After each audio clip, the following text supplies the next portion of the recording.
Alrighty, ladies and gentlemen, welcome on into Moose War Sub-Zero, powered by Brawlhalla. I'm AJ Moore. I am casting with Flaming MBL, and what we're actually going to be doing is we're going to be going over what's going on in the bracket before we get into our winners quarterfinals. How you feeling tonight, there, Flaming? Dude, I am doing just amazing. I am so incredibly excited. I love 2v2s. North American 2s are so fun to watch, especially some of these incredible teams. We have returning champions. We have, some people on the come up and just kind of mixed matched a little bit. And dude, I'm so incredibly excited today. AJ, man, it's going to be back. Yeah, it's going to be back too. I mean, we were down for a month. We didn't do anything. In January, we're now back in February with Moose War Sub-Zero, and I'm glad to be back. I'm glad to see all of you guys in the Twitch chat, YouTube chats as well, and but as we say that, we're going to go ahead and get into talking about Moose War Sub-Zero's 2v2 event, and the bracket's been going on so far in the background, Mr. Flaming, and we've had some interesting teams come up, right? So we had some unique teams that we don't usually see together. We got Hybrid and Flower. We got Rise and Assassino. You also have Bunny and, if I recall, Raid teaming. You have a lot of these unique teams that we haven't really seen a whole lot of. Yeah, I mean, it's certainly going to be interesting. Obviously, off-season kind of changes up, shuffles around the players quite a bit. I mean, even after a single tournament, I'm like, all right, looking for teammate. Anyone looking for a new twos teammate or whatever. So being able to see right off the off-season, seeing what puzzle pieces will click here is going to be pretty indicative of March 2nd. Doubles for North America. Yeah, for sure. And, you brought it up already, too. A lot of these players are currently, getting off that off season, right? A lot of these players in January going into this month were really preparing themselves for the upcoming esports year for Brawlhalla, esports year 10. And Winters is right around the corner, too. So players are getting ready for that, making sure they're ready to go. We're getting ready for the LANs that are coming up in April. And, we're seeing new teams. And, it's funny because the thought of us, whenever I think of new teams, I think of when Hybrid was on Twitter today asking for a new teammate and linked up with Flower, and it worked out perfectly. So, players are changing different patterns here because they don't want to stay with the same teammate if they feel they don't have the same synergy to make it. And, players are going to keep on swapping around as much as they can. But with that being said, though, we do have a lot of upcoming teams that are going to be on stream that have been notorious in Moose Wars and in Majors. And you and me, Flaming, have compiled our top 3 teams based off of the teams that we currently have here. And I want to go and get yours first, Flaming. What was your top 3, starting from third, going to second to first? Okay, so I told you before, before we started, I think we have the same, teams. But we definitely have, I'm pretty sure we have a different order. So, first off, third place, right? Third place, okay? Future Bubble Marckiemoo. Okay. I can see that. Future Bubble Marckiemoo, obviously an incredible team. Third place at BCX, one of the biggest stages in Brawlhalla. Probably one of the biggest tournaments, of all time. Absolutely incredible job. Perform there. But Future Bubble and Marckiemoo, just such a great team. And dude, listen, it sucks not putting them higher, but there's reasons, okay? Next up, second, I got Fakey Snowy. All right. Okay. Now, it's like, why is Future Bubble Marckiemoo lower? They all place them at BCX, or this is just a relatively new team. Yes. However, Fakey and Snowy beat Future Bubble Marckiemoo in Autumn Doubles about a month before BCX happened. Now, sure, you could say, oh yeah, they improved since then. Well, how much improvement can really occur in about a month span? Maybe a lot, maybe a little bit. But Fakey, Snowy, just such a solid team. Fakey, I believe, coming off of a win with Hybrid, and I think it was actually Moose War Snowfall, right? I believe so. Yeah, you're definitely correct there. Yeah, so obviously a very, very strong team. Snowy, I know, has been putting in some time, and I believe they're actually third in the global rankings. They're third or fourth in the global rankings. However, part two, we have, I can't remember the exact placement, but at the first place spot, we have most recent 2v2 champions of North America, BalloonBoy and Hideaway. Okay. I mean, what more do you got to say? I mean, 4 medals, 4 top 4s all of last year. Ooh, that is a team to behold, and I'm really excited to see if they can keep this ball rolling into the new year. So, okay, I like it. I like the choices. Okay. That being said, AJ, what you got for me? What we looking at? So, this is a very biased pick, I would say, to a degree. When it comes down to third place, I chose Fakey and Snowy being third. Reason being is that I don't know a whole lot about Fakey and Snowy playing during the off season. And with Fakey teaming with Hybrid, the past event during Snowfall, them having to come back together and regain a little bit of synergy as a team.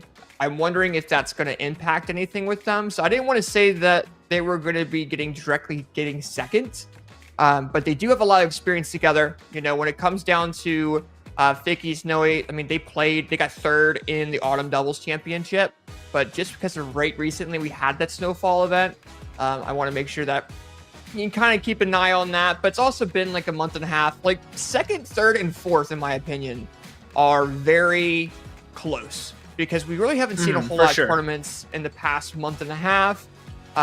So when it comes down to second, though, my second place pick is going to be Future Bubble and Marckiemoo. I'm biased in that perspective too, just because Future Bubble and Marckiemoo, when we were at BCX, were the crowd favorite. Those were the players that did really, really well on the perspective of LAN. But I also feel like they've had the time or the ability to improve during that off season to be able to perform in doubles more. They got third at BCX World Championships, etc. So I'm kind of hoping that I see them in that top 3 range. I can see them getting second. I can see them kind of being in a situation where they can beat Fakey and Snowy based off of them playing on the off season together, and then kind of Fakey going around to different teammates and kind of mixing it up a little bit. That's kind of my thought on it. I just want to see kind of where their headspace is going to be in this game or in this tournament.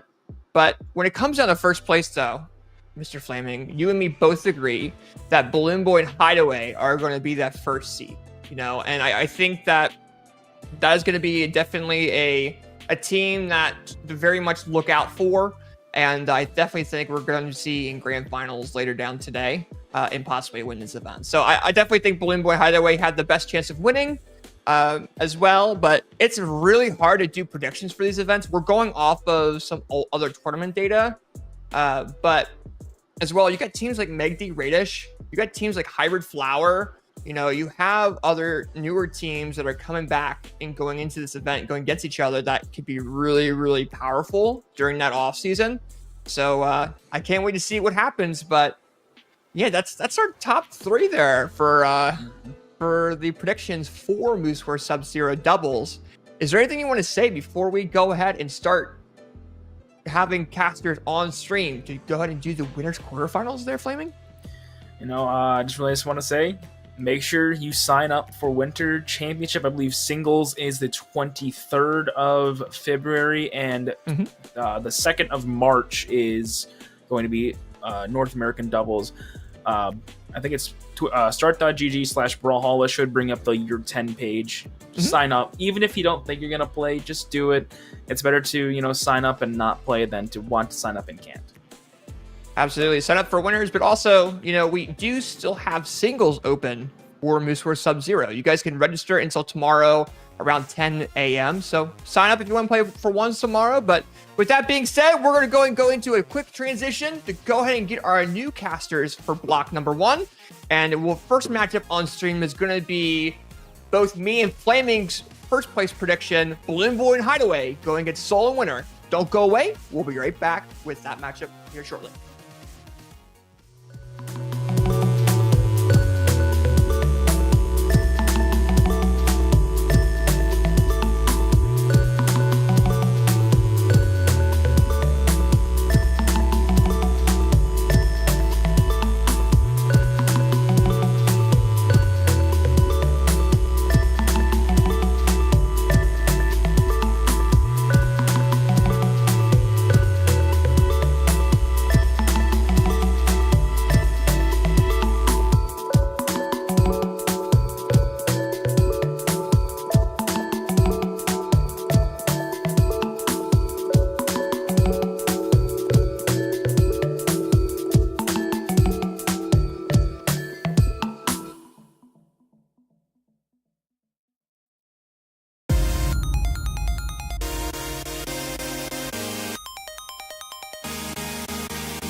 Hello, everyone. Welcome on back to Moose Wars Sub-Zero. My name is Flaming MBL, and I am joined here by Hoppy for some incredible 2v2 action. We're starting off with our top 12, but first of all, Hoppy, how you doing? What's good, Flaming? I'm feeling good today. I can't wait for another Moose Wars tournament. Of course, the best doing it out there in Brawlhalla. Can't wait for this first game to come up and see who ends up taking the championship, man. Go ahead and take over, man. All right. So first off, we have BalloonBoy and Hideaway. Both AJ and I put them in that first place spot, going up against Soul and Winter. Now, Soul does have a top 8, I believe, with Rise, if I remember correctly.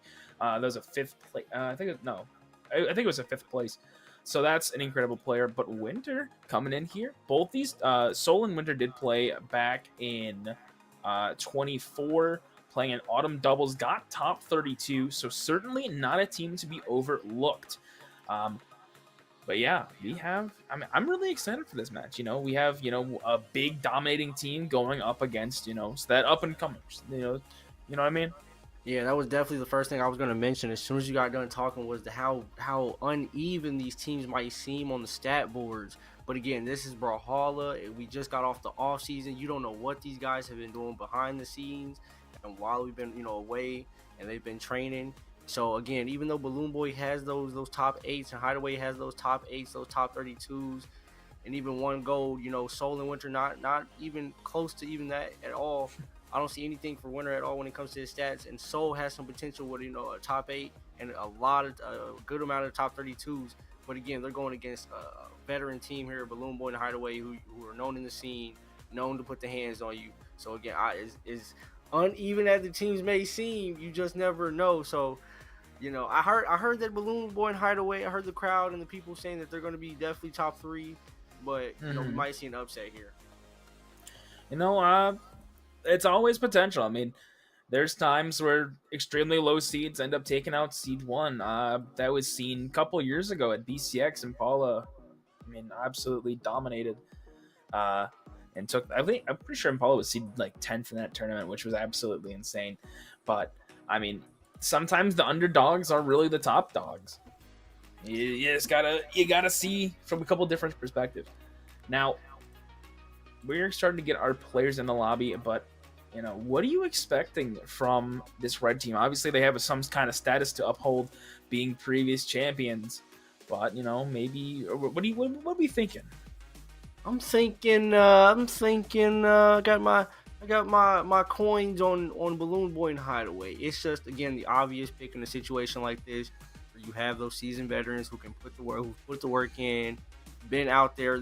They're not gonna get nervous out there. They're not gonna choke. We're not worried about that. They just have to go out there and do what they regularly do. And again, they're going against some guys who probably haven't been up against competition too much like this on a consistent basis, or even at this level yet. Because again, look at those titles that BalloonBoy, Hideaway are toting right now. They earn those titles. You have to earn those type of titles to even be able to show them off, and they're flaunting them for a reason. Okay, and I'd be scared of. When I see those type of titles, I'm scared of them. I'm not gonna lie. I shaking in your boots, shaking my boots a little bit. Hands start sweating, controller starts slipping and sliding out my hands. But again, we're gonna get into this first match and just see for ourselves. But I do have a pretty good idea who's gonna win this one, and I'm gonna go with BalloonBoy and Hideaway. All right.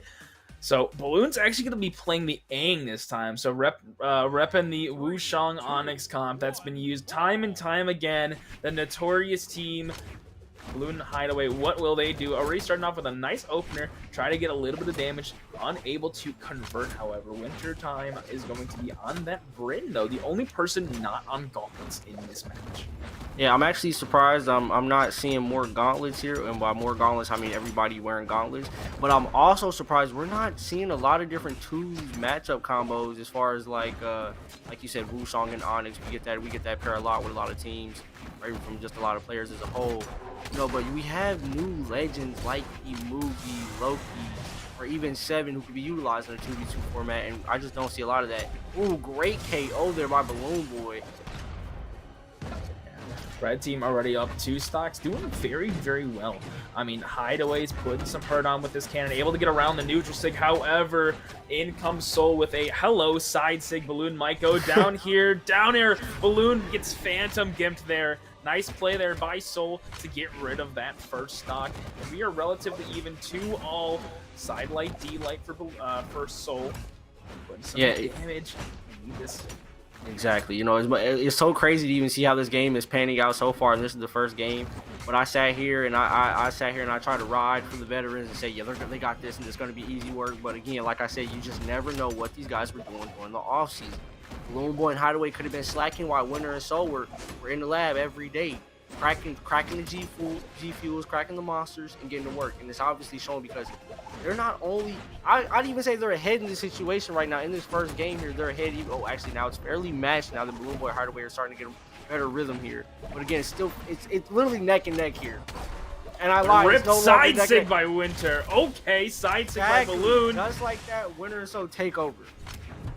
Yeah, I mean, it is crazily, it is insanely close. I mean, obviously it's game 1, you know, you gotta get a feel for everything.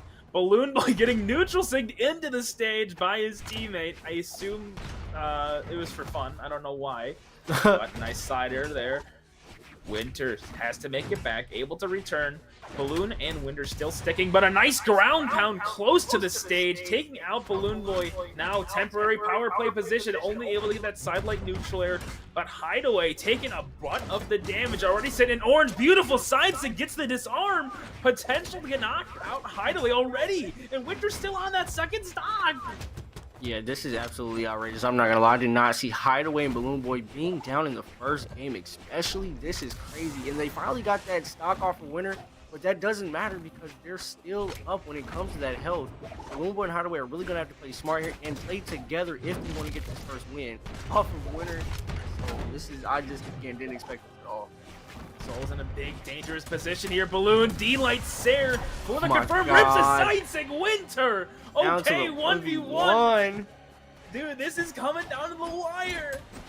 Side light, D-Light, ripped. This is what you get from Moose Wars every time. Down to these 1v1 situations. Even though it's a 2v2, we're still getting crazy gameplay like this. It just makes you want to stick around and really see what these players can do. Just like that Winner, this the win for him and Soul, and they're now above the veterans. The 2v2 Autumn Champions 2024, rocking the titles, BalloonBoy and Hideaway. Oh my goodness, what a way to start off the day. A big play. Dude, what a 2v1 from Winter. I mean, incredible job with some of those signatures. Taking out Hideaway both time, I'm pretty sure 2 times with that spear side sig. But great job there from this blue team, putting the hurt onto this, like putting so much pressure, and a beautiful job by Winter to get that neutral sig and finish off game number 1. Hideaway did not do too much that game. Roughly 300 damage. What do you feel? What do you feel about that? Well, I was just about to ask you, Flamin. Do you feel like BalloonBoy and Hideaway taking that first loss, they're going to take that personal, losing to some guys they feel like they should be better than? I would say so. You would say so, yes. I agree. I think they're going to try to switch up the game plan here. Probably play a bit more reserved. Or, you know, even like I'm seeing now, they're separating them one at a time. Trying to get the damage off. Even though Winter and Soul are really putting up every time. I don't understand how guys like this are going against BalloonBoy and Hideaway and have the confidence to do it.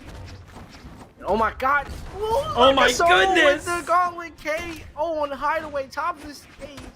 A great way to start the game, and now they're ahead. Not even still ahead, but now ahead. Big opportunity there, unable to get it though.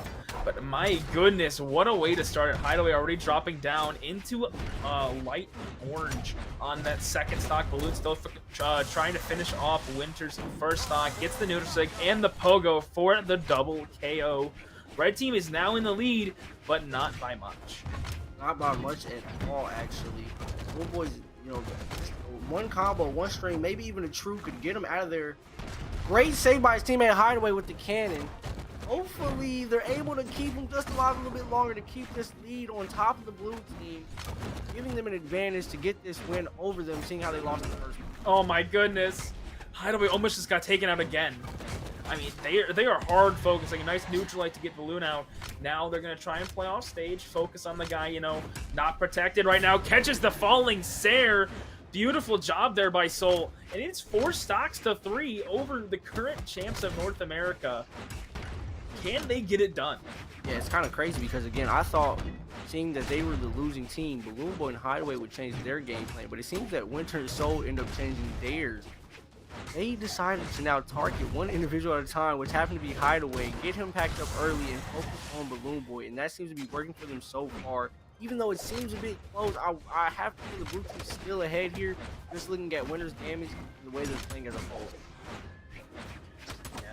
I mean, Winter has been playing very, very well, but nice. It looks like a little bit of swap here. Winter was kind of playing in that the foreground there. Game 1, holding out through stocks for quite a while. Almost was able to catch the cider off of the neutral light, but I mean, just could not convert there. Balloon gets sent away. Keeping this red team split is actually working huge. Couldn't catch the Sair, but that would have been huge. Try to go for the ground pound to get rid of Hideaway. Unable to. Neutral Sig does not catch the neutral light, but oh my goodness, look at Hideaway's last stock here. Yeah, I'm looking at Hideaway stock, but I'm looking more at BalloonBoy stock. If BalloonBoy can hold on to the second stock and they can get rid of Winter, it'll go down to another 1v1 situation. And with BalloonBoy with such a big advantage, I lied, he no longer has that advantage. So it's back to being almost even, but I lied again because Hideaway's looking hurt. Super hurt. Look at his health. Again, one true combo, one wrong string, especially with that axe, he's packed up just like that. Oh, he's hold on. The Onyx defense keeps him alive a little bit longer. Give it a second now. Onyx said he got a little bit more in him. That's why you gotta watch out with the team combo like Wu Song and Onyx. Onyx has this crazy ability to steal on stage, while Wu Song has this crazy ability to get you off of it. You gotta be careful, especially when you're going against guys like BalloonBoy and Hideaway, and it's showing here. Even though they seem down, BalloonBoy and Hideaway seem to maybe even be able to pull this win off. Oh, but great edge guard by Soul and Winter. Yeah. That stock is gone. BalloonBoy. It's definitely doable. However, team combo to end off game number 2. Winter and Soul up 2-0 over Balloon and Hideaway. What is going on? Crazy. I'm not gonna lie. I really thought BalloonBoy and Hideaway were gonna come back with that one and really show Winter and Soul how it's supposed to be done. But obviously, I've been making all the wrong predictions, and I obviously don't see the vision here that it's Winter and Soul have, because now they're 2-0 against some of the biggest names out there in the game, and they're doing it with style. Did you see that final KO they got off on BalloonBoy? Outrageous. Man, I mean, I think really the big issue here. Oh my goodness, what a map ban coming out from the red team. I think the biggest issue that they're seeing is they're letting the blue team have a lot of space. With double axe, you're able to cover a lot of ground, I mean, relatively quickly, relatively safely, especially throwing out a bunch of side lights, down airs, side airs. That's if red team can kind of keep them bundled up, not, you know, kind of force them to the corners. If they can do that, then I believe they can take this set. However, with the way they've been playing, it's going to be certainly a challenge regardless. I actually want to see if last game was just a dink-a-dink, or if they're actually going to sit here and try to target again BalloonBoy or Hideaway in this game as well. It seems though that single targeting thing for them in the 2v1 situation in there, it seemed to really work for them. Even though it was a close game, it seemed to really work for them, and especially when they were in that 2v1 situation, cleaned up super easy. So again, I wonder if they're going to try to do that in focus, but it seems like BalloonBoy and Hideaway are making that a lot harder in this game and actually holding a nice lead here when it comes to health. But one thing I keep noticing is Winter and Soul have edge control and stage control most of the time, or the majority of the time when there's these critical situations where they're down and it seems like BalloonBoy and Hideaway might take off. Now Balloon's getting side aired. Side sig gets thrown out there by Soul. Gonna cost his teammate his stock, unfortunately. Has to return, getting caught by the neutral light of Hideaway. And now red team's up in the game. Can they hold on to it for very long? Barely missing that side sig. Winter almost had a beautiful double KO there. Whiffing on the neutral light down here there onto Hideaway. Weapon throw, trying to stuff out the return. Able to make it back though. Now Hideaway on the cannon off the backboard. Not going to be enough to get the KO just yet. That Onyx defense sitting very, very pretty side light in there. But Winter already entering orange. This might not be very good here for the blue team. Yeah, I was getting ready to notice that myself about Winter's health. I don't think I've seen Winter in this situation thus far these last 2 games where their health was super low on the second stock, and BalloonBoy and Hideaway were sitting so comfortable above them like this. BalloonBoy and Hideaway barely have their second stocks touched, and it seems like Soul and Winter are really hurt here on their second stock. So I don't know how this one is going to end, especially with Soul getting KO'd there by the Onyx. Hate to see Hideaway take him out like that, and also now taking out Winter, giving BalloonBoy and Hideaway not only a health advantage but a stock advantage also. Amy, how do you feel about this so far? This might be the game that Hideaway takes away. This could be a big momentum shift here. I mean, especially it's really that snowball effect. Once a team starts going like, okay, we took one game, let's take another one. Okay, we took that, we forced game 5, let's do another one. It's really just a big momentum shift here, especially being down 0-2. You got to play with everything on that back foot. And right now, they are doing an amazing job. Soul is almost out of this game already. Balloon and Hideaway barely entered in the red on these second stocks. This is not looking super great here. Recovery not enough. Whiffing on the Sarah. Winter needed that now. Side sig from Balloon. Double KO. Going to game 4. Going to game 4, and I'm not going to lie. I feel like I got to make a prediction out if they got the win off like that, especially with both of them having 2 stocks on them. I gotta say this. I'm putting some more coins on the line. I'm gonna say that this is gonna go to a game 5. Oh, so we going all in, huh? We're going all in. Winter and Soul have 2 wins right now, and Hideaway and BalloonBoy were able to take away their first win against them, making it a 2-1 situation. But I saw how they played that game there. They had 2 stocks left each. I know for a fact they're gonna win this next one, make it a 2-2 situation. But I don't know. Again, Winter and Soul might lock in after that, go Ultra Instinct, pop off, and show us something different, and knock BalloonBoy and Hideaway over to lose. How do you feel about that? How do you think? I gotta go. I really just gotta say Hideaway and Balloon are just gonna take it. I mean, game 5 is a very bold prediction, especially being down 0-2.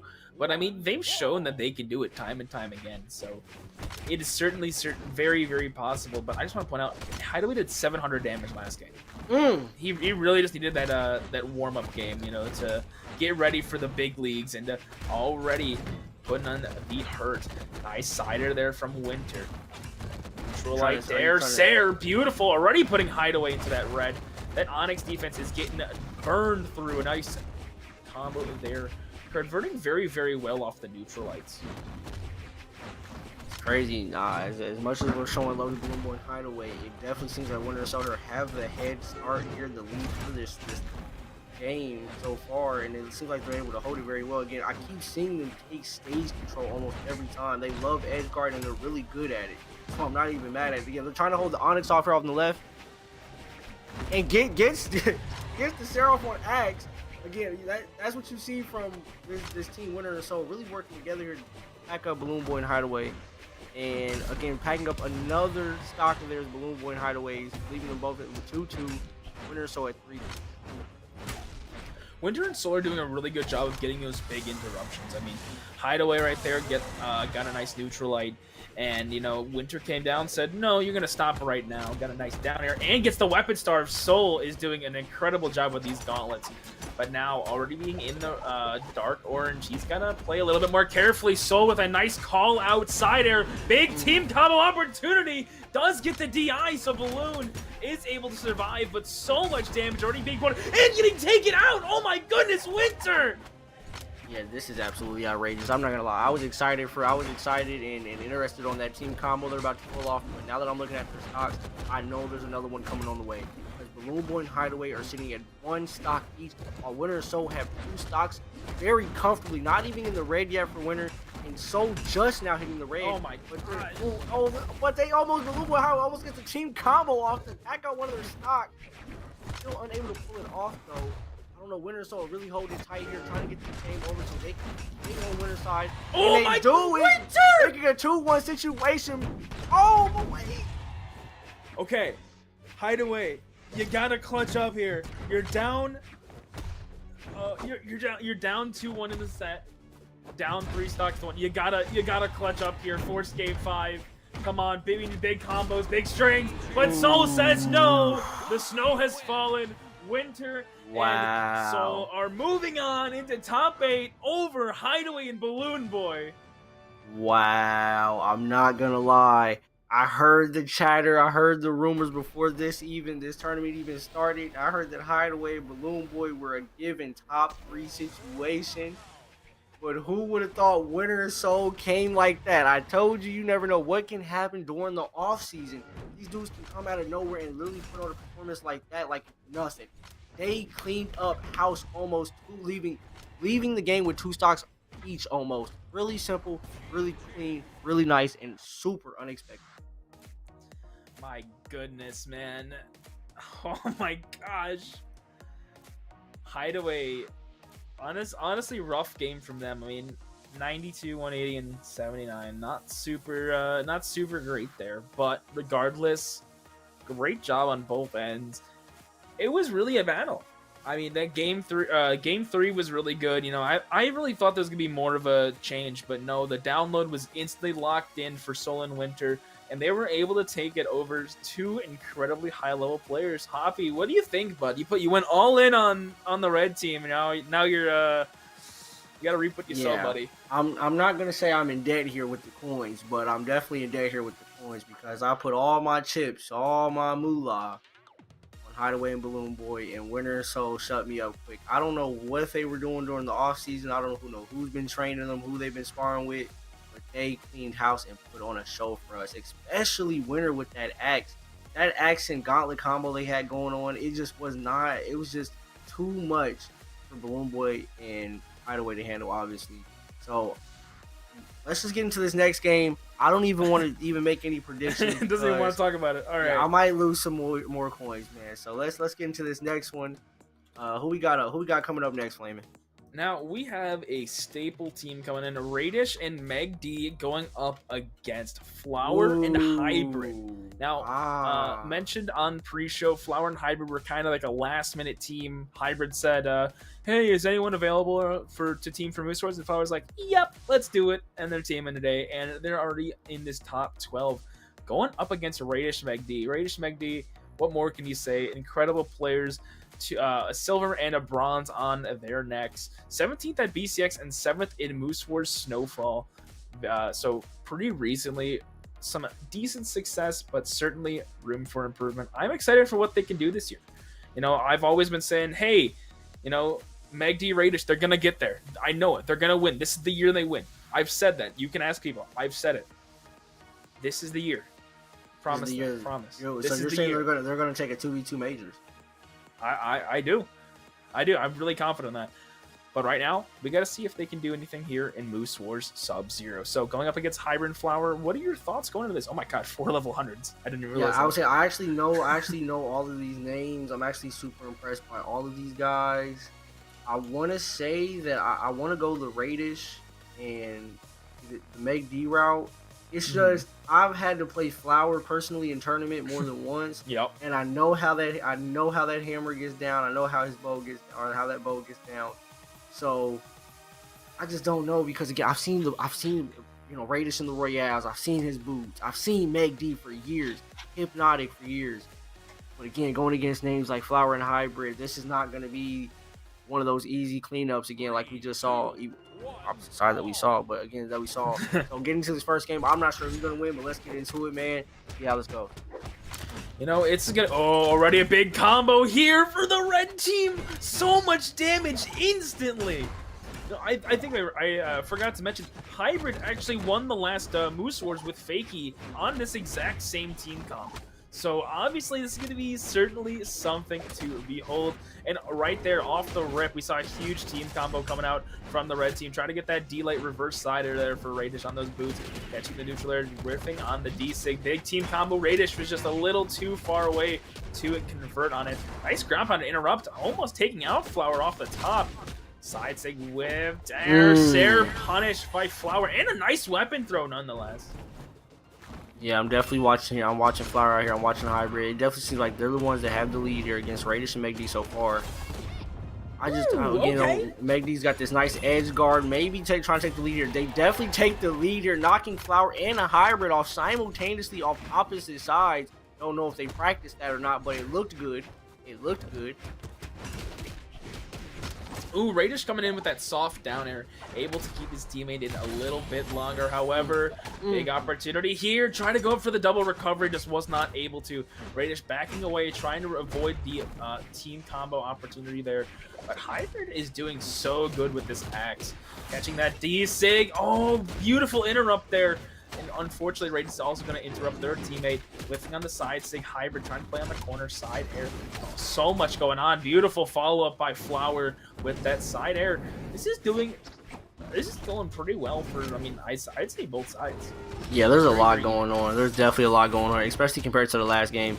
I feel like even in this game so far, we've even seen more team combos, and we're not even down to the nitty-gritty yet of the first stocks on everyone, or the last, final situation of the game, but I've seen a lot more team combos in this game, a lot more aggression, a lot more teamwork I have in the past games, and I don't know if that's just coming from experience or if it's just coming from, who's playing and what legend they're using, but so far this game has been a good one, and I'm going to have to keep my money on Flower and Hybrid, sorry to say. Yeah, they are taking quite a bit of hits here. Radish does have to play back. Needs Megd to get a confirm or two here. Nice down air there to get rid of Flower. Beautifully played. Now Hybrid in a bad situation. Off the backboard. Not going to get the KO. And Radish is actually going to confirm that stop. Or, oh, no, I think it was just a self-destruct there. Big team combo, try to get that leapfrog going. Megd able to return. D-Light Sarah Radish now in the orange. Has to try and play around as much as possible. However, Hybrid going on the offensive, whiffs on the recovery. So much damage. Needs to play very, very careful. Needs to play very careful here. Flower and Hybrid have a nice little comfortable sitting on their own. And they pack up Radish even being more comfortable now in a 2v1 situation. Megd is able to knock out Flower, making a 1v1 situation, and their stocks will look almost exactly the same. This all comes down to player ability and player skill. Who's going to come out on top? I don't know. Honestly, I mean, right now the gauntlets from Megd are looking pretty good, but now Hybrid's back on the axe. I think this is their choice weapon. Maybe I'm not exactly sure. I don't know. Hybrid is a massive grinder, so he can do so many things with so many different unique characters. Trying to go a little mind games there. Back on the lance, rips aside Sig Megd. D-Light Danner tries to get the neutral air, unable to. Hybrid dash, reverse side air. Megd has to return, able to get around the lance and the recovery. Now back on the spear, but a nice neutral Sig by Hybrid gets the KO, and now Hybrid and Flower going up 1-0. Not gonna lie, that was really nice. That was really nice play there by Hybrid. He picked up that axe and completely changed the whole flow of the game. He started to become the aggressor, and I figured he was gonna pick up that axe in our last set. Winner really popped off, and he almost did 500 damage in that last game with the axe alone. Didn't really touch the secondary weapon, so I know how that axe gets down. And I knew Hybrid was gonna do something crazy with it, but to make a finish like that was beautiful against Megd. I think if Radish is able to hold off a little bit here and just stay alive for a little bit longer, him and Megd won't have a problem against this team, but I can't. It's hard to say that when I just saw what I saw. So we'll see how the second game goes. And right now, Flower and Hybrid up at 1-0. You know what? I think this will certainly be a game and a half. Obviously, going like complete. I mean, it was red last stock. I mean, it was just absolutely incredible down to the 1v1.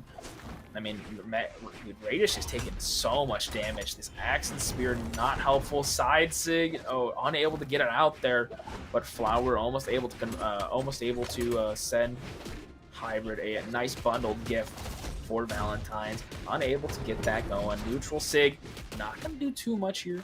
Relatively even damage. Esther trying to reset, gonna play normally in the center. Neutral Sig gets whiffed. D-Light neutral Sig for Megd. And now the red team, huge opportunity, double KO, gets the two red teams out of the game. And now they have a big lead.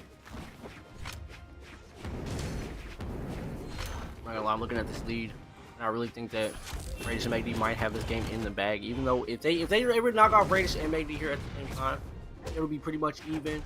So Radish and Megd really need to lock in and try to keep hold of this lead they have. They haven't really had a lead this last game or even this game yet, besides this lead now, and they really need to hold it in order to be comfortable in that game. But as I'm saying that, Flower and Hybrid are able to get the stocks and make it a 2-2 situation on stocks for both teams.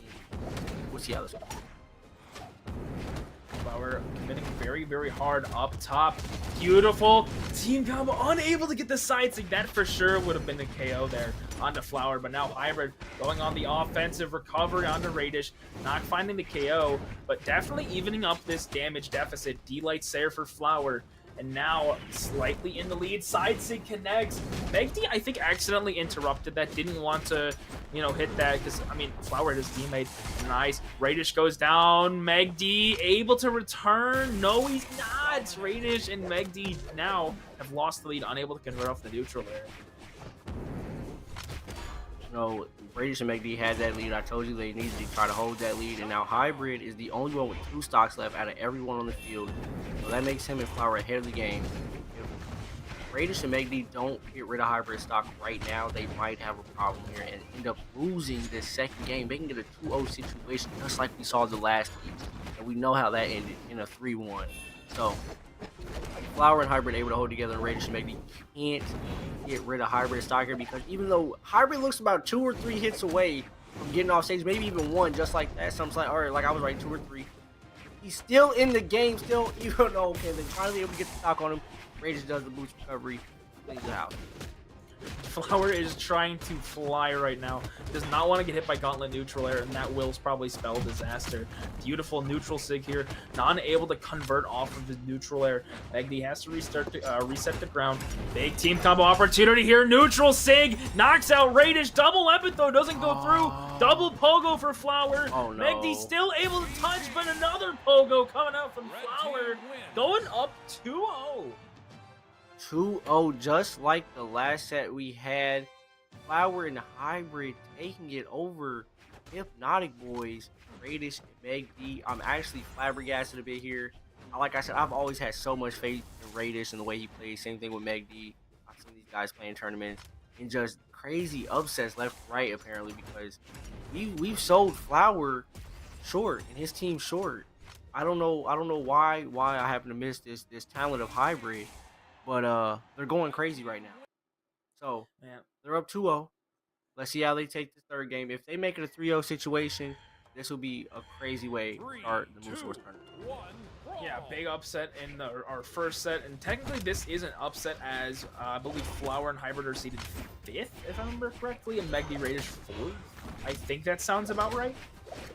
But with that being said, I do think it has a potential for the sweep, but Megd and Radish don't want to go down that easy. They gotta once again fight on that back foot. Nice team combo opportunity. Unfortunately, I just feel like the spacing is all wrong for the blue team. I feel like they have pre-planned combos, but just are too close or too far to hit them. KO there off Flower. Everyone's sitting at 3 stocks except them now. Hybrid and Radish both looking hurt. I don't know how to feel about this, because again, it's close, but Flower and Hybrid are down. But we've seen the situation where Radish and Megd had the lead and they still weren't able to win. So it's just hard to tell. It's hard to tell right now. Great edge guard by Megd. Great edge guard by Radish and Megd, packing up Flower and Hybrid, leaving Flower at 1 stock. Radish and Megd still both sitting at 3 feet. Okay. 6-3. There's been bigger comebacks before, but I mean, this is the dire situation that, you know, being down 0-2 puts you in. You gotta make it. You gotta make an effort, and right now, Megd and Radish are popping off. Finally losing that first stock, Radish, but Megd yet to fall just yet. Hybrid still does have 2 stocks, so there still is possibility here for something to happen. Radish says, if you're not going to take him out, I will. Gets rid of his own teammate stock, but still very, very in the lead. Only personal Hybrid and Carson who has 2 stocks left is Hybrid. Although he has that action that lands. Flower at the moment, trying to make it a 2v1 situation, and they're able to do so. Hybrid also loses his stock in the process of trying to save Flower, so now he's at 1 stock in a 2v1 situation against Radish and Megd. Man, this is... I mean, yeah, it's a go next here for Hybrid. I mean, sure, it's probably winnable, but yeah, that was a rough game. I mean, Flower 164 damage. That's tough. That's tough, but Flower fell short there, and they decided to take that lap. It's okay, you know. They're still up. It's still up 2-1, or is it? They're up 2-1 now? Flower and Hybrid are up 2-1. Yes. Yes, sir. Skis. But Megdi Radish. Megdi Raiders, though, exactly. Megdi Raiders definitely there was picked up some momentum there. There was like 300 damage for both blue team members. Megdi 10 damage on an arm, 16 on spear. What a goat! Somebody sent them the download on Flower and Hybrid. That's what happened. Oh yeah. They're like, I got the email. Check the email. So yeah. He said, watch out for the hammer, watch out for the lance. Okay, heard you. Okay. I see you. Use orb. Right, do this. Orb. Okay. He can't touch orb. Radish and Megdi. Yeah, Radish and Megdi here finally able to get a game off. Great momentum, like we said. Hopefully they're able to hold that momentum. Like I said, they're in the past games they've had the lead and were unable to hold that lead. So it could even happen in the set where they're ahead in the set, or not even ahead in the set. They're finally catching up in the set and unable to hold that momentum. So, and as I'm saying that, Radish is looking hurt by Hybrid off that edge guard. He's sitting super red and the only one sitting red. And Megdi, now that Dark Orange almost red himself, this gives Flower and Hybrid the advantage they might need to end this set already. Radish and Megdi were controlling the pace of the game very, very early on. And, you know, being able to do that so well is important. And beautiful conversion off the neutral air there by Radish, able to get that cider. But Flower also goes down. Big change up there. I mean, like I said, Radish and Megdi, they were controlling the pace, and then as soon as Hybrid and Flower picked it up, the game went so much faster. Oh my god, I'm just looking at the way Radish and Megdi are playing now. They're so in sync almost. Now they're able to actually get a lead and hold it. You know, the team seems pretty even right now. Hybrid and Megdi both at 3 stocks, but about 1 hit away, and Megdi's out just like that, making him down to 2 stocks now. Hybrid's almost in the same exact situation, and there it is. His stock is now gone too, making it 2 stocks across the board. Pulls out the bird, gets that soft recov. Red Raptor is such a cool design legend. He's really cool. Big opportunity here. Megdi once again hesitating with the signature. Just isn't able to pull the trigger on it. And, you know, even though it's not going to lead to a KO, it's still just big damage that, you know, they're missing out on. But now Hybrid running out of options, has to reset to the stage, finally does. Radish getting around the recovery. Instant ground pound. Now a decent connecting with his own teammate. Hybrid kind of, honestly, he looks like he's panicking a little bit. Panicking is a good word to use. I don't know if I say Hybrid is panicking, especially seeing that Flower's the one that gets packed up here by Megdi and that gauntlet screen combo. Great way to finish the stock off. I don't know if he's panicking or just playing it safe. He's sitting there with 2. Hybrid has 2 stocks, okay, and Flower's lost his. Even though Radish and Megdi are about close to being knocked out, he still needs to hold on to that second stock. Ooh. Good interrupt there by Flower. That would have certainly been Hybrid stock. Uh-oh. Ooh, get that nice ground pound. Still not going to find the KO off of Hybrid just yet. Megdi goes down, maybe overextended a little bit. Radish and Megdi go down. Double KO for Flower. And Red Team slips by and takes the lead. It slips by and takes the lead. No, they definitely did slip by and take the lead just like that. Oh, I told you if Hybrid was able to hold on to that stock like he did, they were going to have a nice little comfort. Exactly that. So even though Flower's hurt, orange right now and everyone else at yellow, I still have faith in Hybrid, and Flower might be able to pull this one off and make it 3-1 series. We'll have to see, because right now, I mean, it feels like you can like very, very well see when blue team has control. I mean, it's very, very slow paced. Almost went down there for the ground pound. Flower running out of options. Burned last jump. Megdi ground pound. Oh my god! But Hybrid D-Sig hold on. Another 1v1. Radish going up with this orb. Hybrid won the last 1v1 though. Can he do it against Radish though? Multi-time 1v1 champion. I actually think he's going to pull this one off. I saw the way Radish was using that orb, and Radish has some great combos. It's just that Lance can do so much, especially in a 1v1 tight situation like this. He can use it to recover. He can use it to play a little bit of range and hit moves like that. Simple moves to get him off the stage and control center stage like he needs to get the one off. And Radish now fighting back with the moves. Almost gets him off. One more hit, and Hybrid's out of here. Darren to the stage. I lied. One more hit. Now he's almost out of here. Oh no, Radish missed the dare. Come on, Hybrid. No! Down sync. GG. Emo is 50 back into the loser side. Hybrid. What a set. 2 gentlemen sleeps back to back. Dude, Hybrid and Flower, my goodness. Dude, Hybrid in that 1v1 spot plays so well. I mean, my goodness. But back to back upsets here over established teams nonetheless. I'm starting to worry for my predictions. I'll be real. I'm a little nervous. The predictions are definitely getting messed up here. The brackets are definitely having some upsets. And the way these upsets are happening back to back to back, with the biggest names out there getting sent to loser side is just blowing me away. Like, I expected that 1v1 situation to go down completely different against Radish and Hybrid there. The way Radish was just happening with the orb combos left and right, really taking control. Even had him on top stage there towards the edge and almost KO'd him.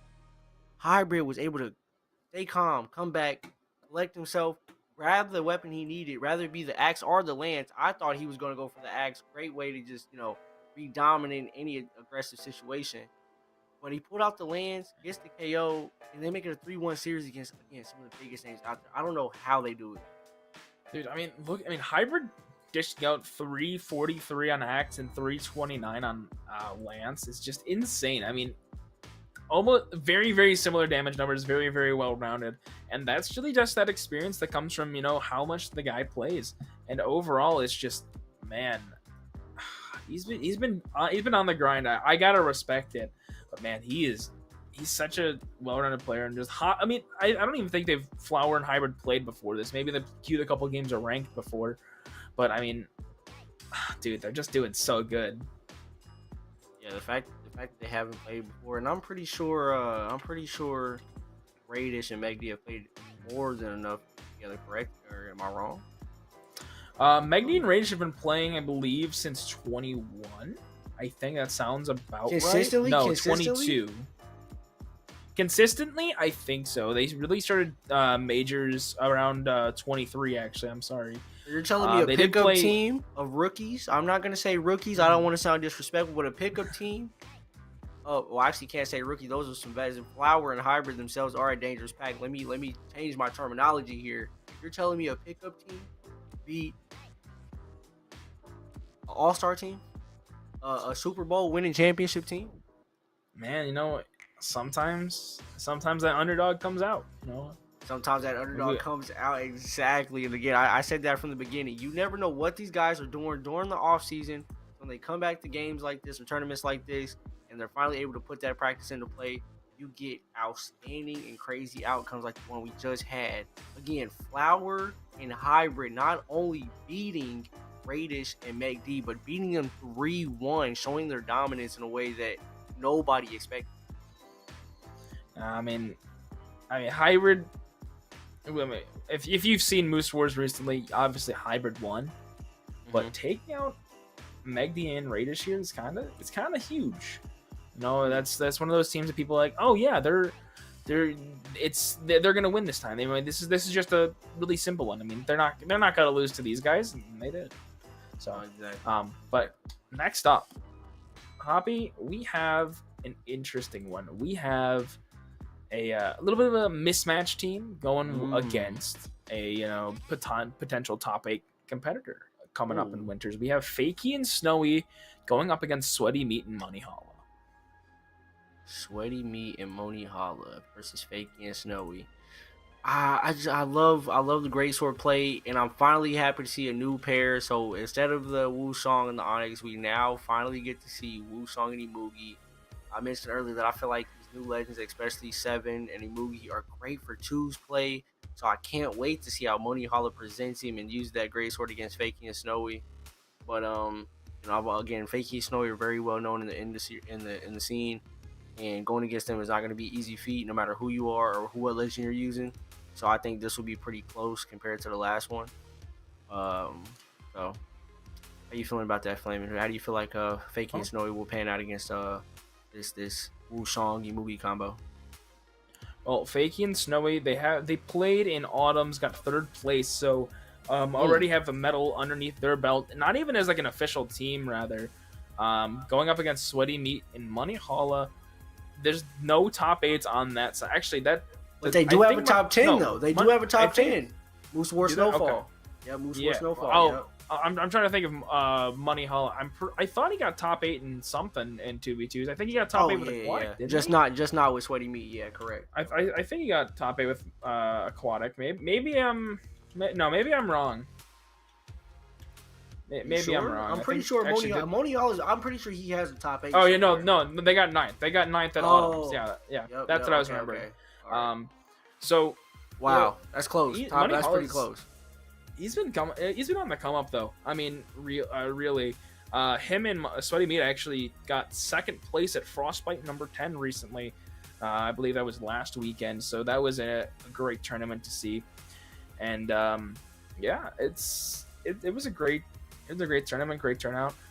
And they popped off, did very, very well. Only losing to, I believe, Guichu Hexo, if I remember correctly. That's a team to lose against too.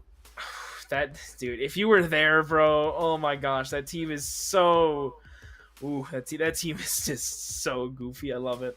But Wushong and Mugi, have you ever seen this comp? Because I was looking at the Kaya and the Onyx comp, and I believe I've seen this meta before, but this Mugi and Aang combo was a little different, and I like it. I really want to see if you're gonna spice it up here, throw something together with these team combos, or if they're just gonna dominate all together with this great sword that Mugi holds.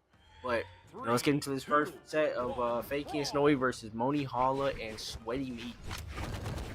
Yeah, already, these were the picks I expected today. This is what I expected. Very strong 2v2 characters, both sides. Beautiful team. Oh my gosh, Fakey going all the way up for the leapfrog down air. So much damage on the Money Hollow, already being put in the orange. Oh my god, dude, they're catching everything, man. Snowy with a interesting down heavy. Sweaty Meat almost getting taken out. Fakey hitting his own teammate there. Oh my god. So much damage. Catching the sidelight. Snowy almost got the KO there. But it's even to back up very quickly. Down 6 from Money Holla. Sider from Sweaty Meat. Snowy unable to return. Money Holla, the nice confirm. Looking for the pogo. There goes Money Holla. Fakey still able to live a little bit longer. But oh my gosh, what a start. I'm not gonna lie, that opening was crazy. I don't know why that seems so fast-paced and so quick. I literally seen stocks get deleted across the board. Everyone's got lost their first stock so far except for Fakey. And now he's lost his in an abysmal way. This is just, I don't know, this is a crazy way to start a set. I'm loving it so far. I'm telling you, you never know what to do. Snowy is flying around with this cannon. The train is moving. There's hot coals in there. It's warming up the fireplace, dude. We are just absolutely moving right now. Sweaty Meat still in it, deep red. Not going to be able to get the side sig, but oh no! Sweaty Meat hitting Money Holla. Big damage. Still able to come back, though. Whiffing on the neutral air. Neutralite interrupts. Money Holla side sig, not enough. Tries to go for the Sair. Gets rid of Snowy. D-Light Sair. Fakey's gone too. Fakey's gone. Now that makes Fakey and Snowy both at 1 stock. This Angie Moogie combo are taking over, obviously, right now. They can get a 2-2 situation for Sweaty. I lied, a 1-2 situation. Now that Sweaty's been KO'd and sent on his way by the Kaya. And now the Onyx has knocked out the Moogie Moni Holla. They can get 1 stock across the board. Now Money Holla's on the great sword. This is the weapon of choice here. But I don't know for 2s though. Certainly a weapon though. Sidelight, D-Light, Sidelight there for Money Holla. Unable to get the KO onto Snowy. The Onyx defense keeping him alive a little bit longer. Wall Slip almost takes him out. Side Sig gets ripped. Snowy still able to survive. Fakey trying to go up there against Money Holla. Sweaty Meat interrupting the Sire. Fakey with a combo, or the KO, I'm sorry. Able to get rid of Money Holla. Now Sweaty Meat 2v1 situation. Can they do it? I think Sweaty Meat and Moni Holla team is going to take this to win if he's able to get back on stage. They're holding it strong, but their stocks are pretty hurt. I know Onyx defense and stuff, but Wushong sick, I believe he'll be able to take both of them out at the same time if he does this correctly. If he can land, that's the problem. But an edge guard from the blue team, so crazy. Oh, that entire match was just a fever dream, man. The start was so explosive from both teams, getting high red very, very quickly. And then, it was just so good. It was very, very back and forth. And that's what that game was about. I mean, just so much shifting momentum, so much neutral being played there, dude. It just so good. And this is why I love twos, man. I love it. It's the best game. Yeah, I didn't expect that at all. And I'm excited that we finally got a different team combo here as far as legends. Cause that was really exciting to watch. As far as not even the team combos themselves, but the way that they were reacting to each other, throwing it across the map, the weapons, and the hands. It was just a crazy start again. Like what is going on? Fakey tried going up for more, by the way. I want to point that out. I'm not mad at that. He's like, more? Hold on, wait, more combo? Hold on. Wait, hold on, I got this. Dude, the way Fakey plays twos is so incredible. I remember when he was starting to, Fakey, you gotta be careful, buddy. Oh, Money Holland, nice ground pound. But Snowy returns the favor with a ground pound of their own. Try to get that double edge guard sider, sends him off the side with neutral sig there, trying to catch this down sig. No, Snowy knocks him out of the D sig. Red team still has both full stocks. Neutral sig with Money Holland needs to return here.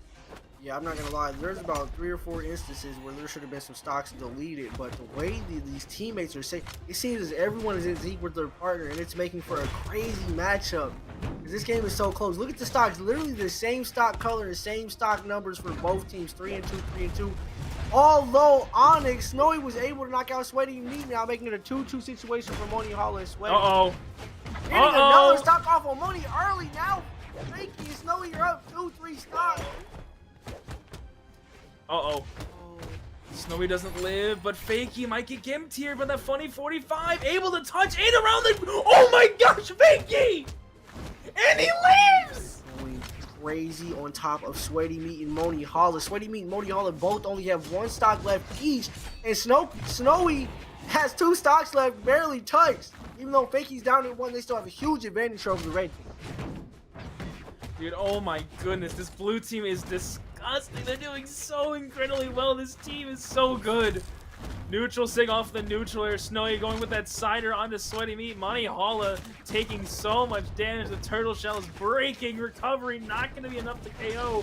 But now they have to put the hurt on. Disarmed off the side of stage. Sweaty Meat has to return. Has to play around this. If they can get rid of Fake, that would be huge. But man, is it looking dire for the red team. Yeah, even if they get rid of Fakey, Snowy's still sitting here with 2 stocks, and Sweaty Meat and Money Holler are literally inches away from death, just like that. No! Sweaty Meat's left on his own. Oh, he gets a stock left with Snowy, though, but Snowy still has a stock left. He has to deal with Snowy and Fakey. Sweaty Meat here by himself with the aim. Great edge guard by the blue team as well, making it really hard for the red team to even try to make it impossible here. No. Just like that, Fakey and Snowy making a 2-0 series against Sweaty Meat and Money Holler. What a great performance from the blue team. Love Fakey, bro. Love Fakey. Oh my goodness, dude. Fakey is so good, bro. Nice. Fakey's nice. Dude. Oh my goodness. One of the 2v2 players of all time. Oh my goodness. There's zero reason why that should have happened right there. That dare should in no world should that KO. But Fakey says, the law of I say so says I do. So yeah, the last game, I don't know. I just wasn't sure who was gonna win it, but it just that recent performance they just put on, Snowy and Fakey just had complete control of that entire game. It seemed like Sweaty and Moni could just not get together and come together and figure out how to they cannot beat these guys. You know what I'm saying? They just couldn't figure it out. And now Snowy and Fakey are probably gonna take this momentum and make it a 3-0 series. oh my gosh. Oh my god. Oh wait, Moni popping off with the great sword? Huge. It's such a big combo from Money Hall, putting so much damage there on to Fakey. Rips the side sig, unable to get it. Fakey getting his own teammate in that down sig. Looking good here for Money Hall and Sweaty Meat. Nice recovery. Snowy tried to go down for the ground pound, unable to get it. Neutral sig from Sweaty Meat. You gotta be careful to space those well. Those will get some nasty KOs. Cider off the dare. Dare Sare. Pogo coming through once again. Ooh, Money Holler could have definitely sent Fakey or Snowy on about their way with that Sare. No! But he loses his stock instead, making him the first one to lose his stock in this game so far. And Sweaty right behind him, giving Fakey and Snowy the advantage here. came so close. Oh, trying to get the gravity cancel sidelight finisher, unable to. Money Hollow running out of options, able to touch, but a nice opportunity there. Not able to find the D-Sig. Dare's neutral air, not going to get it either. They're struggling to find KOs here, and that's really hurting this red team. Yeah, I definitely noticed that. Even though Snowy was by himself and Fakey had to come back off a respawn, Sweaty and Moni still weren't able to get any string. Snowy! Oh wow, oh wow. What a way to send them off. This is another big gap between stocks and health here. Sweaty and Moni both sitting at 1 stocks, and Fakey and Snowy both having 2 left. Even though Fakey might get sent on his way here, sent down to 1 stock, but great save by Snowy. Man, this is not super good. This is bracket stocks here for the red team. Nice side sig by Money Hall, getting rid of Fakey. Now they have an opportunity here to get rid of Snowy in a team combo, but a nice dodge read there by Snowy. The gravity cancel neutral sig, able to touch, but Money Hall getting poked by his own teammate. Good save there by Sweaty Meat to trying to leave some pressure there. But man, it's not looking super great here. D-Lights here for Fakey. So much damage being put on this red team. Neutral sigs galore. Sweaty Meat 2v1. Can he do it? It does not look like it. Fakey and Snowy taking the win, saying no more upsets. We're going into top 8. Yeah, that set there was actually crazy. I did not expect that performance from Fakey and Snowy, but oh my god. I'm impressed. I'm actually super impressed. That was a super good game by them. They not only held off Money Hall and Sweaty, they really put the beater on them. They kept the lead for most of those games, if not all of those games, the entire time, and showed their dominance in a way that we hadn't seen yet in these sets. Usually these games are pretty close. At least 1 or 2 of the games are pretty close. But it seemed like that entire time, Fakey and Snowy knew what they came to do, and they executed perfectly. Now we have another game coming up. Another insane team with another box of mixed puzzle pieces. Okay. We have Future, Bubble, and Marckiemoo. 3rd place, BCX. Great team going up against Clem and Chef Don. I'm not gonna lie.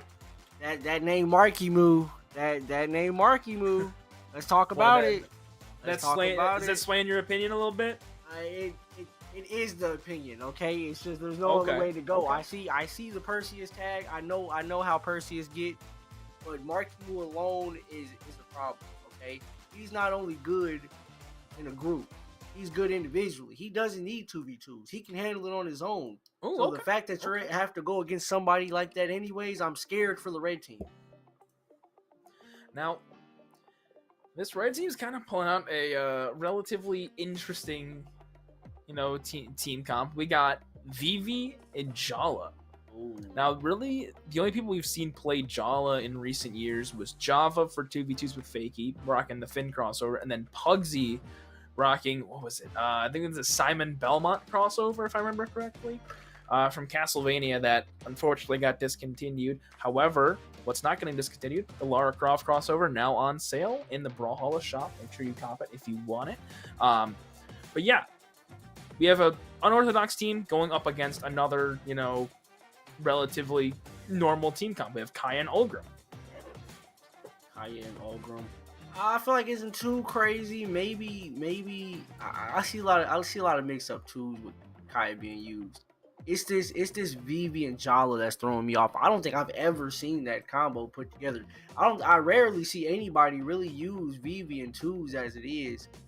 But Vivi and Jala, that'll be an interesting combo to watch see. And as much as I want to go with Marckiemoo again in them, we've seen a lot of upsets today, so I'm not putting my money on stats this time. I'm putting it on energy. So let's see how this first game goes against Marckiemoo, Clem's and his team.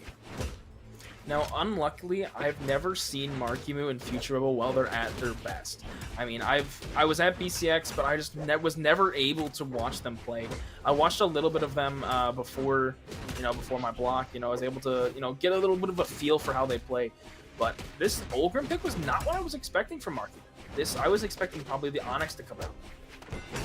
That's interesting to say that because I've seen Marckiemoo play in person, but it's always in the one situation And even though it's the one situation, their team seems to be taking complete dominance this game, sitting at 3 stocks, still taking both stocks off the opponents.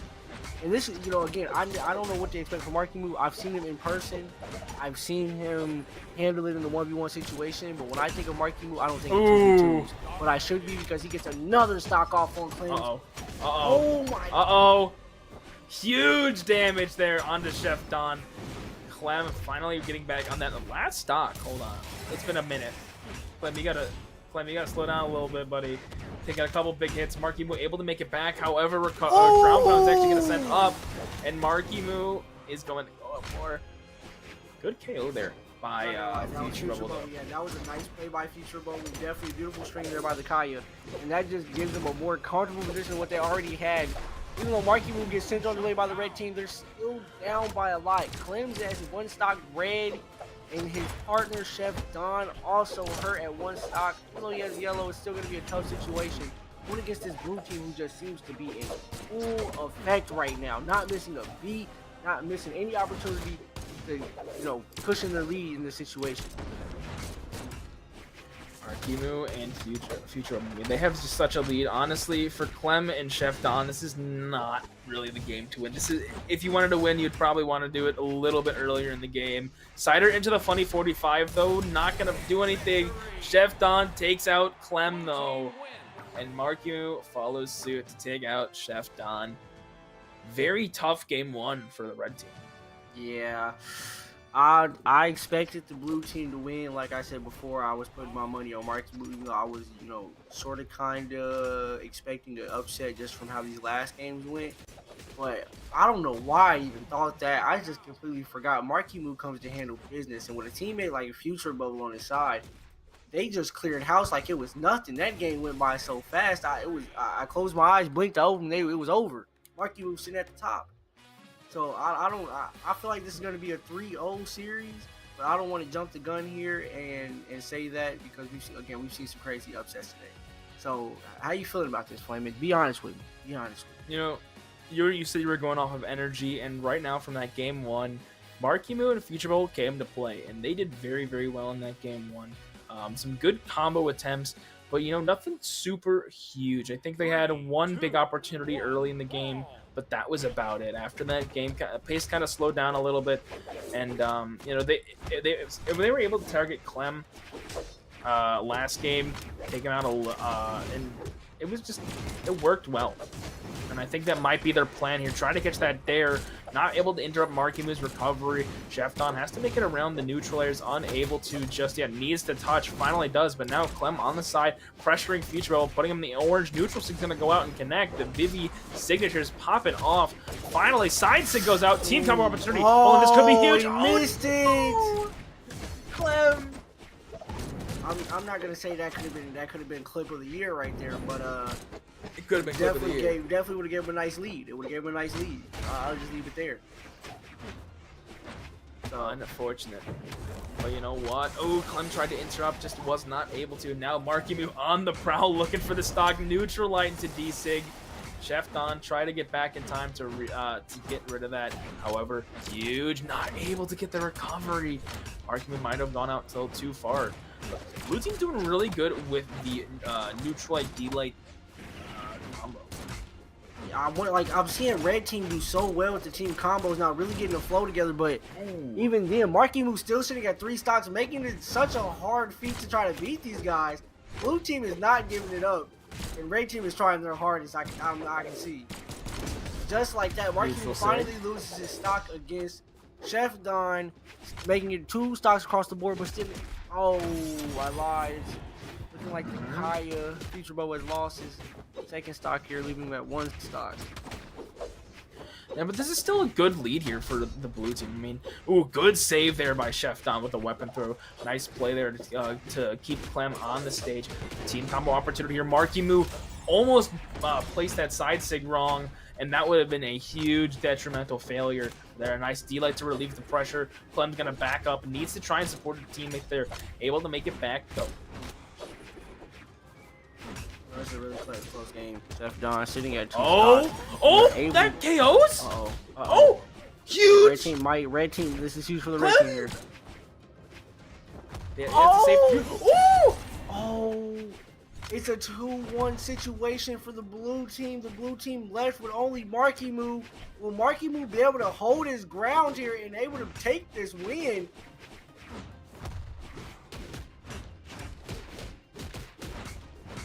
Oh, big team combo there into Marckiemoo. Oh man, dude. Oh. If Marckiemoo can take out Chef Don here, down to that last stock, gets a nice combo there onto Clem, that would be huge for this 2v1. However, sitting in the red, recovery's not going to be enough, but one more probably would do it here. Neutral light, weapon throw. Looking for something here. Needs to get on stage. Gets the recovery there onto Chef Don now against Clem in the temporary 1v1. Picks up the lance, swaps to the axe now. Looking for something. D-light recovery. And Marckiemoo and Future Bubble go down. What? 1-1 set so far. Clem Nation is eating right now. Yeah, definitely eating. I definitely didn't expect, after that first performance, I didn't even expect them to get a win off, but not only did they get a win, they made it a 2-1 situation against Marckiemoo, and Marckiemoo wasn't able to come out on top. They are not here to play either, so I'm going to have to retract some of my previous statements from the last game and really put some respect on, you know, the blue team here. Or my fault, the red team here, because they've obviously proven themselves that they're nothing to mess around with. Okay, game number 3. This set is down to a best of 3 right now.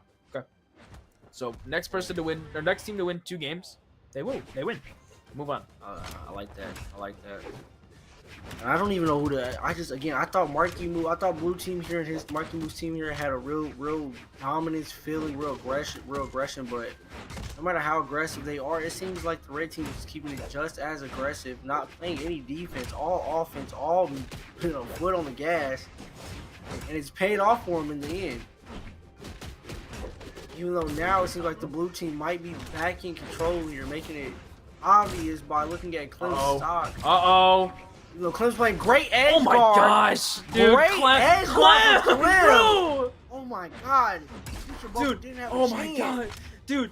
So Clem went back and forth between getting the KO onto Future Bubble and saving his teammate with the side light with blasters. Oh my, dude! What a guy, dude! I love Clem. But nice. Blaster play, that blaster edge guard. That's one thing you definitely have to watch out for blasters. Is that gunplay? Team combo opportunity here. Not going to find it as Chef Don able to come back and relieve that pressure here. Marckiemoo, last person on that first stock. Future Bubble most damaged on the field. Yes, Future sir. Bubble is definitely putting on for the team today, and although Marckiemoo just lost his first stock, he's definitely putting on a show to this game. They're in the lead, but again, Future Bubble sitting here with red stock. You don't know what can happen. That can happen any moment where he can get sent off the stage. He be left with 1 stock, giving red team the advantage. But he just seems like, blue team needs to be careful. Marckiemoo almost knocking out Future Bubbles, and VV able to finish off Future Bubble. And Clem, these VV6 are so incredible, ripping those side sigs time and time again. Now, it is very, very even. Oh no, Chef Don takes out their own teammate. Marckiemoo, the last person on that second stock, kind of following suit to the first. But Chef Don actually is the most damaged right now. If they can get rid of Future Bubble, they could force another 2v1 against Marckiemoo and then potentially take it here. D-Light Sarah putting both blue team members in the red, catches the recovery. Clem, what a play! And now Chef Don comes in with the swoop. The side air gets rid of Marckiemoo down to that last stop. Now wait, I'll be honest. It wasn't like the last time the 2v1 situation. Marckiemoo was hurt a lot worse. And now Marckiemoo sitting there with a fresh 1 stock against Clem and Chef Don. And I think actually, I don't know. That team combos they're putting together against him is looking mighty fine. I can't lie. This is not going to be easy for Marckiemoo, but he still finds a way around to get back on stage, goes back to edge hugging. Gets some hints off. He can actually pull this off if he's able to stay away from team combos like that. He gets another opportunity to come back and make it happen, but of course the blaster edge guard by Clem sends him. Actually takes the stock. Now red team up in the series 2-1. Clem Nation coming through once again. Dude, the combo with Chef Don, that's actually the Jala play is doing very, very good. That might be the you play. know, Clem doesn't really have very many KO options besides those signatures. Then Chef Don comes in here, acts pretty decent. Actually, and I'd say it's mediocre at KOing. You have side air, you have your neutral, and that's about it. Then you have that sword. That sword is one of the best weapons for KOs, one of the best weapons for 2v2s. And they're able to find so many combos with it. And this blue team, they can do it, but they gotta get around the mental block of the VV. You think that's what it is? You think that's what's holding them back? That's probably what it is. I'll be honest. I honestly think it's just. I don't know. I don't know if there's just the first game they were really confident, really smooth, but after that first loss, it seems they're playing a bit sloppy now, a bit more aggressive. I seen Marckiemoo running into a future bubble a lot that last game, even helping VV get a KO off the side stage at one point. You know, if they don't clean up like they're doing now, or stay in a positive mind state, it's gonna be hard beating guys like Clem and Chef Don. Looking for the KO here onto Marckiemoo. If they can get it, that would be huge. That way they can even up the stocks. However, Future Rebel certainly doing a lot better than they have. They're not getting focused as hard this game. Sayer, not going to be enough. Bootsider does not have a lot of force, but a nice interrupted recovery there by Clem. That stock is going to go. Future Rebel securing the first stock off of Chef Don. You know, this is a 2-1 series right now, and Oh although no, the Marckiemoo team is down, neutral sig. they're definitely trying to stay up after this game. Marckiemoo going crazy. Oh my- He's going to get 2 stocks in a row here. Unable to do. Wait. Great edge guard. Oh, still unable to finish off and get the KO. Great save by Clem. So close. That is true, but Marckiemoo Nah, and Future it Rebel are is. down in the set, so I mean they gotta play. They have to play hard. Definitely playing Neutral hard. sig Look there at the by stock. Clem. Marckiemoo. Ooh! Nice punish. Nice. Clem tries to go for neutral sig, unable to get it. Resets the corner, waiting for teammate. Oh, is that Clem's out of here? With the Marckiemoo lands, Clem's is out of there, making a 2-1 situation, and blue team both sitting on 2 stocks. And that's game right there with Chef Don falling off. We have our first game 5. Wow, Chef Don's one accident was the last stock, and he had 0 KOs. That was a really, oh my god, and then Clem sitting over with 187 damage. That was a bad game for the red team, or was that a really great game for the blue team? Is blue team back on track from what they had coming from the first game? Maybe. I mean, they definitely played very, very well there. 4 stocks to their name right at the end. Overall, I will say it can still go either way. You know, we'll just have to see here. Game 5, winner takes all. Winner moves on to top 8. Loser goes down to lower side bracket and has to fight their way through demons, if I will say. Demons, as you might say. Yeah, this, even though this is definitely considered a small tournament in you know, probably the audience size, it's still crazy how much talent that you see out here in these tournaments. Again, we're getting to see Marckiemoo play, but this isn't even this. We only got to see a little bit of winner size. We haven't even seen the full bracket yet, and there's some great names and some great games yet to be played so far. So I really encourage everyone to stick around. You'll get to see great sets like this one here. Side light neutral air. Marckiemoo tried to find the Sayer. Future Rebel hitting their own teammate, unfortunately, but that sider should be the end of that stock. It is not. Chef Don still able to live regardless of the defense. However, Clem gets taken out with that dare. Nice neutral sig, though. Can Chef Don get a KO on Future Rebel before Mark gets back? Unfortunately, not. Very, very close. Interrupting another recovery. Neutral light trying to get the dare. Unable to now. Future Rebel, last person on 3 stocks. Yeah, the fact that this is the last game, and you can tell that it's really tight for everybody, because the fact that this is the last game and the stocks are so close, you can just tell how serious this is for everyone involved right now. You know, both teams sitting at 2 stocks except for Future Bubble. Future Bubble sitting here at 3 stocks still, giving him and Marckiemoo a nice lead. And you know, if Marckiemoo has a lead, especially pulling off team combos like this, there's a good chance they'll be taking the series home 2-3. Barely avoids the D-Sig. Chef Don looking for the KO, still on to Future Bubble. Marckiemoo putting on the hurt train, though. Doing so much damage to this red team. The low defense Jala not helping out here at all. Goes down. Now in bracket stock. D-Sig helps Clem find that stock, too. 5 stocks to 2. 5 stocks to 2 is crazy. Yeah, red team sitting there both 1 stocks each, hurting to see some type of opening, but they're just, again, Marckiemoo making it impossible with Future Bubble, and these team combos are able to pull off seamlessly out of nowhere. Even if it's just a little 1, 2, 3, 4, or a little 1, 2, it's still a lot of damage just stacking up over time, really making it hard for the red team to not even catch up. Future Bubble's still on this first stock, by the way. It's been 2.5 minutes. Crazy. Oh no, Chef Don goes down to his last stock. Oh Neutralize, that should be it. The double weapon throw. With that being said, Marckiemoo and Future Bubble have taken over Clems and Chef Don to move on in the winner's bracket. I can't say I'm surprised with somebody like Marckiemoo on the blue team. Wow. Just insane, dude. My gosh, dude. Marckiemoo and Future Bubble, they were able to force game 4. I'm sorry, yeah, no, I lied. They forced game 5, they took game 5, and just absolutely shifted the momentum later on in that. Dude, Clem, unfortunate to say the least. And we saw very, oh my god, Marckiemoo. You see that? You see that, right? Literally 647 damage, axe and axe only, baby. He said that's the sauce. If anybody out there needs the sauce to get diamond or gold or pop off from Brawlhalla, axe is the move, obviously. That's going in the archive. My goodness, archive, dude. Man. And it's so crazy to see that Marckiemoo and Future Bubble, that first game, they really went crazy, made it seem easy, made it seem like they were going to make this 3-0, no problem. But then Clems and Chef Don tried to flip it and make an upset. But Future and Marckiemoo were like, all right, we remember the first game. We got the download. Go get it. Go grab it real quick so I can install it. They install it, come back, and now they take the series 3-2. I can't believe that Marckiemoo and Future Bubble pulled it off with Clem and Chef Don making it so close, man. Again, great set, great players, and there's only more from here. This is true.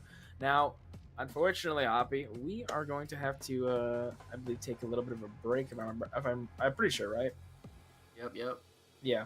So, just before we go, I want to do a quick little recap of what we've seen so far. So, first set we saw BalloonBoy versus Hideaway. They lost to Soul and Winter in 4 games. Upset. Next up, Megd Radish lost 3-1 to Hybrid Flower. Upset. Next up, yeah. Fakey Snowy 3 over Sweaty Meat and Money Holla. And then Future Rebel and Marckiemoo took game 5 from Clem and Chef Don. What a top 12. I mean, that's absolutely that's crazy. My goodness, and these are just the first 4 games. Imagine. Oh my god, dude! I'm really excited to see where Soul and Winter go. That's gonna be a really cool team to watch out for. And Fakey Snowy, really excited for them too. So far, predictions are a little wonky. But I lost all my coins. Hoppy, before we go, you want to say anything else? Man, again, thanks AJ, thanks out to the Moose Wars guys for this opportunity, man. I love commentating. I love these games. These sets were amazing. Marckiemoo, Fakey, Snowy, Raiders, all these guys were amazing to watch. I hope you guys enjoyed the commentation. I hope you guys enjoyed the game, and I really appreciate you guys for sticking around, man. Thanks for the opportunity. That being said, we'll be right back, and remember, these Mies can war.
What is good, North America? I hope you all been enjoying Moose Wars Sub-Zero, the first Moose Wars tournament of the year. My name is Blackout Maru, and that is Real Eagle Addy. We aren't actually North America. You're getting invaded by two European brodies. Addy, you're looking beautiful as always, man. How are you doing? Hey, I'm doing good, Mauro. I'm doing good. I mean, we just both got done casting Brawl League, and now we're back on here with Moose Wars and a different game mode this time. In Brawl League we casted 1v1, and now we're casting my favorite game mode. I don't know about you, but 2v2 always such a joy. I mean, there's nothing I like more than casting 2v2. I'm excited to see some team combos today, and this is actually only my second or third time ever casting a NA 2v2 tournament. So, I'm here for it. I'm here for it. Hey man, I have casted a day previously before, mainly with Galaxy Cup of Space Electronics. I haven't ever been on Boost Wars though, so I'm very excited for my first time performance. I hope you all are gonna enjoy it. But let's get into the first set that we're gonna be seeing. It's Soul and Winter facing off against Hybrid and Flower. So I'm pulling up some stats on Pro Brawlhalla. I can't find any previous tournament performances by Hybrid and Flower, and Soul and Winter have won to their name. 17th place at Autumn's Double Championship North America of last year. I've been told by Hackle backstage that Hybrid, if I'm not mistaken, tends to jump a little bit between different players. So I'm excited about the set because I'm essentially going in blind. I don't know these players personally. Yeah, I same here. don't have a lot of data from pro stats. So I'm just gonna see what happens and go with the flow. Yeah, I mean, basically. I mean, me personally, I'm also only familiar with Flower, obviously, and I do have some recent encounters with Hybrid. As my first encounter with this man Hybrid was just us clan battling Red Mafia recently cross region, and I was like, well, who's this? And everyone in my clan was like, what? How do you not know this guy? He's like crazy at the game. I was like, oh, my fault. Yeah. So, we will see how that goes. But on the other side, Soul and Winter, I just got like a quick rundown from the staff in voice chat about who Soul and Winter are, and yeah, that's about all I know about them. And like that's the disadvantage of being from a certain region and going to cast another one. There's not a lot of player data, there's not a lot of experience. When you're mainly affiliated with Brawl League, like we are, you're gonna see a lot of Agner, you're gonna see a lot of Blaze, you're gonna see a lot of the same players, and you're gonna get a feel for what they're known for what they often pull out, the weapons that they like, the legends that they like, what their best game mode is. For us, going to North America and seeing completely new, at least to us, names is difficult to cast because there's very little we can explain simply because we don't have that knowledge just yet. This is a first time for us. But that's also very exciting, seeing stuff for the first time, and it just leaves a lot to the imagination. And I just want to get surprised by them, see what they think I managed to pull off. I mean, I saw, and I know you were too. We were watching some of the sets from earlier, and I did see that Winter guy playing Bryn, which obviously, love me a Bryn player. I saw him do some crazy stuff. Like I remember he got a knockout with like a GC downlight on X when he was in the telescope up there. Like he was up in the stars just shooting, trying to shoot down like Neptune or something, and he goes for a GC downlight on X and gets a knockout off the top. I was like, what is he on, bro? Is this X game mode? Like, yeah, I saw that as well. All that I know about these players is what I've seen from the past hour worth of streaming. And it looked very promising. Yes, sir. I am excited to see how we go here. And actually, I did not notice. Are they are they going more towards team combos, or are they playing more the game and just kind of let those come to them?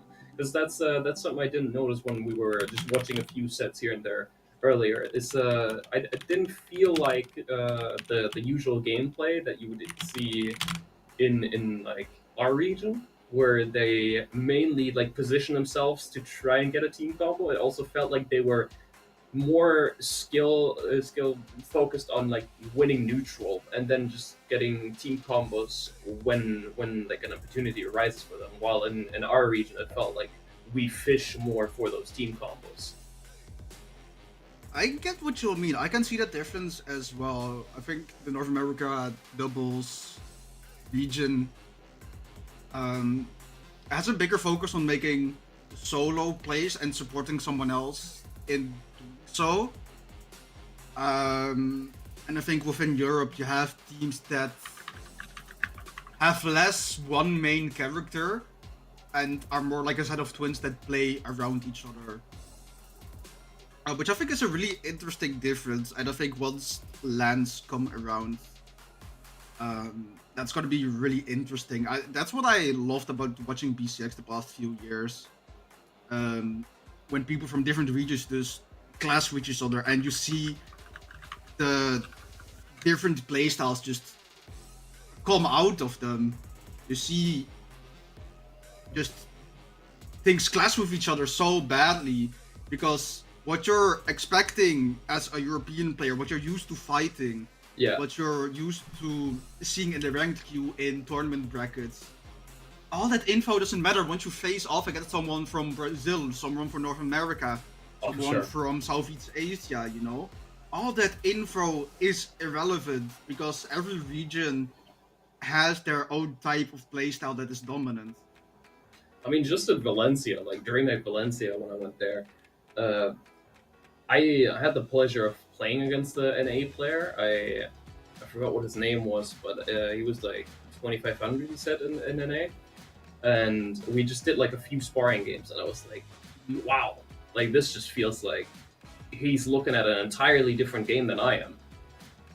It's just interesting how, based off of our competition that we have, based off of the players that we play against each day in like the ranked queue and sparring sessions, how different our play styles can be each day. And that's something I've really noticed when watching like these different regions or even getting the chance to play against them. It's always like, wow, this is like widening my worldview. And this applies to other things than Brawlhalla as well. It's kind of crazy. Different cultures. I've played with some North American buddies of mine, like we'd queue together some games on Europe, some games in North America, and the difference within character picks that are dominant. For example, Europe having a lot of X, a lot of Ilgrim, is very noticeable because Europe is branded by having a lot of heavy weapons being played, whereas when I would queue with them in North America, it's constant double, triple gauntlets that we will be facing. Oh yeah, for sure.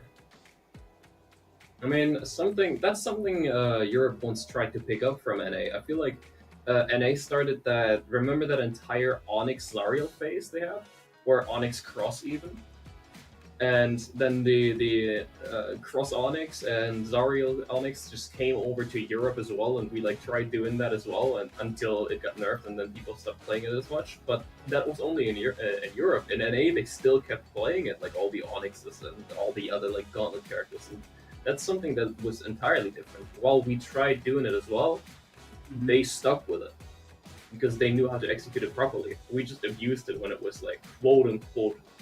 As one like Fall Pro. Yeah.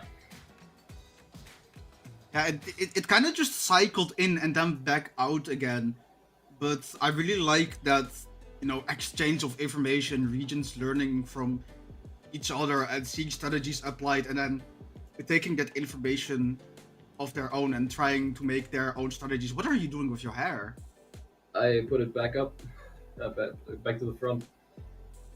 Also, I think we have a game now. Actually, I think everyone is now here. We have been waffling here for a while. I could waffle for a while longer if you want me to. I mean, But I don't think the viewers are going to appreciate that. The viewers are here for gameplay, Eddie. I could talk about what I've been eating today. I could talk about what I've been doing today. I could just keep going. Okay. Keep Hey, talking listen, about, you gotta introduce my friends to NA though, because like in Europe, in Brawl League, we know you're a buddy, but I don't think North America knows about him. Pull him up real quick. my buddy. Your buddy, Oh. you know who I'm Oh. talking about. Yes, sir! So this is Juliet, my dear friend Juliet. So Juliet is actually dating Olaf, which we have over here, and they recently had a child, which was sadly a miscarriage, so it got turned into a pencil. Funnily enough, yeah. The Eagle Eddie lore goes crazy on Moose Wars Day. Yes, sir. Alright, it's time. We're loading in. We're seeing the. Are we on North America? This feels like a European comp, Eddie. This looks very European. This looks turbo European. We're seeing 3 axes. We're seeing a Rayman Ogrim. Hybrid and Flower winning the Ogrim Kaya, which. Oh, they're just I think they're this is just going. a testing game. Yeah, At least I'm assuming so. Are they doing a button check online? That's crazy. What are we doing here? Is this a reset? Is this like a button check? I mean, it's gonna be a reset. We're not gonna count this. Like, they I mean, jumped off at the obviously. start. I'm just kind of wondering what was the reason. Maybe they were testing internet. Maybe it was a button check, like you mentioned. But it's rare to see a button check online. Yeah, that's what I was surprised. Like, I don't think I've ever seen a button check online. Only ever at LAN. That's it. And We're boy, having do I level tell you, 100 actually- Ogrim and Kaya though. That's Actually, playing at LAN, man, a button check is necessary. It like every single set, I was like, did I get my controls right? It was actually 2, 1. loading very in necessary. finally. Still the same legends, and this is just my European ranked queues, man. Bryn Rayman versus Hybrid and Flowers Ogrim Kaya comp. Could make the argument that that was a comp, I guess, made more popular by Acno and Blaze's performance on these legends, and Well, Acno's I quite very like famous Kaya clip. I can not Blaze obviously, but if we're talking about Kaya, Jabba Fakey recently have been running the Kaya Terrors as well, or were. Oh, that's a Which, huge gave side a- sig. That is. And Winter, I'm quite liking how he positions himself here so far with with Soul actually getting 2x sidelights there and immediately backing off to not get punished, which was quite interesting choice of options, but it worked out great for him, though Winter goes down first here, giving the red team a lot of control, which Soul actually takes control of as well with the GC side sig, getting a knock on the Flower there right away, even out the game quite nicely with some nice That damage was a lot of stacked damage, and onto that was unarmed too. That was crazy. Okay, Winter putting out a sidelight there with that axe, trying to find a knockout onto a Hybrid, still staying strong on their first stock. But so is the Rayman on their screen, so is Soul, but now they're finally knocked out, and Hybrid and Flower have a full stock lead with Hybrid still being on their first, going deep after that weapon throw, not catching anything. How is he still alive? Okay, I never don't know mind. about it's you, not- but I cursed it. that was a caster's curse right there. You Bro, we're jinxed like it, as 5 one might minutes say. in, already a caster's curse. Like that's insanely fast. That is indeed insanely fast, but to talk about caster's curse, we got to talk about Winter still holding on here, and almost barbecue cutter. He's playing very careful at the top. That he does go down with that bow Also, the recovery. side sig is really unfortunate after the beautiful endlight coming out from Hybrid. The blue team is quite behind here, actually. Winter needs to play possibly careful here, or make something big happen, but that is not going as he would like it to, as he does get bounced around there just a little bit with the damage. Nice endlight there. Soul not in a position to follow up whatsoever, though he's playing careful. Now he's out of options. That's a good position for Hybrid and Winter to, Hybrid and Flower to juggle there. Able to convert The much of fist it, though, doesn't but the take him off damage the is top, but piling it's up. a That ground ground pound. pound might have been bad. Oh, great coverage by Soul there. If Soul didn't get that silent on both of them, Winter might have been gone. That could have ended really badly as they could get the knockout there. And while they are quite behind damage-wise, this is winnable. Winter is in orange, now in red, but has an X and we're seeing 3 X's on the screen. Yeah, now we're back in the EU. What is happening? What type of immigration happened to NA? Man, I don't know about you, X's are but just they are swinging! cooking! Wow! Winter and Oh. No, you weren't kidding when you said this is winnable. How did they manage to turn this around? Okay, Flower Haven't got won that yet, knockout. haven't We've won been yet. behind in damage.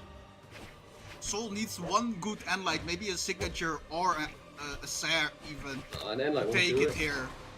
Okay, Flower is down disarmed. there. This is really bad. Switches to the gauntlets here, interestingly enough. Weapon throws them away. No more gauntlets, gets the axe spawn on top of them, and Flower disengaging. Like Futsis gets the spear. Flower needs to make the play right here, right now. Doesn't get the dodge read. Starving, bow in hand. Soul hasn't really, tried. Oh! Yep, he was waiting for that. The patience there was Something insane. I noticed, yeah. That's something I noticed about Soul and Flower both here, is they are really patient with the footsie gameplay and just aggressing with movement, one might say.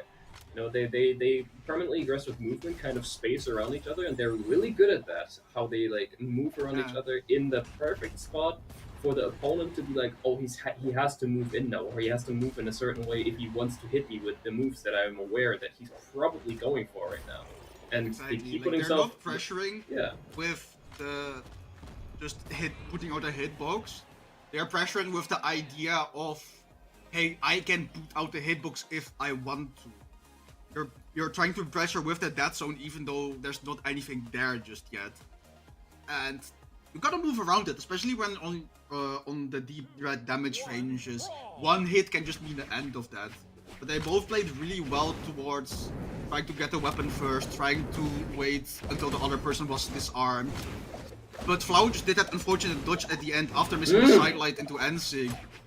And Soul Nice got a little team beautiful come off advantage the of top that there. goblet. Soul actually getting a lot of damage on them right away at the start of that match. Almost goes for a gimp on Flower there, but rotates back on stage to get a 2v1 situation against Hybrid. They convert a lot of damage off of that. Now looking quite strong here, as Soul has been popping off on the axe here, looking at a lot of damage onto the red team, but the red team has been looking a bit more in control when it comes to the even damage spread onto the blue team, as both are approaching the knockout zone now. With Flower looking for a neutral stick there, not gonna have it converted, but the knockout does happen there with Winter going for a sidelight fallout there, not quite the ideal, but it is more damage, and Flower's also approaching the knockout zone. Everyone is close to being knocked out, as that neutral stick won't just do it quite yet. With Hybrid now trying to play it careful, Soul and Flower having a showdown on who goes down first, with Hybrid getting a lot of damage stacked up on them. Nice little 3-piece by Soul, and he keeps Wait, it what is going! Soul doing? Soul Takes him on up to the other right. end. He's not done! He's going in again! Oh, hey, listen. all in. That's a lot of value. You put him from right to orange on just unarmed. You're not giving away your weapon cycle. Now he has the axe in hand because he didn't pick up anything. And you're still on the second, fresh. He wasn't in deep red, so he was like, okay, I'm still on my first. I have a lot to play with. So if I die here, but That's bad. Oh. That interrupt is If rough. I lose saw my the stock vision. here and I still do have stock worth of damage, that's gonna be worth it if I give this up. And now they're still in the lead. Look at the amount of damage Hybrid is taking. Isaac misses, punished by sidestick onto Ulgrim. Soul right there for the punish. We saw 2 stocks taken away now, and it's another 1v1 between Soul and Flower. Winter coming through with the axe. Swings, misses.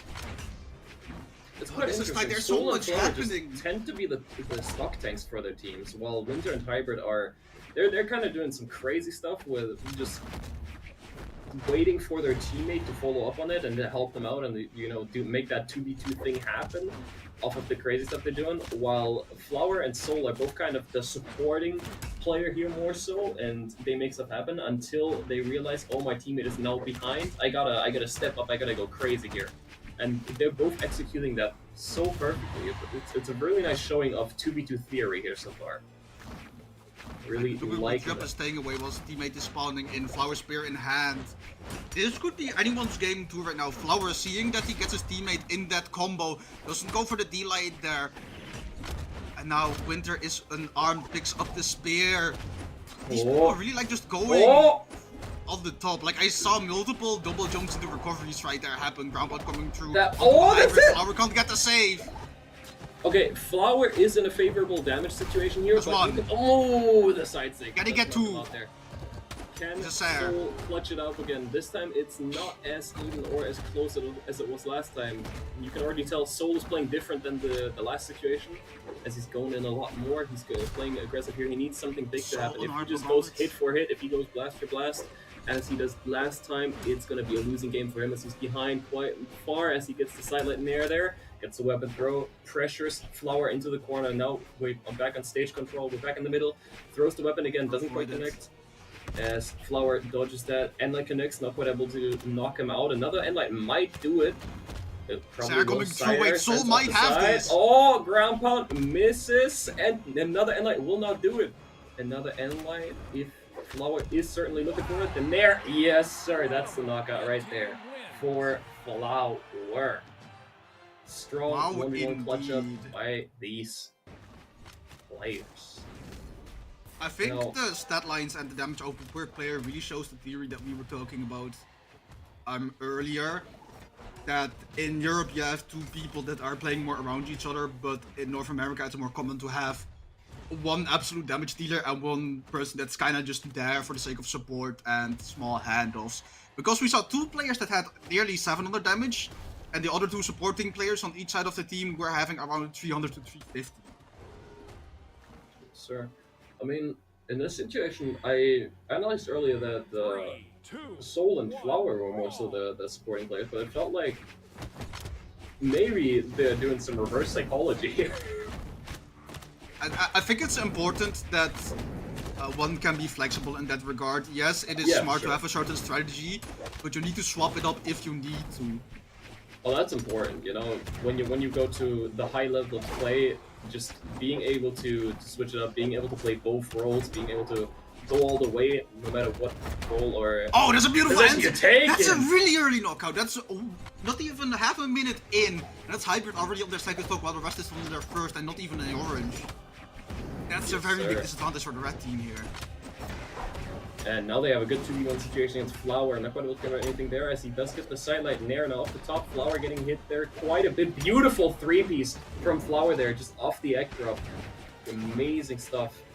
Now resetting neutrally, just a little bit. Hybrid trying to play careful and not get damaged as much, waiting for his teammate to follow suit as he did do there. Now the blue team, for once, in quite a lot of control here. You can tell they're positioning themselves in the middle, they're going for follow-ups, they're getting those setups. The red team is not in a spot of comfortableness here. They're I saw side-by buzzer. delight into recovery from the teammate happen on X. That was crazy. None of these players are getting more than 2 hits in their own string before their teammate takes it over, and I'm really impressed by that. I'm seeing like this! Like this, that was 2 to 3 hits, and then the teammate had a D-Sig. That's crazy!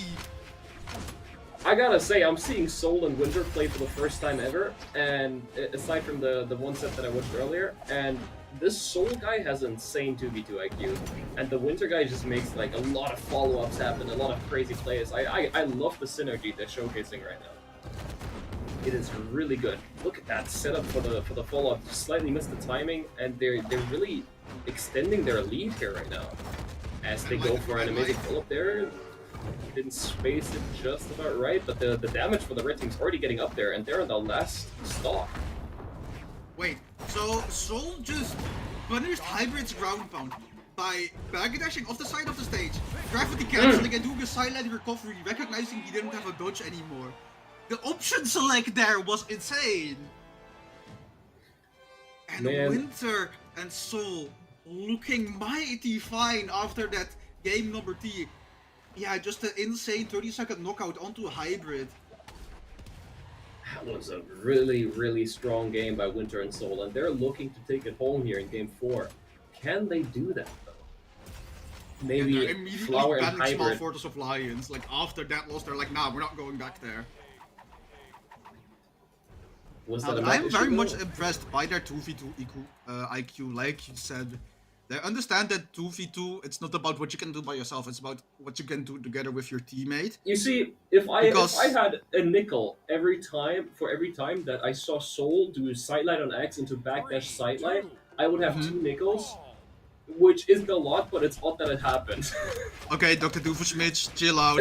Going into game number 4, onto Demon Island. Soul only one with no weapon left. We're seeing a double spear, gauntlets, and a lance right now on the side of the stage.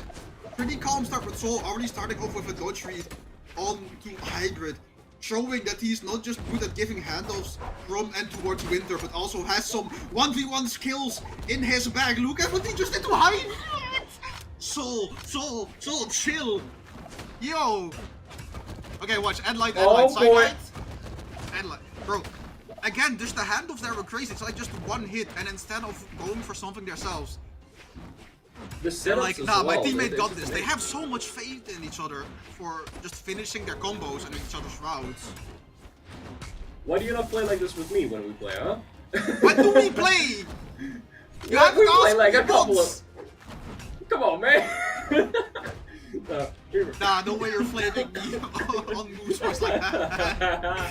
Beautiful dodge read coming out from the Soul, taking off Flower off the top. Bro is still on 3 in yellow. And he keeps it going. He went for a draft to get on the top. This is man. He's not human. Man, this Soul guy, I gotta give credit to this dude. Winter is playing insane as well, but this Soul guy just next level 2v2 IQ from what I'm seeing. The way this guy sets up like 2v2 situations, just giving his teammate opportunities to follow up, like spreading the red team apart is amazing. He has a really great understanding of the game. I'm surprised I haven't heard of this guy before. Like, I've noticed it in the previous game as well, but there was so much going on, I didn't have a chance to say it. The blue team is doing a really good job at buying time by just smacking one person away, and then using those 5 seconds that they have the 1v2 against the remaining person on stage, just dish out an immense amount of damage to take someone from white to orange. And man, I've been talking about Soul and Winter a lot, but I am also really liking what I'm seeing from Flower here. You know, he keeps calm. He's like, oh, my teammate Hybrid is like behind a bit on damage right now. Let me just take stage here with the bow, spread it out, just keep the juggles with the endlights here, give my teammates some room to breathe, give my teammates some room to play, and let him relax a little bit. That's a great decision making here when Hybrid is as far behind as he is. And that pays off beautifully. They needed that. Considering That's like exactly a few seconds ago. That is exactly why you've got to do your best at all times to keep your teammate alive, no matter what. For situations like that, as soon as the positioning is off just a little bit, the red team gets a position and a chance to bounce back from how far they were behind. And now it's already looking like red team's game to lose. It's such a quick switch back as Hybrid This does is go down doable here, for but Flower. this is very much doable. This is a similar situation as it was in game 2. Oh, But the that's a follow-up lot is of there, damage. that's up to orange, not quite a 0 to death. Coaches As that. Flower is Goes for now the funny angle! Okay. The funny angle came through and Flower almost clutches this with the NSIG. Okay, can Winter do this? This is the same situation that Soul was in Decent before, coming and no, he will not. We're going to game 5! We are going to game the 5. Demon Island funny angle claim a clutch there. What a game Oh, by Flower. just the straight 90 degrees down, simple geometry right there. What a game by Flower, man. Look at that almost 800 damage right there. He did 770 damage, Flower. Do you know how much that is? Man. A lot. Yes. I mentioned earlier how Flower is taking stage. He's kind of juggling with the bow and like doing N lights and B lights where he can, and then keeping the blue team in air. It worked out so great that towards the end the red team got so much control again, and Flower was just moving left, right, hitting Soul and Winter where it hurts, and it was looking amazing. And then the Hybrid just came in. He was like, "Okay, my teammate's popping off. Let me get the follow-ups," and that so he did. And going into this game 5, the blue team needs some change here, but we are still on Demon Island. Bro, those first few seconds of this game 5 were kind of confusing because I felt like it was just a free-for-all but with different color schemes. Like, people were hitting each other accidentally over and over again. That's a big conversion, even though it's only 2 hits. They're buying so much time, you're just spreading them out, not giving them space to get together. sir. The blue team has some. They're just swinging with the axe constantly, but I have yet to see something that just misses or hits the wrong person. Gets it there, doesn't get the dodge onto Hybrid. Really Winter, accurate. the only one being relatively healthy as Hybrid loses their first up in this game 5. Now the 2v1 onto Flower. Flower backing off to the side of the stage, but this is Demon Island. They ain't got no wall to work with, and Soul. Ooh, good situation here. That's Beautiful it! stuff. Gravity cancel desync! What? Just freestyling that we're out in the skate park and Soul is going double there! Is that it for Flower? No, the recovery coming through, but it's still a lot of damage. Man, Soul and Winter, beautiful showcasing on the team combos here, but what a save by Hybrid there on the Flower. Flower might have been gone early, but he barely held on, and that Hybrid is just gone there. Beautiful, quick team combo by the blue team there to take Hybrid out really quick, and Soul just keeps it going with a nice 3-piece on the unarmed there off the top. Now, Flower's still trying to hold on. He's trying to be the stock tank here. He's trying to make stuff happen once again as he tries to take Soul off the top there. Hybrid playing very careful. Does get silent nair there. Playing careful, trying to not get the damage up on himself, but he is in the orange now. Feels like. He, as he should probably, as he is in the orange here on that game 5. Now, Getting double dared. ooh, dangerous situation with Soul there. Soul does go for the down sig there. Hybrid barely making it back with the land cider. Now, center stage, trying to wait for Flower to make something happen, but the blue team is just looking so confident right now. They're looking so much in control as they are still on their second stock and not really getting knocked out either. Hybrid is gone. Can Flower clutch this? I think don't everybody think knows so. He right might now be the Flowers in the gone. thick of it, but he still touches the wall there. Wait, the 2v1. You know, Flower has top 8 at BCX. We've all seen what he can do, but this is a bit of a rough one. Maybe if he plays the best he's ever played in his life, he can No, do this. But Enzig misses. He gets one more shot at live. He gets one more shot at winner's side right now, but the D6 coming out. Oh, and Light Ooh. avoids the weapon throw. Flower He like amazingly chased the holding turn on around quite side long Light, here. avoiding going for the end Light in order to not get punished for it. And Light coming through by the blue team, hitting their teammate. Power is playing this so clean, but he has no resource to Yeah. work with. And Soul getting the D6, smacking them in the face. Taking game number 5. Soul and Winter. Immaculate performance right there. I am tired from just watching that. Man, that was a struggle. Both teams really just an amazing showcase. Each game they just kind of traded blows. Game 1, blue team. Game 2, red team. Game 3, blue team. Game 4, red team. And then game 5, blue team. They just went back and forth, back and forth. If we kept going like this, they'd probably have an even score if we went to game 10. Bro, I am excited for what both of these teams are going to perform throughout the remainder of today. Because this was hype. This was extremely sick to watch and to cast. As for now, Soul and Winter are advancing towards winners finals, where they're going to be meeting one of the next teams being Fakey Snowy versus Future Bubble and Marckiemoo. So these teams are seed number 2 and seeded number 3 respectively as for today's tournament. And I think during pre-show, AJ and Flaming also mentioned them in their top 3 and teams to look out for. Is there anything that we need to say about these teams? We know them, and they know them. I think everybody knows these guys. I don't think any of these guys need an introduction if we're being fully real. I mean, Marckiemoo and Future Bubble. I'm gonna be honest, before BCX, I didn't know who Future Bubble was, but boy did he leave an introduction. Boy did he leave an impact. Because man, these two together, just a story in the making. If they won BCX 2v2 as well, that would have been just maybe the One Piece was the friendship we made along the way type story. We did not just have to make a One Piece joke in our blog, man. Why did you? No reason. No, bro. You're not getting paid. You aren't getting sponsored to say that. You're just shit posting on our blog for the love of the game. Anyways, going on to Demon Island, we're seeing Marckiemoo on an ogre. Backstage we were talking a little bit about it and we had different people. I'm not gonna name any names. Heckle. Saying, Marckiemoo, get off that ogre. And other people, including myself, saying, nah, trust, Marky has it in the bag on this pick. Popping off a future bubble just on that. I don't think I've seen them play anything else but Gaia and doubles, even during BCX as well.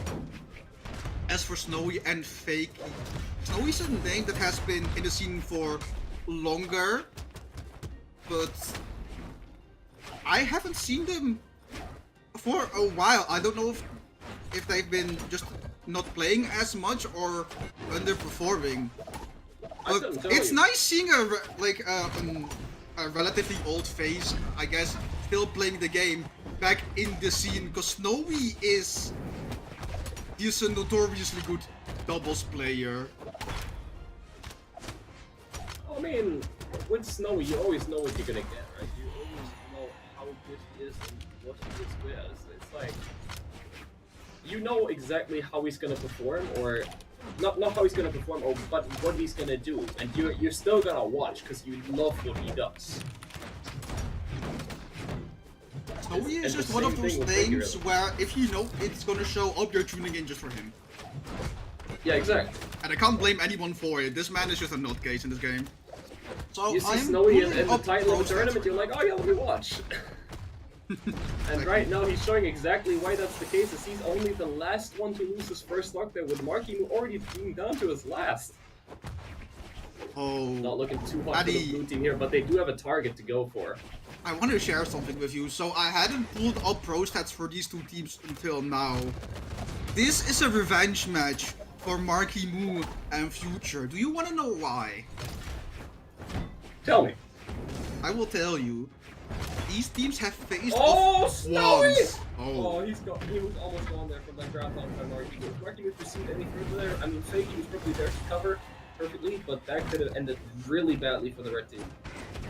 Anyways, yeah, revenge These match. teams have faced only once. Oh, And it no! was during last year's BCX. Marckiemoo and Future lost That's the set it. to Snowy Fakey 3-0. And right now Snowy and Fakey take another game of there. So now it's 4-0 on pro stats if it would have live updates. I understand it's not possible, but just imagine it's 4-0 in favor of Snowy and Fakey. So Marckiemoo and Future have something to prove. Man, I don't know what went through Snowy's mind that game, but he was looking unstoppable. 5 knockouts, 600 damage basically. This guy was just going. He had places to be. And it didn't seem like Marckiemoo and Future Bubble really had an answer to what Snowy was doing with Fakey's support as well. Fakey was always there in position to cover whenever Snowy needed him to, and that's basically just the story of that first game. And if the blue team doesn't adapt to that, it's gonna be a rough one for them here.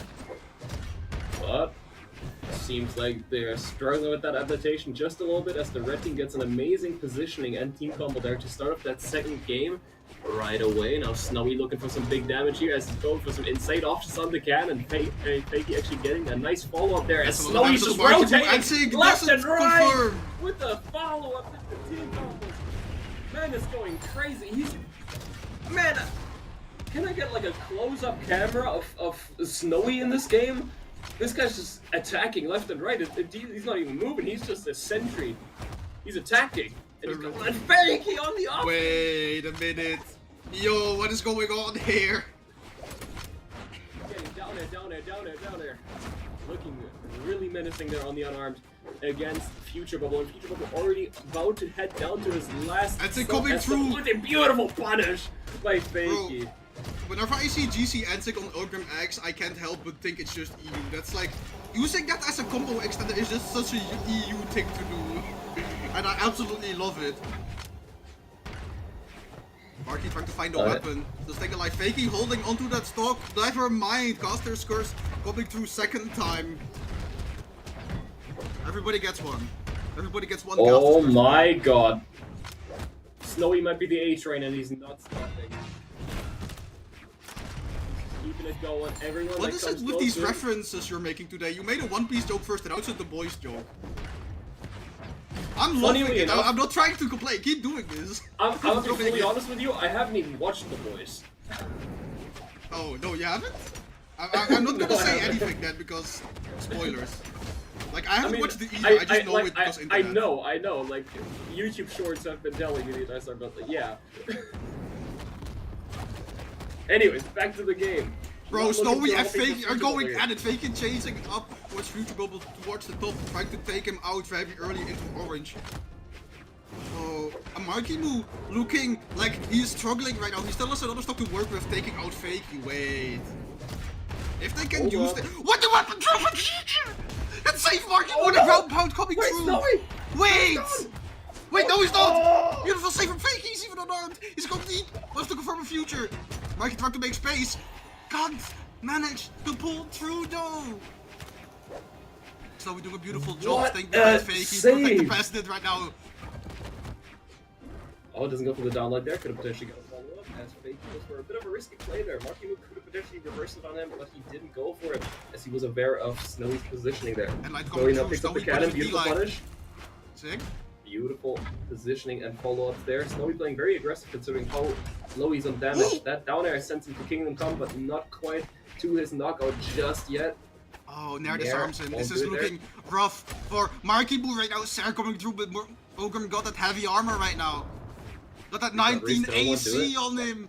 But is it gonna be enough? And Light coming through, not even in a bubble. Trying to take Future or Fakey Oh, off the that's top. it. It's not enough though. And Marky and Future lose the second game. As Snowy and Fakey are 2-0. Man, what is Snowy on, bro? I said in the first game he was just going left, right, going crazy. He did 700 damage this time. He even one-upped himself from the first game. This guy's unstoppable. We talked about Snowy, you know, he's that guy you click on just because he's a joy to watch. Yeah, he's telling us how. This guy is going crazy right now. The blue team needs to change something here, or it's just gonna be a continuous train here, running him down. They did get slightly closer than first game. So the adaptation seemed to be there. At least I hope so. I hope it wasn't just like a luck based or anything like that. I hope they found the way to improve. Otherwise, they're gonna have a 6-0 record in games against the same team that beat them at BCX. And losing 3-0 back to back from the same team isn't really a good look. It's not a good look necessarily, but if it's one of the best teams existent, just like you are, you know, sometimes it's just something you gotta improve on. And after the second time, if they get 3-0'd again here, they know that they gotta look at the replay. They know that they gotta review those sets and be like, maybe these guys are doing something exactly that we are struggling with. I mean, that's hey, the maybe reason the why we got adaptation is 3-0, coming through but- right now. Oh! They're stuck up and a lot of damage on Snowy right now. He's trying to get back on the side of the stage of Demon Island. Doesn't get the edge guard. They coming on through their second stock right now, having the bow in hand. Snowy avoids the sidelight coming out from Future Bubble. Marckiemoo avoids the edge guard coming out from Snowy on their gauntlets. But the team combo ground pounds used on Fakey, disarming the knockout coming on to Snowy, and the blue team has a 2-stock lead. 1 stock now. How long are they gonna have this one in the bags? They're coming through the other side of the stage. Edgeguard coming onto Future Bubble. No, Fakey going for recovery. Team combo interrupted by Fakey. And there it is. It's right back even after such a strong lead. Coming out for Oh! blue team. Good tank play. Future Bubble there. That could have been it for Marckiemoo. He keeps saving him. Someone keeping Marckiemoo alive, holding onto that second spot. But this might be bad for Future Bubble. Can Marckiemoo cover for him as well? No, he gets surrounded by himself. Fakey and Snowy really looking too menacing there as they were almost able to finish both blue team members there, but they kept themselves in the game. Now Future Bubble trying to cover here, tries to keep Marckiemoo in the game, but not quite able to do so as they get themselves knocked over there. And now a follow-up, that is it! Yes, And sir. the reversal from this game is insane. This is just that meme graph of it's so over, we're so back, it's so over, we're so back. Because it was 2-stock lead coming up from the blue team starting off this game 3. Red team evened it up, and now the red team was the team that had a 2-stock lead, and now it's reduced back to a 1-stock lead. And they are looking to make it even again. This game is so back and forth. Yeah, there it is. So back and forth, like I've been saying. I mean, Fakey went for an interesting play there. If that actually connected that ground pound, that would have been it for Future Bubble. But Fakey committed very strongly to it, and that might be it for Marckiemoo. And got a Marckiemoo Marckiemoo, beautiful! Was an orange. Didn't even need that much damage in order to take him out. It was just recognizing how little options that he had, and that's another 3-0. Talk about destruction from the red team here. Marckiemoo and Future Bubble just got. They are out of there. That's a way to end their winner's side right there and then. I just realized I misread my pro stats actually. So the entire time I've been talking about BCX being the thing where they got knocked out. They did in fact get knocked out 3-0 in a major before, but it wasn't BCX, it was Autumn's. Autumn's Double Championship North America, where Fakey and Snowy placed 3rd and Marckiemoo Future Bubble placed 9th actually. That was a while ago actually.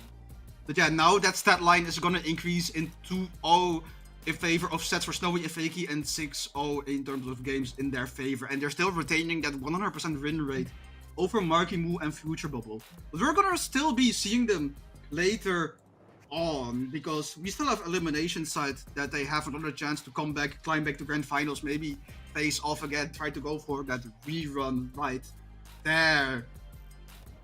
As for now, we're going to another set that I think a lot of people had on their radar. Eddie, do you want to tell us what it is? Yeah, well, so we have obviously the same teams that we just saw losing are still in the tournament, because we were on the winner's side of the tournament just now, but we are now heading down to losers round 1 here in this tournament, where we first up, I believe we're going to have BalloonBoy and Hideaway, which I don't think that needs an introduction, and versus Megdi and Radish. I mean, that's just clash of the Titans here, just coming up right away. We got BalloonBoy and Hideaway, which is an incredible team that in the ranked leaderboard most of the time at rank 1, versus Megdi and Radish, which obviously just they have a history. I don't think they have ever done too bad on a tournament, which I would have to check pro stats, which I could do right now, but I don't think. Pull that up. So I'm looking at the sets right, the seeds right now. Megdi Raiders seeded number 4, as Balloon and Hideaway are seeded number 1. Seeing both of seeing teams that are seeded top 4 coming into top 8 from elimination side is a rarity. So I'm gonna double check who knocked them out of curiosity. I'm looking at Megdi Raiders right now. The worst ever placement these two have gotten together was literally 17th. Which was at which was at BCX being your worst is extremely impressive. Which was 2 times, once at BCX 2024 and once at BCX 2022, and that is their worst placements of all time. 17. Wait, Eddie, I found something really funny. So I was looking. I am currently having the StarGG page for both of these teams in front of me. Both of these teams got knocked out by our first set. So Sol and Winter were the ones that knocked out Megdi Raiders 3-1, and Hybrid and Flower knocked out. Wait, I'm saying it wrong. Apologies for that. I'm getting them confused. Megdi and Raiders were knocked out 3-1 by Hybrid and Flower, and Balloon and Hideaway were knocked out into elimination side by Sol and Winter. So if the people that are seeded 9th and 5th knocked out the people that were seeded 1st and 4th, that says a lot about their skill level. It says a lot about those 4 players being people to watch out for in the future and the remainder of this tournament. For sure.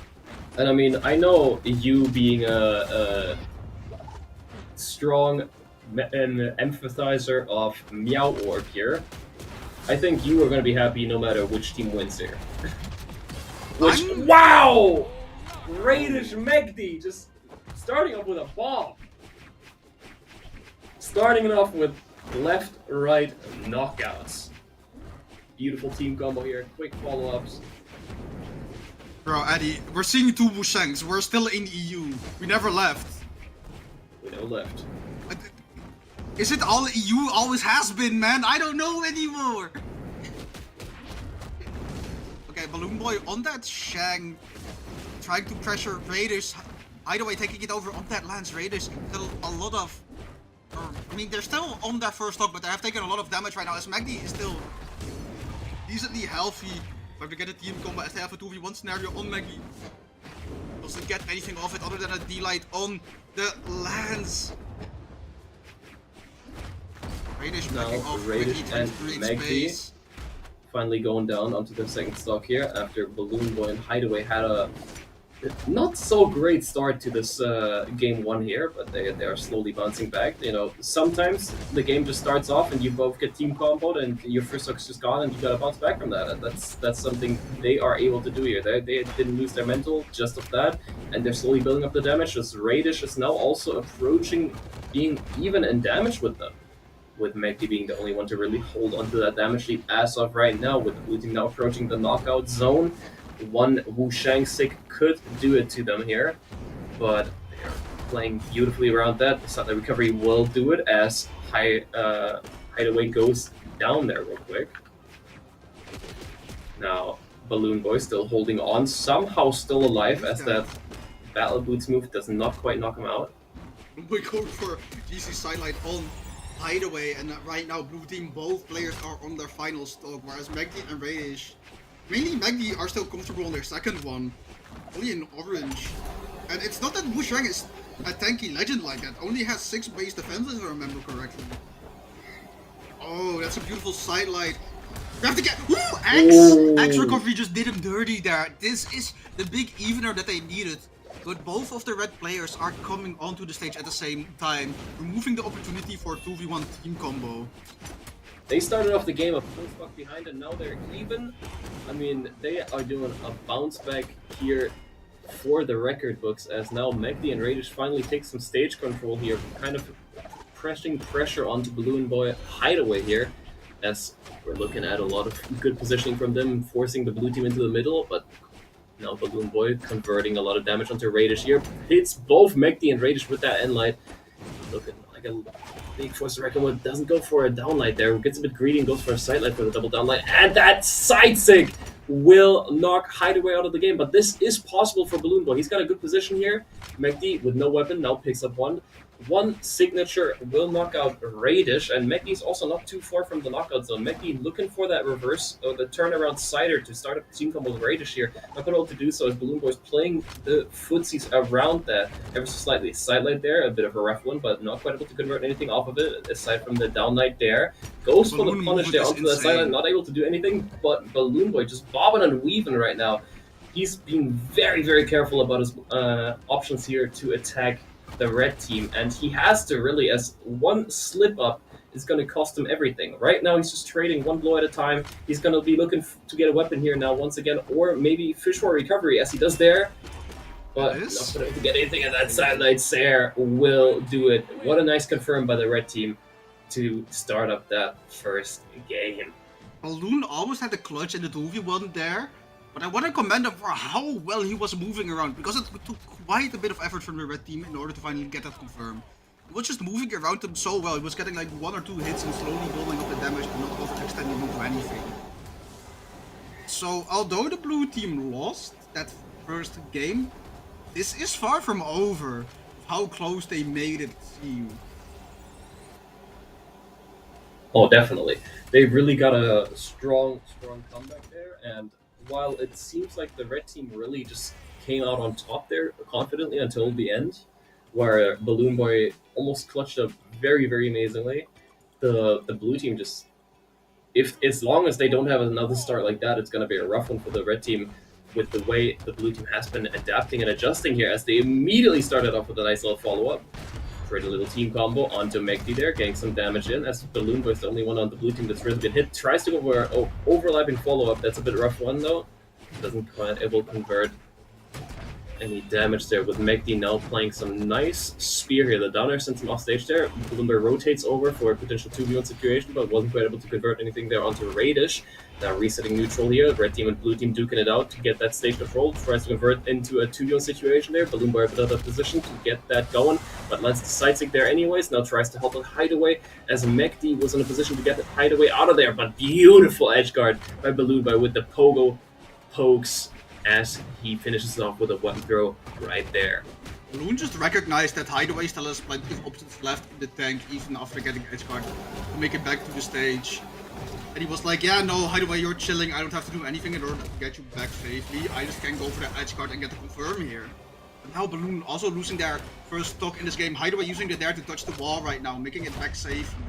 Wouldn't it be hard to knock him out if he's playing this well? And the train onto Radish, putting them in the orange. Beautiful. Oh, he's going deep there. He's Sad. still Hideaway going. chill. Megdi goes by, still alive there barely, but that's a lot of damage that Hideaway just dished out there. Still holding on to his first stock before that, as he Hideaway gets knocked out. Did like 500 damage on that first stock alone. They are playing so yeah. well right now. You know, Hideaway is going That's another one. crazy. Hideaway is on demon time. I mean, we saw two Onyx players in a row here with Snowy and Hideaway, and both are just cooking up a devious hotspot right now. Exactly. Bro, I know Balloon is just big chilling, like seeing Hideaway take knockout after knockout and just like grabbing people onto the stage, making Cannon seem like a grappler character. And he's just sitting there like, yeah, no, Hideaway, you do your thing, and just take a sip of his water. Like, I'm big chilling. You know, sips tea. Yeah, exactly! Bro, just...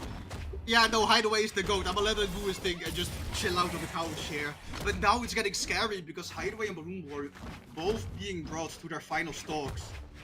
Radish, the only one being in the red, Megdi in yellow, and then Hideaway and BalloonBoy just being fresh off their new stocks. Double edge guard potential, Megdi and Radish both on the wall on the side of the stage.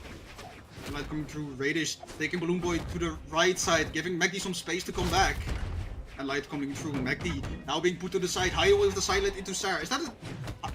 Did Hideaway get 5 KOs? Did I count that correctly? Is it gonna be 6? Okay, no, not 6. Nah! BalloonBoy denied it. It's 3-3. It felt like... I might just... I think I'm going crazy. I genuinely...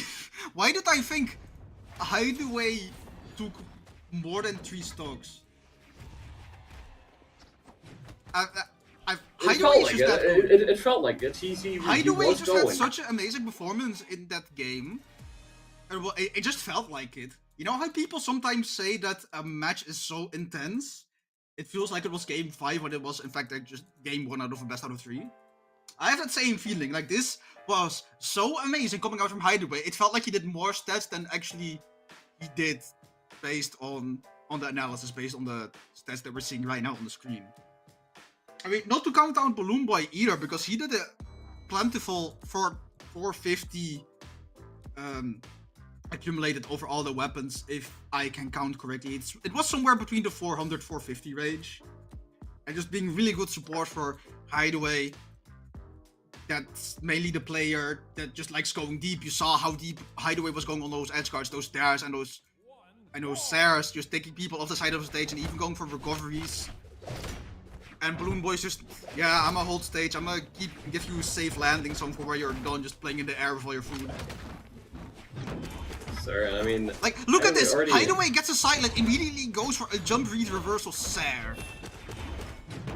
Sir, he's just going in. He's got that cannon in hand and he's ready to just keep it going. He blasts away. Like, look, he's just target switching right now. He went on onto Megdi at first and then switched out to Radish right away, but that might cost him ever so dearly as Megdi does get the ground pound there onto him, and his stock is gone very quickly, as that was only the first 30 seconds of the game with him already being gone, and now stacking up a little bit of damage. The red team making a beautiful adaptation here onto Hideaway just going for his pop-ups, going in aggressively. Now Hideaway probably needs to switch it up just a little bit here, but he's still going in. He's still got that cannon in hand. He's still popping up on the attacks. He's like, you might have adapted to me, but are you capable of handling me? And Maggie is still living for some reason. Not even the recovery coming out from BalloonBoy, taking him out, and Light coming through. Okay, now the 2v1 onto Raiders. Raiders going off the top. Not being allowed to land double there, coming through from Hideaway. And now BalloonBoy is just chasing onto Raiders, and Light coming through. N-Sync from Magdi doesn't knock BalloonBoy out just yet. Now coming through, interrupted by Hideaway. Hideaway just goes out for a Sair, going off stage deliberately. He didn't need to do that, but he wants to go deep. He wants to have people fear him. Yes, sir, and that fear he's instilling might have been wearing off just a little bit, as the red team really seems to be targeting him here. They really are going after him a lot, as he is the one to get in this game here. With him being in the knockup percentage, that down air, almost doing it. He's barely holding on by a thread here. He is trying to keep himself alive. He is struggling, but BalloonBoy, Hideaway, the only damage dealer on that team. BalloonBoy has been stepping it up really well here, as he's been piling up the damage on the red team. Can he get the knockouts? Is the thing he's been struggling with here so far, just a little bit. BalloonBoy, this is gold! Let's not do that on stage! Ooh. Okay, wait, he makes it back, but can Hideaway make it back though? Yes, he can, because BalloonBoy is the gold like that with the save, and Magdi has an unfortunate SD. That the past 30 seconds of off stage had me on the edge of my seat. I am starting to slur my words, because I am sweating and I'm not even playing. Okay, recovery coming through. Raiders getting the knockout there. And now it's even stocks across the board. Hideaway having the most damage taken, and it's not as much. I say that as Magdi is going in. Trying to get into red, and Hideaway just going for the reversal there. You saw the Sair, then off the wall knockback. Going for the dare. Doesn't connect onto Magdi. Boy going off stage, so it's Hideaway. We're seeing two separate 1v1s right now. A bird coming through Phoenix from Raiders, taking Hideaway off the top, and now BalloonBoy, the second time, he has to clutch the 1v2. I was talking about how close it was when he did that the first time. Can he do it the second time? Does he have it in him? Does he have the adaptation? Magdi and Raiders do a really good job at weapon starving. Throwing away the spear, delaying the next weapon spawn, and Raiders just having the edge guard. Raiders is sitting on the ledge, being like, nah, I'm gonna stall you out. And Magdi just running back and forth across the stage, throwing weapons, not giving Balloon any weapon whatsoever. Edge guard coming out from Raiders, throwing away the boots. They're ready for this. They're playing this 2v1 out so well. And BalloonBoy is just completely disarmed from all potential options, and they're coming through. They dismantled BalloonBoy so extremely well in the 2v1 scenario. Like, they just didn't allow him to do anything. Indeed. Now, BalloonBoy, wasn't able to shine in that 1v2 situation, but what I want to really talk about is how they dismantled Hideaway in that game. Hideaway in the previous game and in the game before that even was just going crazy. He was moving, he was doing a lot of attacks with cannon, and this time the red team was like, yeah, let us put a stop to that. Let's make him not do that. And then they just kind of went for it, and it worked. It worked amazingly. Now the question is how Hideaway answers to him getting shut down. Does he step it up here? Does he take a step back and play around how BalloonBoy is playing? I'm quite curious to see how he answers here. Or if he's just gonna let himself get shut out again. I think Hideaway is mainly struggling with the accuracy of his attacks, and he needs to change it up a little bit, because he really likes going for just the deep plays, taking people off stage. But when it misses, he needs to take a lot of time getting back, trying to play around BalloonBoy again. He's playing he's trying to make a lot of solo plays in a team game. Yeah, so this is what I want to see more. Just a simple Enlight into there as a small team combo coming out from Balloon and Hideaway, rather than Hideaway going off stage and Balloon just kind of sitting there.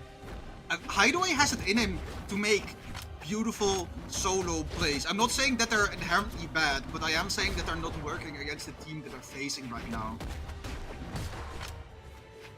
Yes, sir. Now, we're looking at a pretty even game here in Game 4 so far. Obviously, the red team wants to end it here, as Hideaway does get ground pounded there and goes down on his first stock. It's looking like the red team might pull ahead here, which, yes, they do.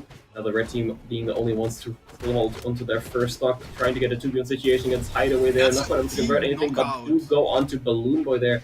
Now just knocking each other out, and then Radish follows suit right after from Hideaway. Not quite how they wanted that to play out, but they still got a little bit of a lead, even though it's like only 2 hits each, which that just got evened out by a nice little 3v2 combo. This wasn't worth it for the red team. They had such a big lead, but after getting that team knockout, blue team just proceeded to collapse on that 2v1, taking the second knockout as well, bringing it back to even. Hideaway doing a beautiful job using the weapon throw and unarmed in order to get back to the stage safely. D-Light into Nair, Light into Nair, not into Nair. Bro, I am getting brain rotted by the high skill that my low brain cannot comprehend. Whoa, You understand what I'm saying? I'm not at the level of these players. I sometimes just cannot comprehend what they are going for because they are that much better than me. There is a very big skill gap between being a ranked, just amazing player and being someone that is amazing at this pro level. Just because you hit 2400 doesn't mean you can wrestle with the big boys like they are right here. Yeah, there's a definite big gap, but talking about the actual game here, it's not looking too healthy for Radish here, as the blue team actually did an amazing bounce back. Now they got Radish out of the game here. Now can Meg do this? I don't know, man. Maybe if he goes for BalloonBoy well here, interesting option choice there with the unarmed downlight into the weapon pickup. Didn't go for anything after that. Does get a 1v1 situation with BalloonBoy now. He needs to make something happen here quick, and BalloonBoy is aware of that. But even then, BalloonBoy is still going in. He is still hitting Megdy in that 1v1 situation. He's confident that he can take that, and they're both going off stage here, trying to chase Megdy just a little bit, but they reset right back to the stage as they realize, oh, that could go bad for us if we get clutched out here. Not really committing to anything, not trying to risk it, and that punish is beautiful. Nice little side stick to clutch out that game. We're going to a game 5. So I don't wanna put the blame on anyone specifically. I don't want to rub it in their face, but having a team knockout and only do 200 damage is not a good look for Radish, because it kind of went downhill starting from the moment that they were knocked out around the same time, because before that they had a pretty massive lead. But because of the team knockout, and then leading into the 2v1, getting the knockout on Radish himself, they didn't manage to get any extra credit from that extra stock gap that they had. Indeed. Going into this game 5 here, they're looking to turn things around just even a little bit, as the red team had so much control going into game 4, but then immediately lost it as the blue team once again adapted to what they were doing. Now, we've been kind of going back and forth, just like we were in the previous set. You know, the red team takes the game, then the blue team does. And I feel like that might be a trend here in this tournament, as every team just seems so even with each other that no one's getting steamrolled, like in the Brawl League tournament that we just casted, where almost everything was 3-0. Wait, that's Magdi already looked out. There were only 40 seconds in, the rest is still on orange. I think BalloonBoy and Hideaway are starting to lock in. They're starting to get that down low, but the GC NC coming through from Magdi and Radish. Beautiful. That's another NC. Never mind. That's an... Wow. Magdi getting knocked out very early just unlocked something in him, because he just got the follow-up not once but twice. Now they're full stack up. Thanks to Radish being the stock tank right now. Hideaway looking for a dodge read with that Gauntlet, doesn't get the recovery right there. Radish being unarmed, Magdi trying to avoid getting put in a 2v1 until Radish gets back to the stage. That's Radish now over for their first stock. Okay. Yeah, no, Hideaway in the game 1 would have gone for a sidelight and then into a Sair there onto Magdi. But you saw after just putting pressure on Magdi, turning around immediately towards BalloonBoy is saying, hey, help me do something onto Radish right now. They had that adaptation that I was talking about earlier. that we discussed about Hideaway needing to play a little bit more supportive, not to go as deep. It is working out really well for him because it's so much more even than the games where Hideaway was overcommitting off stage and going very deep. Yeah, I mean, after that initial adaptation the red team did against Hideaway, it seems like he's doing exactly that, and it's working out splendidly, as now the blue team takes a strong lead here with BalloonBoy just absolutely popping off with the double knockout there real quick. One move after another, just got a quick cider and then a ground pound, and that was the red team gone, which Hideaway now onto his last step as well. This is tournament stock for everyone here, aside from BalloonBoy so far. Now, BalloonBoy going off the side here with Magdi. Magdi not looking too hot as he is approaching the orange now. Looking to not get up in the damage here so far, as he plays a little bit careful, gets a quick snipe on BalloonBoy there with the recovery. Now evening out the stock, but the damage is not quite yet, though this could change in the matter of seconds, Mauro. Addy, this is feeling like a Grand Finals reset. This is feeling like they're playing for the championship. But this is elimination top 8. We're not even that deep into the tournament yet, and it's already becoming so tight. The competition in North America is insane. Ooh, the recovery from BalloonBoy, following up from the recovery of his teammate of Hideaway's gauntlets, and that is it! The blue team! Oh! Whoa! 6 KOs on BalloonBoy's name right there! Talk about adapting, talk about Hideaway taking a step back and just supporting BalloonBoy. He was like, yeah, I'm getting shut down, you do your thing. And that's exactly what happened. BalloonBoy really just took it upon himself. He was like, my teammate's struggling, let me do my thing. And Hideaway supported that perfectly. 6 knockouts, all you gotta say. All you gotta say there. Brother, this felt like peak Brawlhalla, and we still have so many more sets to go in the entire stream. This is... Yeah, I mean, was it a grand finals in a hearts it was in the tournament? No, sadly not. I am emotional as if it were a grand finals, my brother. If I remember correctly, wasn't this 0-2 at the start for Magdi and Rage, and then they started turning it around into a reverse 3-0? Like, reverse 3-2, actually? Or am I misremembering it? I think you might be misremembering it. I feel like they Was it back and forth at the games. beginning? I think so. But man, it's just been so heated and energetic going back past. I am getting forgetful, man. Same here, man. We're getting old. We're pushing 30. We're pushing 30. What do you mean we, bro? No, What do you you mean in your we? 20s. Well, you are in your I'm 20s. 21. You're pushing 30, buddy. Moving on. Moving on from this conversation. Yes, sir. I am Moving on tired, to this man. conversation, I am we have- tired. I am so tired, but we still have one more set to go in this Well, buddy. block. Are you ready for it, Eddie? Well, buddy, we have our next set here. We have Bunny and Raid versus Rice and Assassino, which I gotta say, the only name I'm really familiar with in that one is Bunny. I am. Yeah, this is not another sure. one where I am not familiar with it because we're both European players, so and we don't know the quote-unquote niche names within the American scene. So I'm gonna look both of these teams I am up real looking quick. up Rice and Assassino right now. Rice seems to be PR 44 in NA and Assassino 83, and they have no team history so far in a tournament that is showing up on pro stats. I'm Meanwhile, gonna check both of their team star GG and maybe then something will show up. Let's see. interesting. Oh, that's.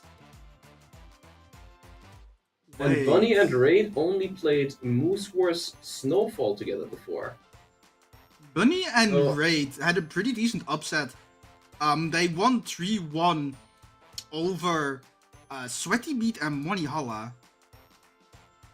So that's already a pretty decent team that they managed to beat earlier today.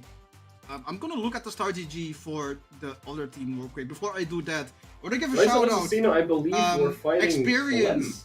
and Estasau, thank you guys so much for the raid.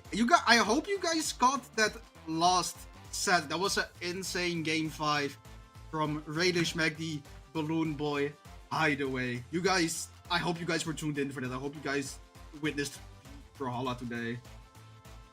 But back to Star GG stat collecting. Rise Assassino. I hope I'm pronouncing that right. Let's see if it loads in.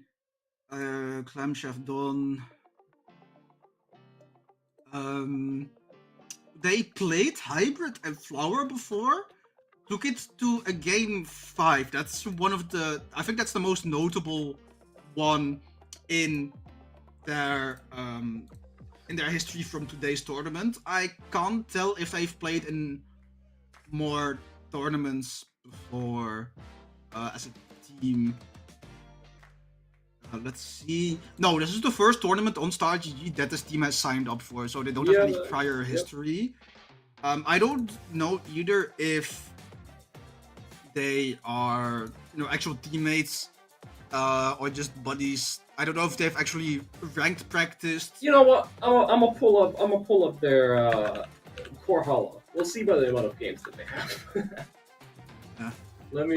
Everyone is in here right now. Bunny and Raid running their level 100 Rayman and level 100 Ogrim, respectively right now. And Assassino locking in the level 94 Grin. I'm gonna check how much playtime they actually have and if it's their highest level legend. Yes, it is their highest level legend, with the second highest being Ogrim at 66. But Assassino, I see, has played a lot of 2v2 with Phazon actually. Really? And he plays a lot of 2v2 with Europeans as well. We got him playing 2v2 with Jesser, for example. So he has played with some pretty impressive names. Phazon is a really well-known name within America. If you've been here for a few years, it's not a very recent name, but back in the day, Boomy and Sandstorm and Phazon Cody were just always the top 2 doubles teams. Jesser is a more recent player from Europe, so he has it in him to convince the big dogs to play twos with him. But what I'm not really seeing here is, correct me if I'm wrong, but they only have 17 games together, and those seem to be on Europe. Wait a minute. These guys have only played 17 ranked games together this season. The season has been going on for around a month, hasn't it? That's already. And they're playing this tournament in the top 8 right now. So I am curious for what these guys are going to show us in a second. This is a very interesting one because even after a month of ranked being out, they haven't had a lot of practice together. So the only other thing that I can consider is that I like practicing in custom lobbies because that's not data that's easily tracked from either ProStats or Brawlhalla. If they don't have that, I just hope they're naturally good by themselves and don't need that amount of practice, especially when you're going against the level 100 Rayman and level 100 Ogrim. Well, the one thing we can't see with these stats really is maybe it's one of those teams that just does a lot of sparring, Maybe they're just running a lot of custom 2v2s with the top teams, and that's where they got their practice. That's how they got really good. Because what we're just seeing right now, all we know about them is that they played 17 ranked games together, and that we have not seen them together in a tournament before. That's about all the information we have about these two. Which, aside from that PR, obviously, but it's quite interesting to see. I'm very, very interested in what they're gonna show us. I feel like we're never escaping the European influence. We're seeing a Rayman, we're seeing a Bryn, we saw Ray lock in the level 100 Ogrim. We're already confirmed to have 3 axes. 4! Make it 4! Welcome to Europe, Our influence is endless. Like, it crosses borders. I guess so, yeah. I guess Bro, I guess it I was was just trying to cast an NA tournament to escape Europe, not to have to meet it again. You know, sometimes when life comes at you, sometimes when life gives you lemons, you just gotta eat them. Team sour. No, I don't. Team sour. Team sour, y'all. This Team Lemons. Sour propaganda goes crazy. 3, 2, 1, brawl. Yeah, Okay, what Team we're sour? moving What in about to it? Fortress of Lions right now. Bunny and Raid picking up 2 axes and really starting off strong. This is probably the most heavy weapon set that we have seen so far, because in the previous sets we saw a lot of Shang, we saw some Onyx come out, and we saw the Raidish signature Red Raptor. But I think this is a first for double lens, at least in our block. Yes. Sure, actually. I mean, I don't think I've ever seen this many ogres in an NA PvP game before. No, I'm telling you, this is the oh wow, the DI coming out from Rise. That was crazy. Still living after the double end light from X to X. Yeah. Okay, Rise, chill. Chill out of the gravity cancel breakdance of that. What are you thinking? You're in red. They could have knocked you out. He's playing with fire. And he doesn't get punished for it. This Rice and Assassino team is doing incredibly well here as they just build up the damage onto Bunny like crazy, and Rice is just keeping it going. He went for that exhaust recovery like he had business today with Bunny. I mean, the way Rice is going after Bunny right now, it's looking like Bunny owes Rice some money. Like, he's just going in. Give me back my lunch money, man. Okay, Raid now also on their second stock. They lived for quite a long while, but Bunny is not looking good right now. All the damage taken. Going off stage for Rice there, unarmed. That's a ballsy play. But you just go with unarmed. What are they thinking? I mean, it's working. That's crazy. They got so much value out of that. That's interesting. Raid, I believe, not get much damage onto himself. Is still Wait, on that. Raid almost lived that. Oh no! No, Oh. Bunny! Bunny did so much work trying to get Raid back. They even put out a gravity cancel sidelight on the gauntlets. Then Raid got edge guarded by the red team again. They went down for a recovery. Then both of them got edge guarded.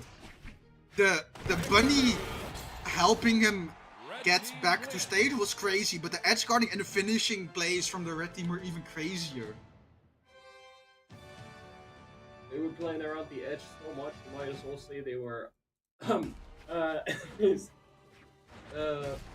yeah, I'm quite surprised with how Assassino and Rice are playing there. Realistically, they were running them down. Like, Bunny and Ray seemingly had no answer to what Assassino and Rice were coming in.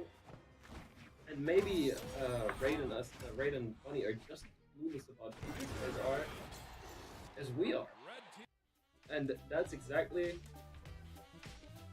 what they might be struggling with. But maybe we see some big adaptation here in the game too. But maybe we also just see, you know, the red team pull away with this one, like they have in the first game.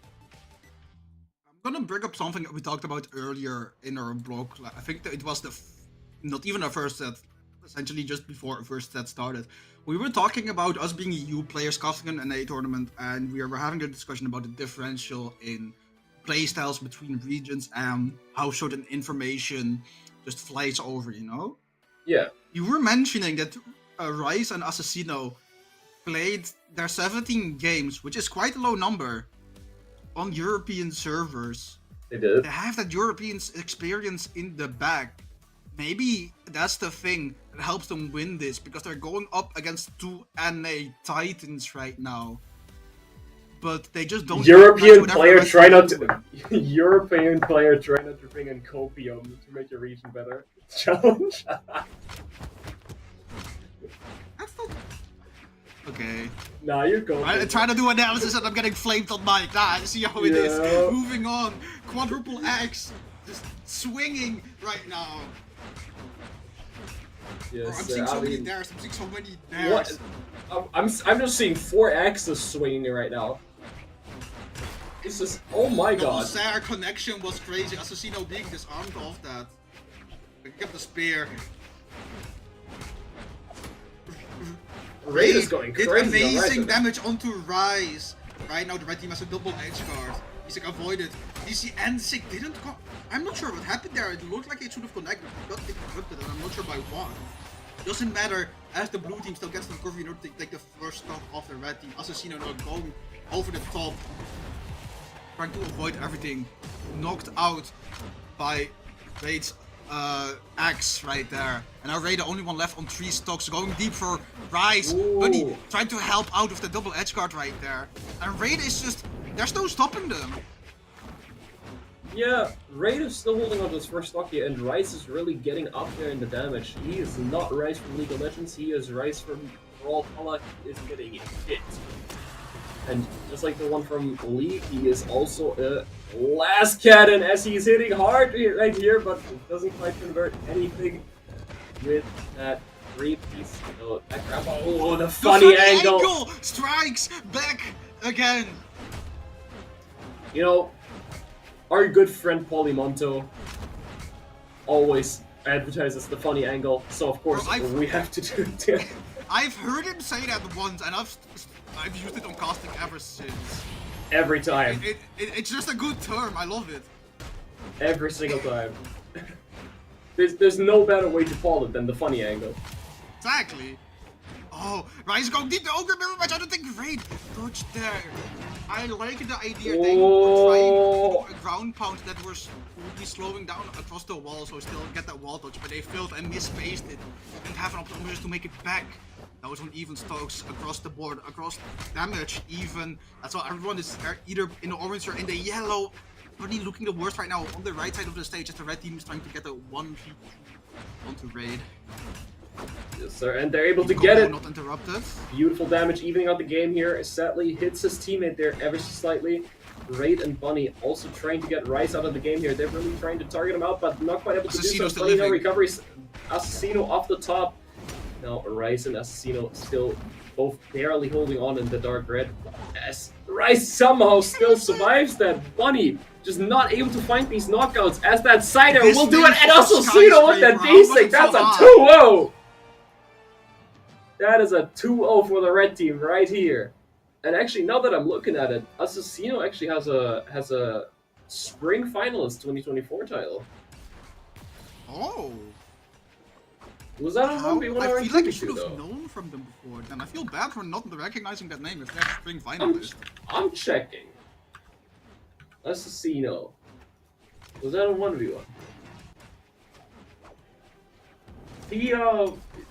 He placed 5th in the Brawl Ball Championship. I love Brawl Ball. I wish it was more mainstream. I really do love that BMG actually made tournaments for that across the year. For like this guy's Assassino's like a full-on Brawl Ball like professional. Like he placed 5th in the recent Brawl Ball Championship and in the in the big like winter championship that the Arsenal hosted. He placed 4th. Hey. Who has the right to say that they're not only a GOAT at Brawl Ball, but also top 8 at the Moose Wars? That's some insane bragging rights if Assassino makes it far.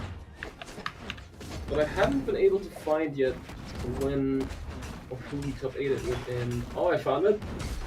Yes, sir. Oh. They actually 3-0'd Marckiemoo and Future Bubble in Spring Champs. And 3-1 Megdi Radish. Oh, wait, are you talking about Assassino 3-0ing? Yeah, Assassino. I haven't found who he was teaming with during that tournament, but they took down some incredible teams. They actually 3-1 Bunny and his teammate at the time as well. I'm impressed. Beautiful conversion coming out from Rise with that Sare. Evening up the stocks across the board right now. GC. Okay, that's like the most EU tech I've seen. I genuinely think we're in EU right now. Oh! I just got it. Sorry for being out of the game, but Assassino actually teamed with Soul for that one. Which Soul and Winter we were watching just earlier. Now we are getting some lore here on Assassino. The Moose Wars lore goes crazy during Sub-Zero, man. We doing that esports research, but back to the actual game. Assassino and Rice once again actually in the lead. They're looking incredibly strong here against Bunny and Raid. Beautiful follow up there on the Nair. Didn't have the position or the opportunity to go for a downlight there. And I'm really just seeing such sheer dominance from the red team here. The blue team needs something, and it's gonna happen fast, as they're getting up there in the damage as well. With Ray just getting hit by an incredible slide charge D-Sync there. Bunny charges that down sync as long as he can, but isn't able to outspace the option selected by Rice, which Rice is still on his second stock. He's still not down to his last, and Assassino hasn't been hit, which I cast his curse that right away. Nice little 3-piece from Raid there, trying to force Assassino onto the edge. Even though he was out of options, Bunny wasn't quite able to convert anything onto Assassino there, but the damage is getting up there just a little bit as well. If the blue team plays this right, they have a target in Assassino, and they could potentially get a 2v1 situation against Rice, which he's covering really well here. Oh, beautiful stuff by Raid. Massive Raid damage is bringing output. this back. I Oh, want to go for the but game Raid- 5, but it's too little too late.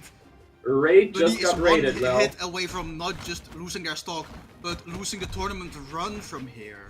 Okay, maybe 2 hits that Nair did not knock out. Nair off the wall as well. He weapon throw, Nair him there. Rice is playing Oh, yeah, no. confident. Oh, yeah. Oh my. Red team win. Is that an upset? I assume I'm gonna so. double check it. What is their seed for this tournament? I'm gonna look at it right now. If Seed 12, actually. from Assassino? Yeah, from Assassino Rise. What was the one for? I'm gonna check it. 16. 16. So technically not an upset, but it Not feels like an- one. It feels like one because I expected Bloody to be seeded. Maybe higher. maybe it just feels like one because we don't know these two. I think that from that what is we it. just It saw, felt like Assassino was like crazy at the game, and Rice was popping off. Rice was helping Assassino, like they were just helping each other so well. And just look at the damage distribution. Rice as well doing 102 damage unarmed. 102 damage unarmed is crazy. That's almost the same. That's 38 damage away from how much he did on that lance. Let that sink in real quick. Bro did just as well. Do let on that sink in the no house. weapon as on lance. I gotta say, after this one, me personally, I am now a big Assassino and Rice fan. I didn't know these guys before this one. Big up the Assassino Rice team. Hell. Big up Assassino yes. Rice. These guys are goats. These guys are I love crazy. this. I am now officially an Assassino and Rice fan. Love to see it. Official fans. Official fan club. Let's get it started. For real, man. It But, felt like not a setup. Like I don't know. Bunny is a more known name within the community, so even though For the sure. seeds don't reflect it, that's why it felt like an upset. And I was asking, what are the actual seeds? Is it actually an upset? But oh, wow, is that the first? I'm gonna check bracket real quick because I don't think we've seen a 3-0 until now in top 8, have we? I'm gonna double so check far, it. no. Oh, we actually have Fakey and Snowy through Future Bubble and Marckiemoo. Oh, you're right. Bro, NA gameplay takes a lot of effort for me to cast, and it's just going to my brain. I'm getting so forgetful. It's also like 2 AM for the both of us, man. But I think that is it for us, Addy. Are you mugging again? Stop. No, no, Stop it. I would never do. Bad Addy! Bad Eagle Addy! What the? Oh, I'm sorry. What on earth? What are you babbling about? Yeah, Bro, I that think we is need to wrap actually this it, up. bro. I think the players are getting Yes. annoyed by what we're doing right now. It's so Sandwich and AJ. Oh, you I want lost to an give a arm. big shout out to AJ and Sandwick for organizing this tournament, doing production and whatnot, and the entire team as well. I hope you guys are going to enjoy the remainder, which is going to be casted by Hackle and AJ himself. Yay! Addy, thank you for being here with me today. Thanks Pleasure. to Moose Wars, thanks to AJ for allowing me to cast the Hey, Moose Wars for the first time. Before you go, show them your crazy Gengar sweater. Of course. Stand up, man. This is my Gengar Christmas sweater. Wait. Bro's wait. wearing a Christmas sweater in February, but It it's is fire as hell. cold. It It is is. freezing, man. Allow it. I want to be warm. Yes, sir. I mean, Thanks to AJ for allowing me to be here. I hope the chat and all the viewers enjoyed my waffling. Eddie, do you have any final words before we go away from Yes, small sir. break I and mean, hand over to Hideaway? I had a blast casting a Moose Wars here for the first time. Sadly, I'm usually not able to cast NA tournaments because they're usually on Sunday and I gotta go to work on Monday. But now I got the opportunity to cast on a Saturday as well, which this was a blast. This was really fun, and I hope I get to do this again in the future. Do follow me on @RealEagleAddy on Twitter. I do like giveaways sometimes. I also stream. And yeah, thank you to AJ and everyone in the staff team. Shout out Sandwich for the production and fixing my weird acting mic today. Yeah, it was a blast. Thank y'all.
Ladies and gentlemen, welcome back to Moose Wars Sub-Zero. Sorry for that little wait there, I had to get some stuff done backstage. My name is Hackle. I'm returning here with Eagle Addy. How are you doing today, my man?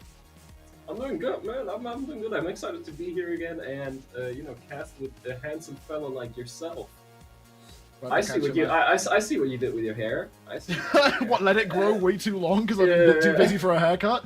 But I am actually very, very excited. We are now reaching the point where the off-season started to come to a close. We're seeing what all the players have been sort of cooking up during the off-season, seeing who's been putting in the work while there's been no tournaments and who's been sort of letting it slip a little bit. And this upcoming match is a really interesting one because I, in my predictions, would have had this as the grand finals. These are two teams that are really, really accomplished. One team that has gold medals in their region, one team that got top 3 at BCX. Marky in Future being a bit more of a fan favorite. Balloon Hideaway having, again, those accolades of having the gold medal. And going in here, I've been sitting backstage questioning, why are we seeing Marckiemoo on the Olgrim? I've been questioning this the entire time. I'm so happy you actually spoke about this. I was questioning it the entire time last time I casted with Tio Mauro. I was like, is this just normal? Is no one's gonna mention this? Yeah, I was saying backstage as well, it's kind of ironic. The first tournament we have where there's a number of EU casters, we've had a lot of very EU-centric sets with a lot of Olgrims, a lot of Axe being played, and a lot of... Oh, that's a very... Okay, maybe I mean, that is one of the strengths of having an Olgrim, is you can get those off the top KOs very early with an Axe recovery. That's going to give a very big early advantage to the blue team, who are now pushing forward that advantage even further. BalloonBoy not looking too hot on this first stock either. I mean, he's not looking too hot on this stock either, but Marckiemoo actually going down pretty low. And that grab ball was finishing it off, but an immediate turnaround onto Future Bubble here. Future Bubble actually getting reversed there. As soon as he went for the save on Marckiemoo, he got punished by really good coverage by BalloonBoy there to get in there, find that D-like ramp and ensure that at least one stock was taken in that engagement. Now both teams having one player still quite damaged on that first stock. That D recovery is going to drop and Marckiemoo still clinging onto life, but the end light from BalloonBoy will secure it, and the red team stemming the bleeding for the time being. Future Bubble falls up the side, finds the nair on both opponents. Something I've noticed with Future Bubble is he seems very much set for the most part on playing the support role to Marckiemoo, and then, but whenever he is left in the 1v2, it feels like he just suddenly turns up. He suddenly becomes an entirely different player as soon as he's in a 1v2 situation. But as soon as he's in a 2v2 situation, something like this will happen if Marckiemoo isn't there for him to play around. As soon as he was in that 2v2 situation, that follow-up took place onto him, and it's looking a bit rough for him now. He's got to play very careful and wait for Marckiemoo to make something happen to get that bounce back for them, which is currently taking place with Marckiemoo doing a lot of damage onto the red team here, already putting them into the knockout percentage. One good signature from him could do it on for both of them. Yeah, Marckiemoo recognizing the situation, realizing that he needs to be the one to take that front seat, play that more aggressive position to get that damage in, and so far, so decent as we are back into a more even state, although the red team... Oh, that's such an unfortunate DI! Marckiemoo getting spiked straight down by the side air is going to cling to life. That higher defense of Uldrim. It's running true, but still, the red team trying to get some more pressure in as Marckiemoo does fall. Can they get something done onto Future Bubble here, who's going to be trying to be as evasive as possible? It's caught by the side air, is going to cling onto life, but the red team now collapsing onto Marckiemoo, force off the side here, does manage to make it back, but the red team looking a lot better at the start of these final stocks. Yeah. And Future Bubble is just not looking healthy right now. He needs to be playing backpedal very hard here right now, while Marckiemoo trying to get that damage in. But he himself is also approaching the knockout zone very slowly, as he's now in the orange, with BalloonBoy taking the front approach here. He's taking that front lever, trying to get that damage onto Future Bubble and Marckiemoo here, looking to finish off Future Bubble as well with that side. He wasn't quite able to do it, as now Marckiemoo is playing a very aggressive game here with the X, but he's in the knockout percentage now. That recovery will do it, and a nice little follow-up by BalloonBoy off that end light there, with the Cider finishing off the game. Actually, 6 knockouts from BalloonBoy, while Hideaway did 600 damage. That's quite the interesting approach to the game. Hideaway piling out massive damage, and then BalloonBoy getting the finishes. Pretty consistent trend we've seen with BalloonBoy Hideaway. Well, Hideaway tends to be the big damage dealer, putting up the biggest numbers there. But the Wushang pick for BalloonBoy has been, especially with that spear, is such a potent way to end off KOs. The amount of handoff power you have with especially like the end sig and the side sig on that spear, or just those raw side airs we've been seeing BalloonBoy be so precise with, have been really closing out those stocks well. And that's kind of the ideal game plan for a team comp like this, where you have one player sort of playing the front line, getting the damage build up, and then one player ending out the stocks as efficiently as possible. Because efficiency really is like a huge thing in 2v2 at a high level. If you're doing way too much damage and not finding your KOs early enough, you are just bleeding time. Talking about efficiency, Hackle, you questioned why Marckiemoo was on a Mordex. He's now on, you questioned why he was on an Uldrim. He's now on Mordex. Yeah, this is kind of a curious swap. I mean, like, we've seen the most of his success in 2v2s running the Onyx, especially with this Kaya of Future Bubble. So now over onto the Mordex. I think we have seen him lock this in on occasion, but still a bit more unorthodox picking that Scythe in the 2v2 space. Can have some decent combo power on one target, but the big weakness is obviously you don't have the ability to hit 2 players at once with most of your moves on that weapon, which sometimes can be a real detriment. Oh, for sure. Especially when you catch both opponents, it's like, well, pick your poison. One of them's got to drop out, and then probably interrupt our team combo, which right now is not looking like this might be the play for the blue team, unless they do some major adaptation here. They seem to be really struggling here at the start of the second game, as the red team takes a strong lead. Oh no, Future Bubble's just gone! No! What happened there? Yeah, I didn't even see what happened. He just went off the side, I think, got overzealous with his options, and just ran out way too soon on the blue team. Basically, one there, he was gone. They're going to have to make a miracle happen as Marckiemoo ran out of options. Hideaway gets the recovery to keep himself safe, but now red team going to look for some saves here. Oh, BalloonBoy does keep himself alive with the nair off his teammate, but Hideaway will fall. Still a massive lead here for the red team.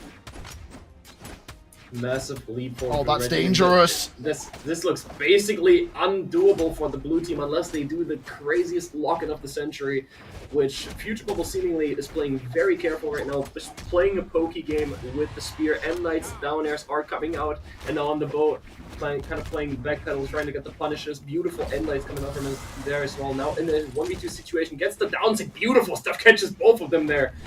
Gets them off of himself. A beautiful backpedal gameplay by Future Bubble, merely keeping himself alive, not really getting hit much while he was waiting for Marckiemoo to come back, and Marckiemoo now on the offstage against Hideaway. Marckiemoo. Beautiful stuff. Oh! Does he get the second one? Potentially. Goes on the offstage there with a down air, very much committal, but he wasn't quite able to get BalloonBoy out just yet, but they have a target now. They can get Hideaway out of here if they play it right. This is very much winnable for the blue team. They're doing an incredible job of bouncing back right now, piling up some damage on BalloonBoy as well, making sure that they have a potential 2v1 situation against Hideaway here as they just keep bouncing BalloonBoy away and then trying to collapse into Hideaway, but Hideaway knows exactly what they're trying to play. Obviously, all of these players have incredible 2v2 IQ. They're aware of what each other is trying to do, but are they going to be able to stop it? No, they probably won't be, as Future Bubble goes down there right away. Oh, but Hideaway?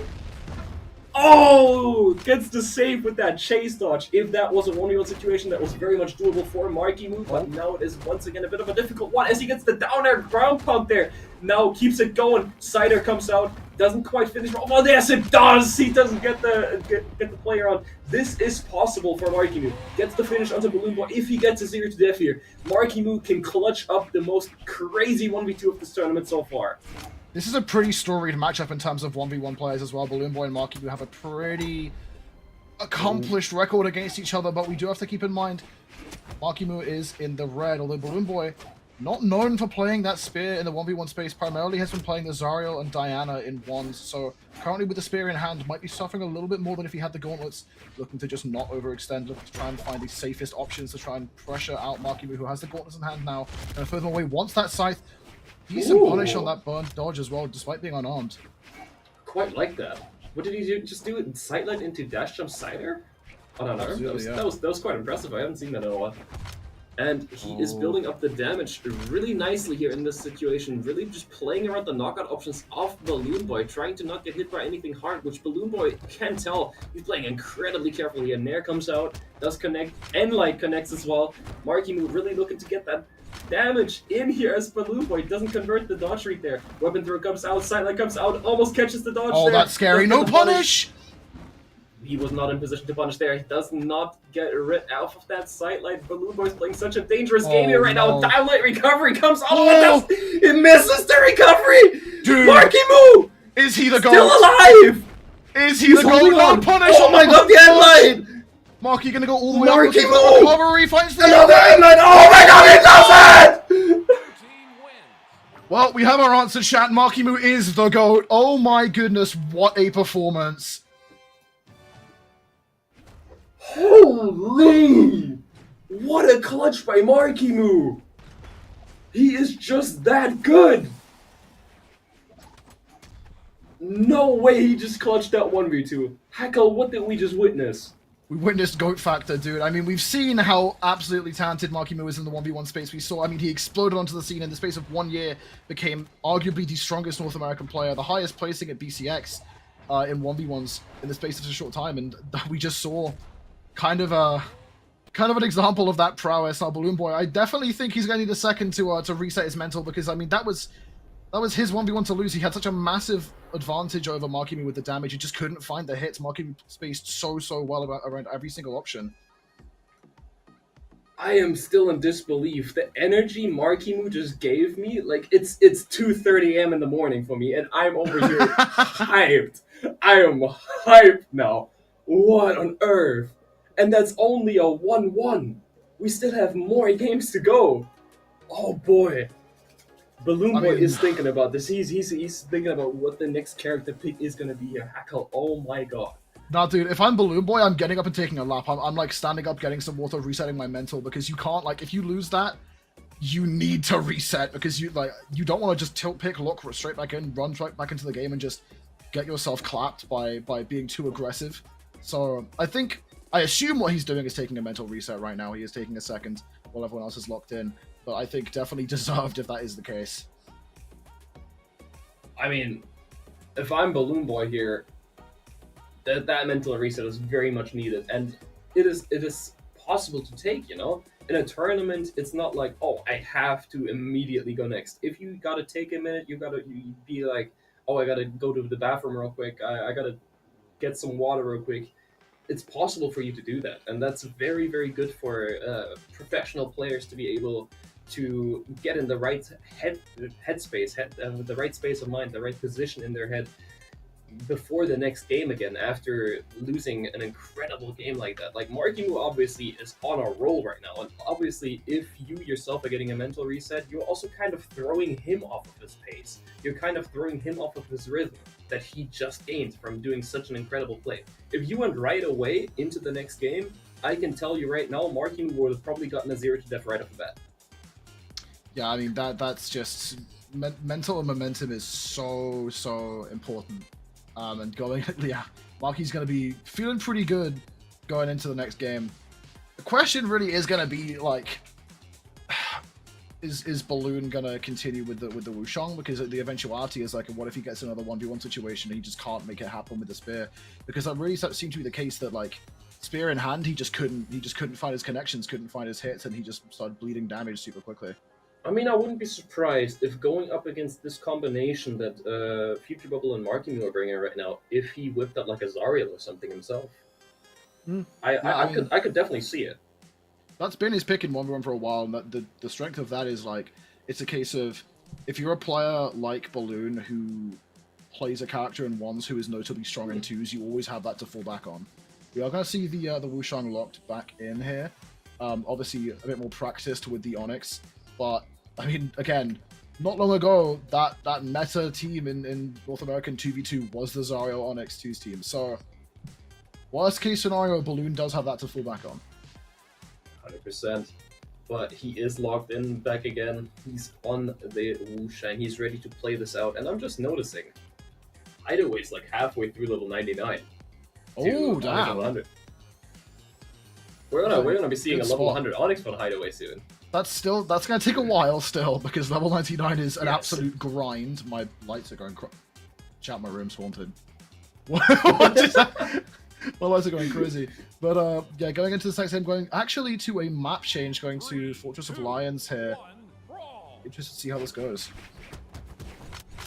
Yes, sir. Going into this, Marckiemoo obviously feeling some type of way. He's got that heat coming in from that last game, but how are BalloonBoy and Hideaway going to respond to that? How is Future Bubble going to play off of Marckiemoo here? That's really what I'm looking for. Is Future Bubble going to play the backseat here? Is he going to try to support Marckiemoo? So far, what I'm seeing is he's just really getting targeted out there, really after Future Bubble here, as he barely holds on there, just gets saved by Marckiemoo right there. Marckiemoo now getting separated from Future Bubble. Beautiful 1v2 execution by the red team here, just spreading Marckiemoo away from Future Bubble and then collapsing onto him once again. You see, Future Bubble just barely got out of that because Hideaway dropped the team combo there, but they just keep collapsing onto Future Bubble, and Marckiemoo is not there in time because he gets hit away in the high damages. He can't be there. He can't be there for the 2v1 collapse.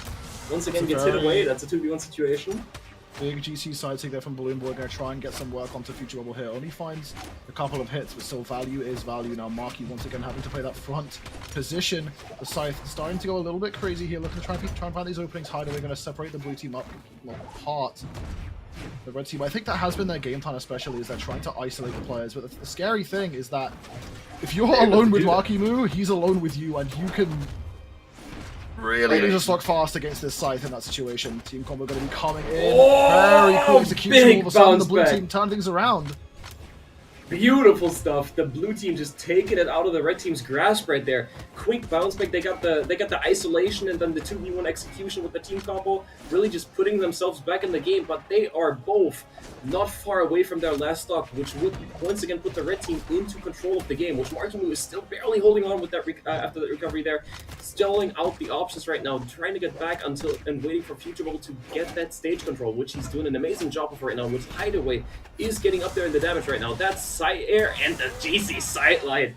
Side air off that weapon throw as well. BalloonBoy looking incredible in the spear right now. I'm loving this. I mean, we were talking earlier about efficiency and how important it was, and there was a sort of scary moment there. Okay, BalloonBoy, I'm trying to talk about the specifics! Oh, no! They can't find the KO onto Future Bubble, but still, that interaction is big damage for the red team as they manage to get into the orange, going all the way up to the top here. BalloonBoy looking for that pick up on the spear, gets it back, and now the blue team kind of on the ropes here. Hideaway realizing he has to play a bit more safe, going to back up. BalloonBoy still staying alive, but the team combo comes inside air out of Marckiemoo, and now BalloonBoy once again left alone.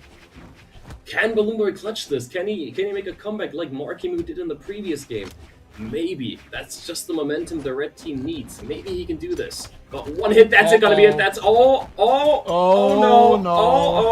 Yes! Oh, goodness! What a catch! It just kept going. That is... Man. Oh my lord. Okay, yeah, that's... I mean, a hallmark of a really strong 2 team is the ability to bounce back so strong, and I mean, the blue team are really just making it work. No matter how down they are coming back, and now actually we're seeing Hideaway backed into a corner, forced onto the Rayman. Forced onto the Rayman. Is this a pick that Hideaway plays? I'm only seeing a level 31 here. I'm not too familiar with him on the Rayman, actually. Have you seen this before? I think I've seen it maybe once before. It makes sense. We've seen a lot of Axe today, and Rayman Rushang is definitely not an unknown team comp. This is a BCX winning team comp. So we know for certain it definitely works out. We'll just have to see how well Hideaway can make that adaptation to swap to the Axe on the fly.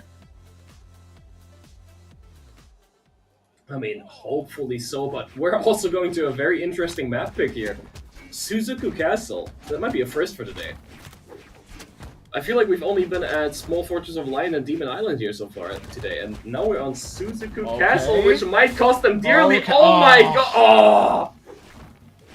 Had both of them in that team combo. That is still a lot of damage, but that could have been that's scary. More with Marckiemoo off the side. Oh my god! Hideaway was in a dangerous spot there, but does get back to the stage, slightly reversing it on Marckiemoo there. What a play by BalloonBoy. Gonna actually survive and get around that down sig for a second, but does get taken out soon after. BalloonBoy once again maintaining this trend of being the player to find all of these KO confirms for the red team. But now, despite that really explosive start, the blue team managed to bring things back quite comfortably. Now still in a disadvantage, but not by too much, as Hideaway will fall. BalloonBoy could be soon to follow as the team combo comes in, and the blue team once again keeping things as close as possible. Oh, good team combo going here. Ah, slightly misspaces and hits Marckiemoo with the cider as well. That's still a lot of damage onto Hideaway. Evening up the game here, putting the blue team fully even with the red team once again. That is incredible after the lead that the red team had, as you've mentioned before. But what a team combo! Incredibly enough, doesn't finish off Future Bubble there, which Marckiemoo ran out of options there, just kind of fell to his doom slowly there on the other side. Which BalloonBoy is now looking to finish off Future Bubble here. They're collapsing onto Marckiemoo, trying to get a 2v1 situation, not quite able to do so as Marckiemoo plays it very, very carefully. And Future Bubble. Oh no, Marckiemoo! Oh! I'm seeing a lot. Oh, BalloonBoy. Yeah, it's sort of getting a bit overzealous there, but I'm seeing a lot more refinement coming out of this game. A lot of the previous games are pretty chaotic, not that much room for big executions on team combos. This game has been very dense in terms of team play, and it's showing especially well for the red team as they are very strongly up here. If they get Marckiemoo out, I mean, we haven't seen Future Bubble have many chances to really prove the 1v1 prowess too much in this game, on this set so far. It's mainly been Marckiemoo coming in, could be dangerous now. Things not looking as good for BalloonBoy. Damage definitely getting up there for BalloonBoy now, which Marckiemoo is still holding onto the red, but if there's a player that can hold onto his last stock in the red for long enough, then it's definitely Marckiemoo. But this fully depends on how well Future Bubble plays this 1v2 situation with Marckiemoo feeling this what good coverage. Great punish attempt by Marckiemoo, but BalloonBoy was one step ahead. This is looking like a game 5 right here, and you feel free to expose what we talked about right before we went live. Yeah. So before we came onto the stream, we were backstage talking about how we thought this first game would go, and Addy had the ghoul to suggest this would be a 3-0 sweep for Hideaway and Balloon, and lo and behold, I said it's going to go to game 5, and look what we have. The Rayman switch seemingly being an ideal swap here for Hideaway, working out pretty well. Yeah. Yeah, I mean, I was wrong. I gotta admit it. I fully underestimated the potential for Marckiemoo and Future Bubble here against Hideaway BalloonBoy. Yeah, we're in a game 5, baby. What a gameplay! What a game and set from both these teams here so far. I'm flabbergasted. But starting off with a nice little team hit there from Future Bowl, just giving a 1-2 left-right hook onto his teammate real quick to start things off. Putting themselves in the game here. Future Bubble playing a bit of a pokey game, trying to get the setups going for Marckiemoo, which he is doing so well. And I gotta mention, man, I don't think I've seen Future Bubble drop anything yet. No, he's been really consistent with this spear. No Fozy issues here in this team, but no Fozy happening here. I mean, I'll probably cast across him now, but this guy has fundamentals down to a T. This guy probably spends like regular time in training mode just practicing combos. I feel like that's a pretty big trend with Kaya players as a whole at this level of play. I mean, like the first one that comes to mind, obviously, you've got Impala and you've got Laura as both players who are sort of praised for their fundamentals and their neutral play. Yeah, you're right, actually, yeah. Everyone that is like, playing Kaya at a high level is very much praised for neutral for fundamentals. I never really thought about that. We are now. I mean, Kaya, a very neutral, heavy character, but it's looking like neutral might not be going so great for Future Bubble here, as he's really seemingly getting targeted out by BalloonBoy here, which Marckiemoo is trying to do the same to Hideaway, but isn't as successful as Future Bubble goes down there. Now 2v1 situation against Marckiemoo, try to confirm the offstage here. BalloonBoy not quite able to do so, but he is getting the damage up there, which he is still holding on to as first. BalloonBoy being an incredible stock tank here. Marckiemoo trying to confirm it onto Hideaway. What a play! Baiting out the dodge into the GCD lag grab on the unarmed. Beautiful execution. Now both Future Bubble and Hideaway onto their last stock. This game is fully dependent. This game 5 is fully dependent on how well Hideaway and Future Bubble each play this game. Yeah, I mean, this is scary now too for the red team, because once again they had a massive lead going into it, and it's starting to crumble a little bit as the stock numbers are even. Damage obviously not quite so much, but with this team you really cannot afford to get overzealous. We do see Marckiemoo fall. Future Bubble trying to just scamper away from any punishment, gets hit by one sider, but honestly, as far as things go, could definitely be worse. Sideline Nair is going to hit though. I mean, at that point, the sideline Nair is not going to matter much, as anything could already be knocking Future Bubble out. He's playing very, very well around the potential knockout options from the red team, but at this point, like an Axe downline is going to do it. He's got to play especially careful, even around the quick moves, because they're all out to get him, which Marckiemoo is still trying to put a lot of pressure onto Hideaway. He's splitting BalloonBoy and Hideaway apart. He's doing a great job here actually on the damage build-up, as BalloonBoy is also getting up there onto the knockout percentage, but he's just not quite able to get over to Hideaway. He's just been purely in a 1v1 against BalloonBoy, while Hideaway plays it very careful as well, which Future Bubble now getting some engagement onto Hideaway there as well, and the downlight, the punish by BalloonBoy. Beautiful stuff. Can Marckiemoo do an incredible clutch like he did in game 2 again? Maybe, as he goes down onto his last stock now. BalloonBoy down to his last. Marckiemoo trying to get a knockout onto Hideaway here. Can he do it again? Hideaway's going to play very carefully, isn't he? Oh, that might be it. That's going to be it. Sir, that is it. It may have been the GOAT, but that was just too much to ask. BalloonBoy and Hideaway clutching it out and finding the comeback. Marckiemoo and Future Bubble will be falling, and Seed 1 still maintaining their position in the tournament, albeit on the lower side of the bracket, but they're not out quite yet. I mean, they just moved on to losers semifinals. They just moved on to top 4. They're almost on the podium. They're still in it to win it. You know, as soon as you're on the podium, you are in contention. And I mean, at any point you're in contention for a win. But as soon as you're on the podium, you got that first place in your grasp, and they're hungry for it. I can tell from that gameplay they are getting hungry for that podium and that first place. They need that gold medal between their teeth. They do also have that lower side buff. A lot of pro players do talk about the fact that having that longer run through the lower side can be exhausting, but it can also be motivating. You fought all the way to get into Grands if you make it back to that lower side of Grands, and you've been playing for so long, you're hot, you're warmed up, and you're ready. Whereas if you're on the upper side, you might be waiting a while. You're sitting here watching other players play and not getting a chance to really stay as hot as you could be. Yes, sir. But Hackle, we have another setup right away, as we have Hybrid and Flower versus Rice and Assassino. And I said this earlier when I stopped casting with Mauro, because they were our last set before we left. Rice and Assassino, I didn't know them before this tournament, but boy am I a fan of them now.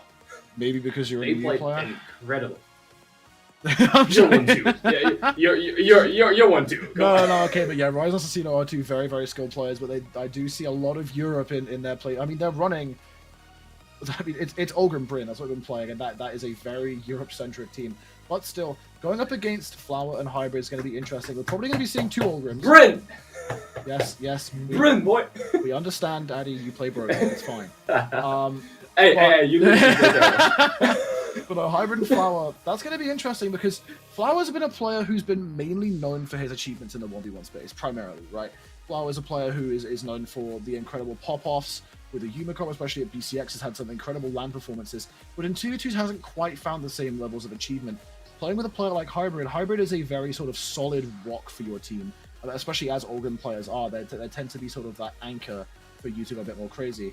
And so I think Flower having that with a teammate, I don't know if this is going to be a consistent team for a long time, if it's just a one-time thing for this tournament, but I have been quite impressed with both of these teams today. For sure. I mean, I've just been really, really impressed with how much 2v2 they're really playing. And I went into this, I was like, oh, you know, I think I said this at the start, actually, when Mauro and I were still yapping before the first set started. NA always feels like they're more focused on the neutral side of things, less fishing for team combos. They kind of get the team combos as they come to them. Yeah. But, like, Rice and Assassino, for example, in that last set we saw from them, it was just team combo after team combo after team combo. Yeah, It it just is felt kind like of a giving me different vibes of an EU team trapped in North America, but so far they are finding this early advantage as the NSYNC comes through Flower, that higher defense on the Kaya, keeping him alive for the time being. The red team looking to try and find some answer back to this damage. I mean, just looking at the difference we're having here, that side stick was massive onto Flower as with the early knockout. Assassino has barely been hit. He just entered like a light orange, and he's already spreading out more damage onto Flower's second stock here, trying to keep Rice alive, trying to keep Flower away from Rice as much as possible, trying to split them up right now, looking for the knockout onto Hybrid here potentially. No, he's just going for more damage on Flower. He really seems to have a target on Flower's back right now, which that GC sidelight might have been bad for him. Yes, he does barely get the touch with that dodge as Hybrid misspaced his ground bond just slightly. But the damage on Flower is not looking too healthy for him right now here as he's falling behind quite big time compared to his teammate. Flower, thankfully for the red team, manages to avoid too much punishment while left in the 1v2. Now, Assassino will fool the blue team. I mean, Rise just still going in, even in the 1v2, gonna try and get this punishment done. The GCNC could be dangerous. Hybrid manages to avoid the side air, turn things around a little bit. It still gets caught with the recovery as well. The red team damage chunking up, building up as Flower does fool. Hybrid could be soon to follow as well. He's out on the side. Assassino going for the poke with the side air. D-Sig doesn't connect, but Hybrid will still fool in the blue team a big lead now. I love that. He knew exactly how to go for that X recovery to make himself get back to the wall and still get Hybrid out of there. And they reset neutral here, they go back to that stage. They're kind of splitting into two 1v1s right now, but great rotation from Assassino there over to Rice, but not quite able to cover him away from that edge guard from Flower as Hybrid was interrupting a lot. But man, Assassino is cooking on the axe. Heavy weapon. That man has been hitting. Yeah. Leave my character alone. Don't mention anything. He has just been hitting move after move, really just reminding me of like a, sorry for the EU comparison, but he's reminding me a lot of Razorx right now. Yeah, that's a pretty good comparison. We are actually seeing a bit of a closer final set of stocks here as the red team have managed to bring the numbers at least even. The damage definitely not. Flower, nice pivot onto the side sig. Blue team looking to close things out, find that D-Sig, and another D-Sig on the opposite character. Blue team cleaning things up right at the end. Yes, sir. What an incredible first game from Assassino and Rice here, which, surprisingly enough, going into this, obviously because I didn't know them, I did not expect them to, first of all, 3-0 Bunny and Raid, and now already take such a convincing lead against Flower and Hybrid in Game 1. But will that trend continue? I don't know, but I sure hope it does. I'm curious, actually. Let me see who knocked out Rise and Assassino. It was Hybrid and Flower. Interesting. Oh, what was the score on that? Game 5. Game 5. Oh, They're getting their run back. They are definitely getting their run back.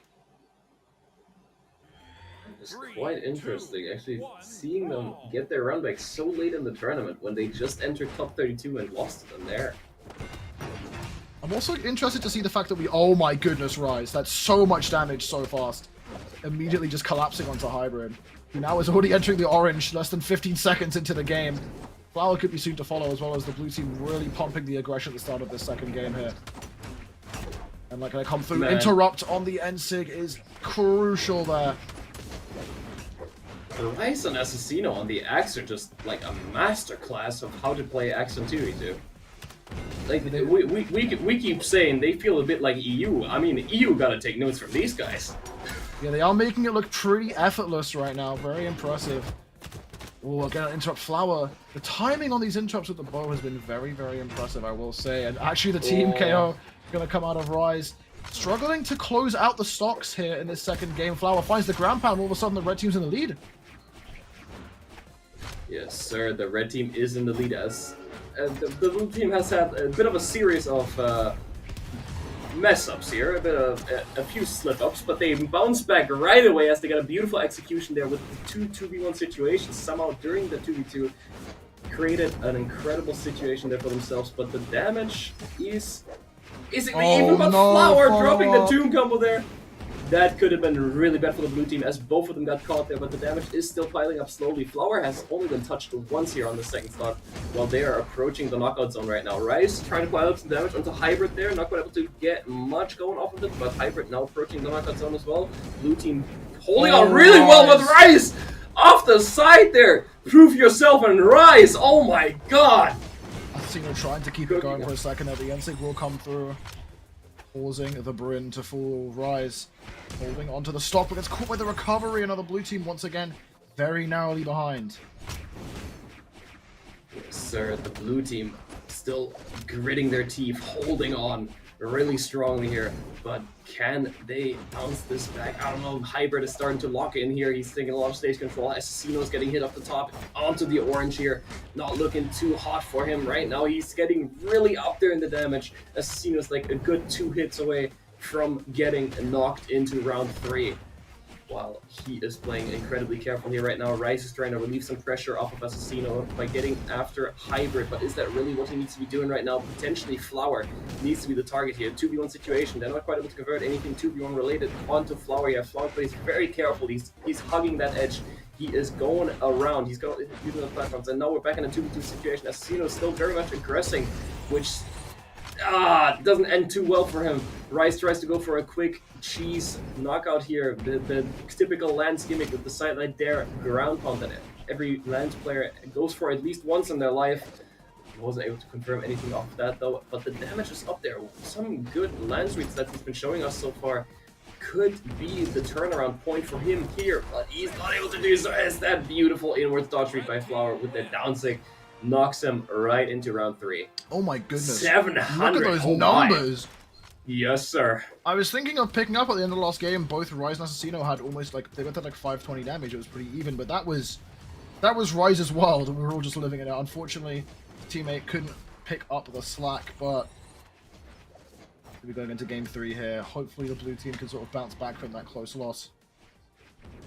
This is Rise's world, and we're happy to be living in it, but Flower and the Hybrid do have different plans. They're like, this is our world. You know, this is our world. You can do 722 damage all you want. We got your teammate on lockdown, and we are going to 2v1 you. If you don't change anything here, if you don't adapt, this is going to be a rough one for you. So I am excited to see what the blue team's change of game plan is here in game 3. Well, right off the bat, we're going to be leaving the dome and heading over once again to Small Fortress of Lions, and now blue team trying to open up a bit more aggression here. Assassino slowing down notably a little bit, going to go for the punish that gets interrupted and clashed out, unfortunately. Rise still putting out this punishment. The axe swings Doing good damage, but Assassino could be in trouble. Rise trying to relieve pressure for his teammate, but he doesn't have the options to even get back. Now Flower playing this front edge guard line here, applying the pressure with his positioning. Rise gets over the top. Rise in a bit of a rough spot here. He is out of options, and Flower was juggling him off the ground. Does make it back there, picks up the lance again, which he has been looking very, very good on so far.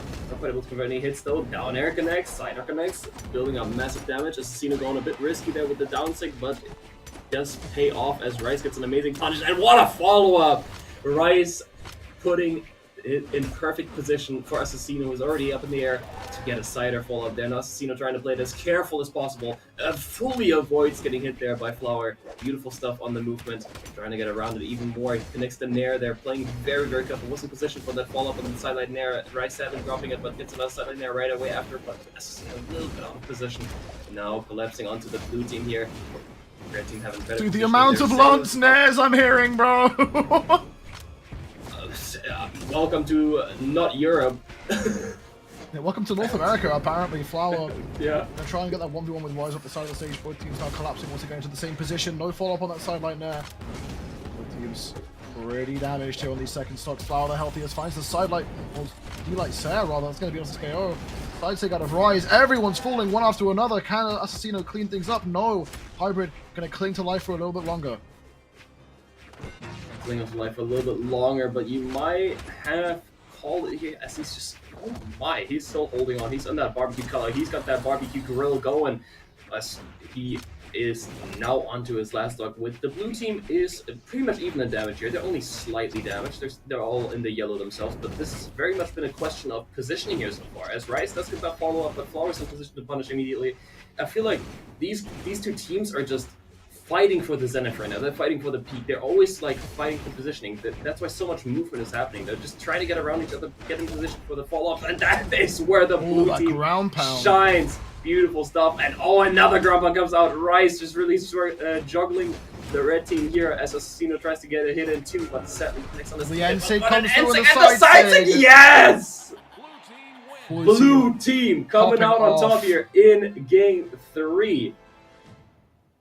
And in this case, I mean, Rise still putting out pretty crazy damage, 650, but Assassino still over 400, pretty respectable numbers for a 2v2 game. Going to be moving on to the next match, in which case, I'm curious, we're going to be seeing the exact same legend picks. This has mostly been a set about adaptation, fighting for the right positioning, and just getting the upper hand on the other team to get those team combos going. Which at this point, if you were to character switch, and they're probably thinking the same thing, a character switch at this point would probably just throw them off so hard, they would either have a very positive result, or just go very, very negatively on that character switch. So it's more like a gamble at this point, which if you can rely on your pure ability and skill, which might be the case here for the red team. What the play! What a start for the red team, and another follow-up right away. They have full control. Hyper going for the end light there. He does get knocked out of it by his teammate, but what a start for the red team here. As I was saying, if you can rely on your pure skill and don't need character switches, do it, because this is what happens. I mean, I was talking earlier about the fact that their first set between the two of these teams went to Game 5, and with how this match is going, I think it's entirely possible we see another. I am fully in agreement with that. We might be looking at a Game 5. The way the red team is playing right now, I think Dude, they're going crazy by the blue team. They're just going after Rise. Rise has no room to breathe, and Assassino is not able to relieve that pressure off him just yet, which he's now finally able to do. Rise now getting back to the stage. They're bouncing back just a little bit here. Are they going to commit to Hybrid here? Yes, they are. Goes for a very interesting GC NSIG. They're not quite able to convert anything off of it. It does bounce back. They're beautiful stuff with the two sideline Nairs. So I'm not able to get the knockout on Hybrid there just yet, but the damage is getting up there. Beautiful NSIG on the reverse light charge. Now they need Flower out of here. They're getting very ambitious. Double Nairs there. Sadly only hits his teammate. In position though. Going on to Hybrid. They're going for the 2v1, but they're just hitting each other a lot. you can tell they're both very ambitious right now. They know what they need to do, but they're not in agreement of who goes for it, as both Assassino and Rice seem to be going for the same options, for the same engagements right now. And it just results in them hitting each other. There's some miscommunication happening there in their subconsciousness of their mind. GC Light.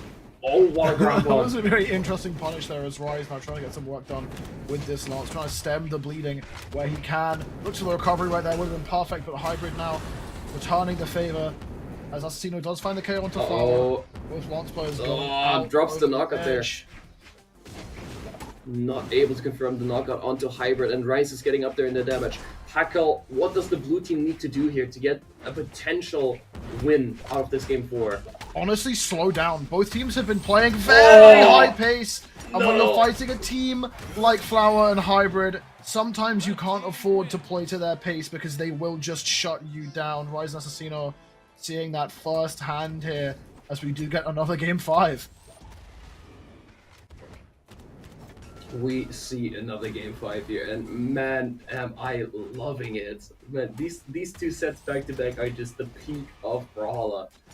I love when 2v2 sets are like this. They're just going back and forth. They're fighting with the upper end. They're fighting with team combos. They're fighting with pure strategy. It's like two strategists are meeting each other, and they keep one-upping each other, and then it's just a question of who comes out on top in that 5th round, which we're about to approach now. And I mean, the red team was looking incredible there, but blue team definitely has some adaptation in the back of their mind here. My concern also is what if the blue team sort of used up all their gas early on? We saw how dominant they were in game 1. Maybe. It's entirely possible they sort of came in feeling hot and sort of just like slowed themselves down on accident by just not being ready for the answer back. As already Assassino entering the orange on this first stock. Red team, the amount of space that Flower is able to control with that spear is so terrifying. As now a bit of team damage does come in, a much more scrappy start to this game for sure. Definitely a bit of a scrappy start, but it seems like the red team is once again coming out on top. The blue team not quite yet showing us the adaptation that they need here, but Rise off the top does get chased by Hybrid there.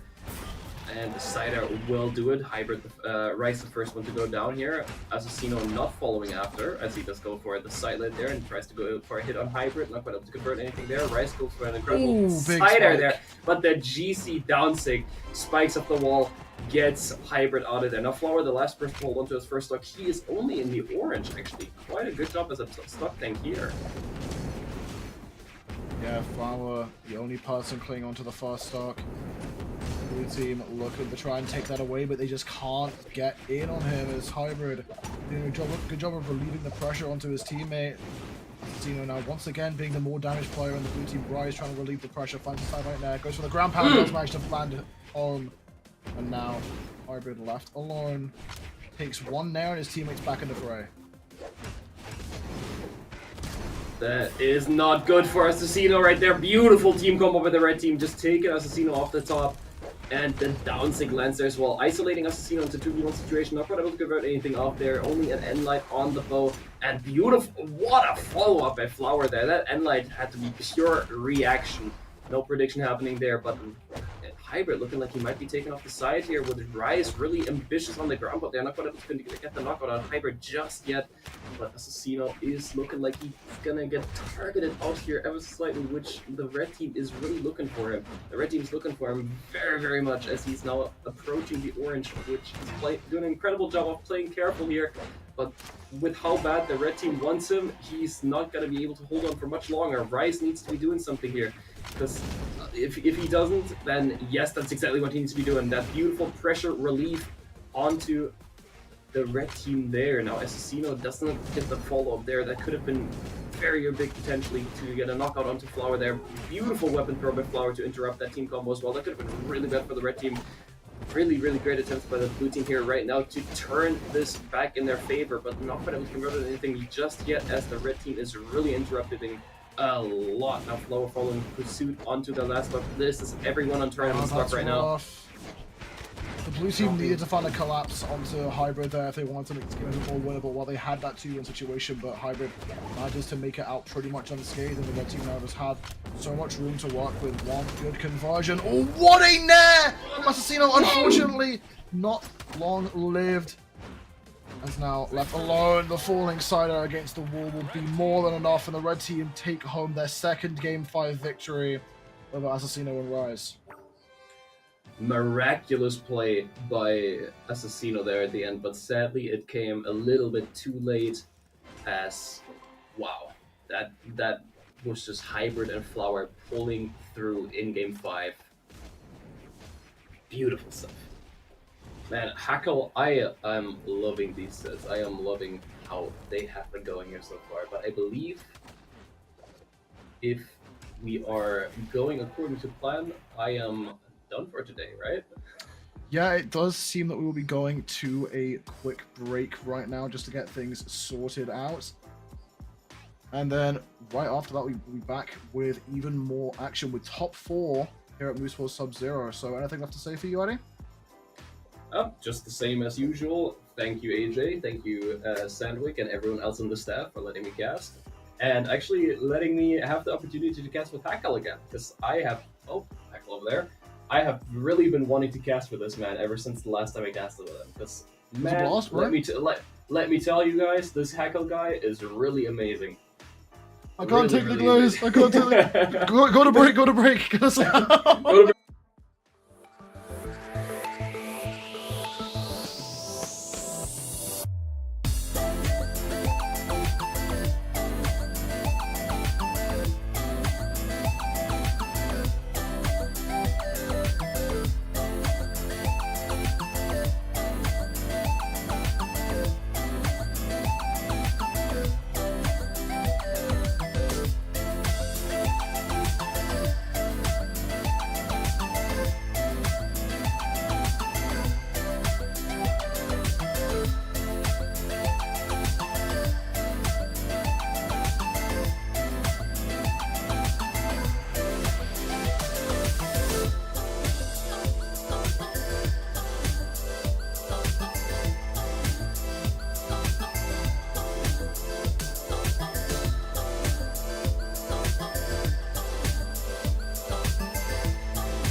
16 rings on a Malibu sky, take it up to a level where it satisfies. Alright, well, alright.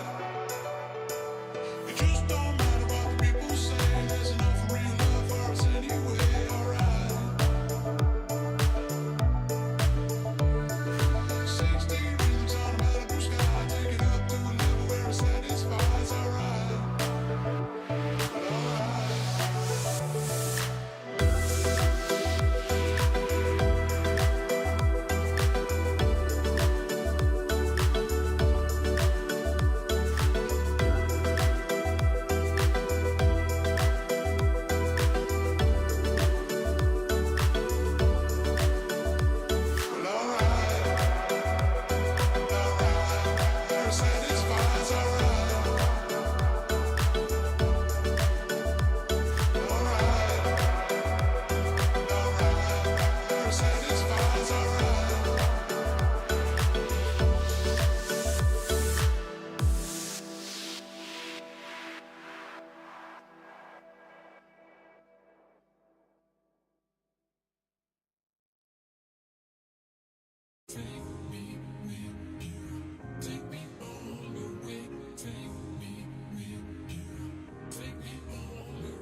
Ladies and gentlemen, welcome back. Very sorry for all of the breaks and delays. We've got a couple of issues going on backstage, but we are back. I'm joined by a different European caster this time. That way. I'm here once again with Mauro.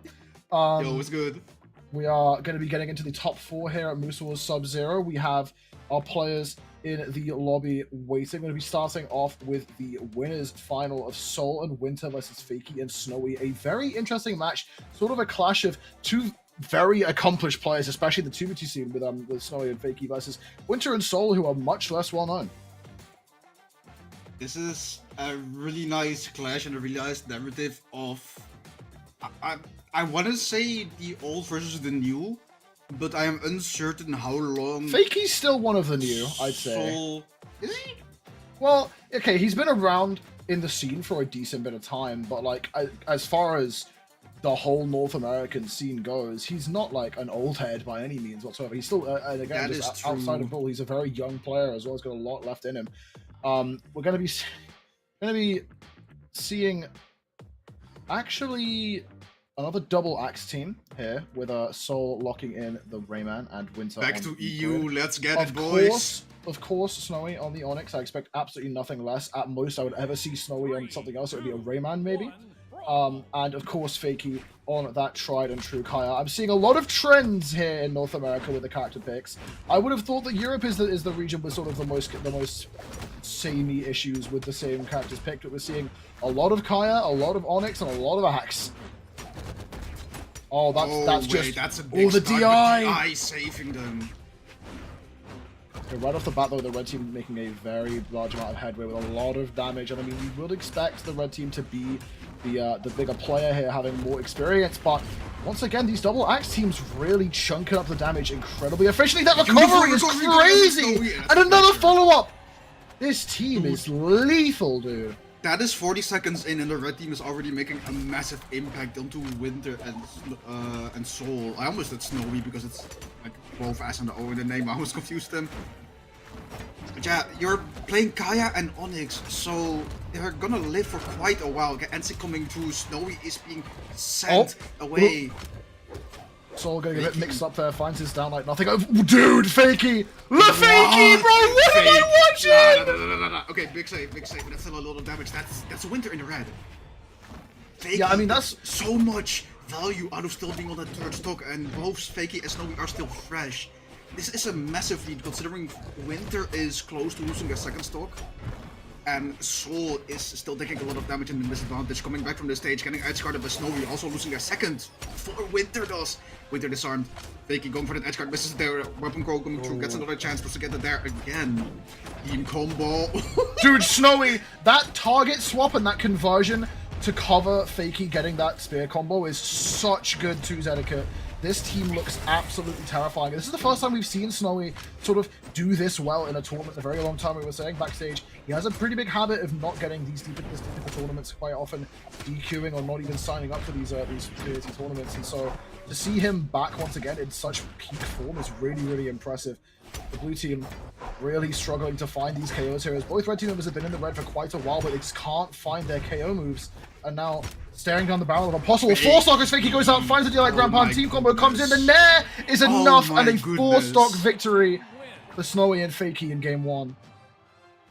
This is both red team players doing over 500 damage, both having 3 KOs. Compare that to the blue team barely hitting 300 damage each. That was just a wash. If Fakey and Snowy are going to team for Winters and they're playing like they were in this game 1, I can see them hit top 3. I can see them even take the entire thing. They are looking fantastic in the set.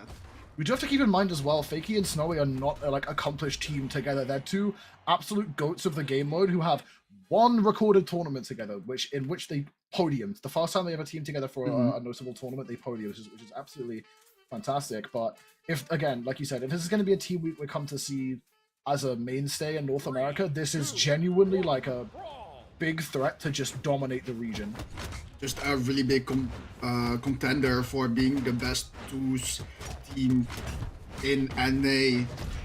Honestly, if they're performing like this and I haven't found a teammate yet, I can see them tell to each other, hey, we did well during Moors Force, you want a team Dude! here, Snowy and Fakey both taking their respective opponents of the blue team to the side and putting them in the red already. Snowy D-Light there, doesn't get the confirm just yet. Fakey trying to chase that with the recovery, and the spear takes a little bit of damage for it. Snowy realizing that he hit Fakey and didn't go for the nair to confirm it. That is such good etiquette. Realizing that, hey, I hit my teammate, it's not gonna be worth to get the confirmer because my teammate is gonna take a lot of damage from it. I think the big question mark for this game is definitely going to be whether the blue team can find the efficiency on the KOs, because their damage build last game wasn't bad by any means, but they weren't securing the KOs early enough. Fakey did fall there, although they need to get Snowy out of the equation here, because the longer they have Snowy alive, the more damage can get built up, and already, I mean, we're seeing Soul in a pretty dangerous spot. Team Combo gonna come in, goes for the down air there. That only put them in barely orange. Kaya is just tanky like a decent coming through, deals a lot of damage to Winter. Dude, the consistency and wake up. Snowy gonna clash out with that recovery, looking for a deal recovery of his own on these gauntlets. The only player not in the red on the second stock. Fakey actually will fall to the recovery. Snowy looking to find an immediate trade onto the blue team. Can't find it. The crash comes through. Soul trying to secure the stock. Can't find it. Team Com going to come through. Fakey coming back in, swinging with this bow. Blue team trying to hold their advantage. The recovery is going to come through though. Fakey tries to go for the exhausted recovery for the second follow-up. Can't find the KO, but now both teams in a pretty similar spot. One player on their second stock in the red. Other player Punish on their interrupted. final. That was insane. I think Soul would have almost lost their stock there. With Winter coming in clutch with the unarmed, interrupting Snowy's Enlight. Winter ended up losing their stock later on though.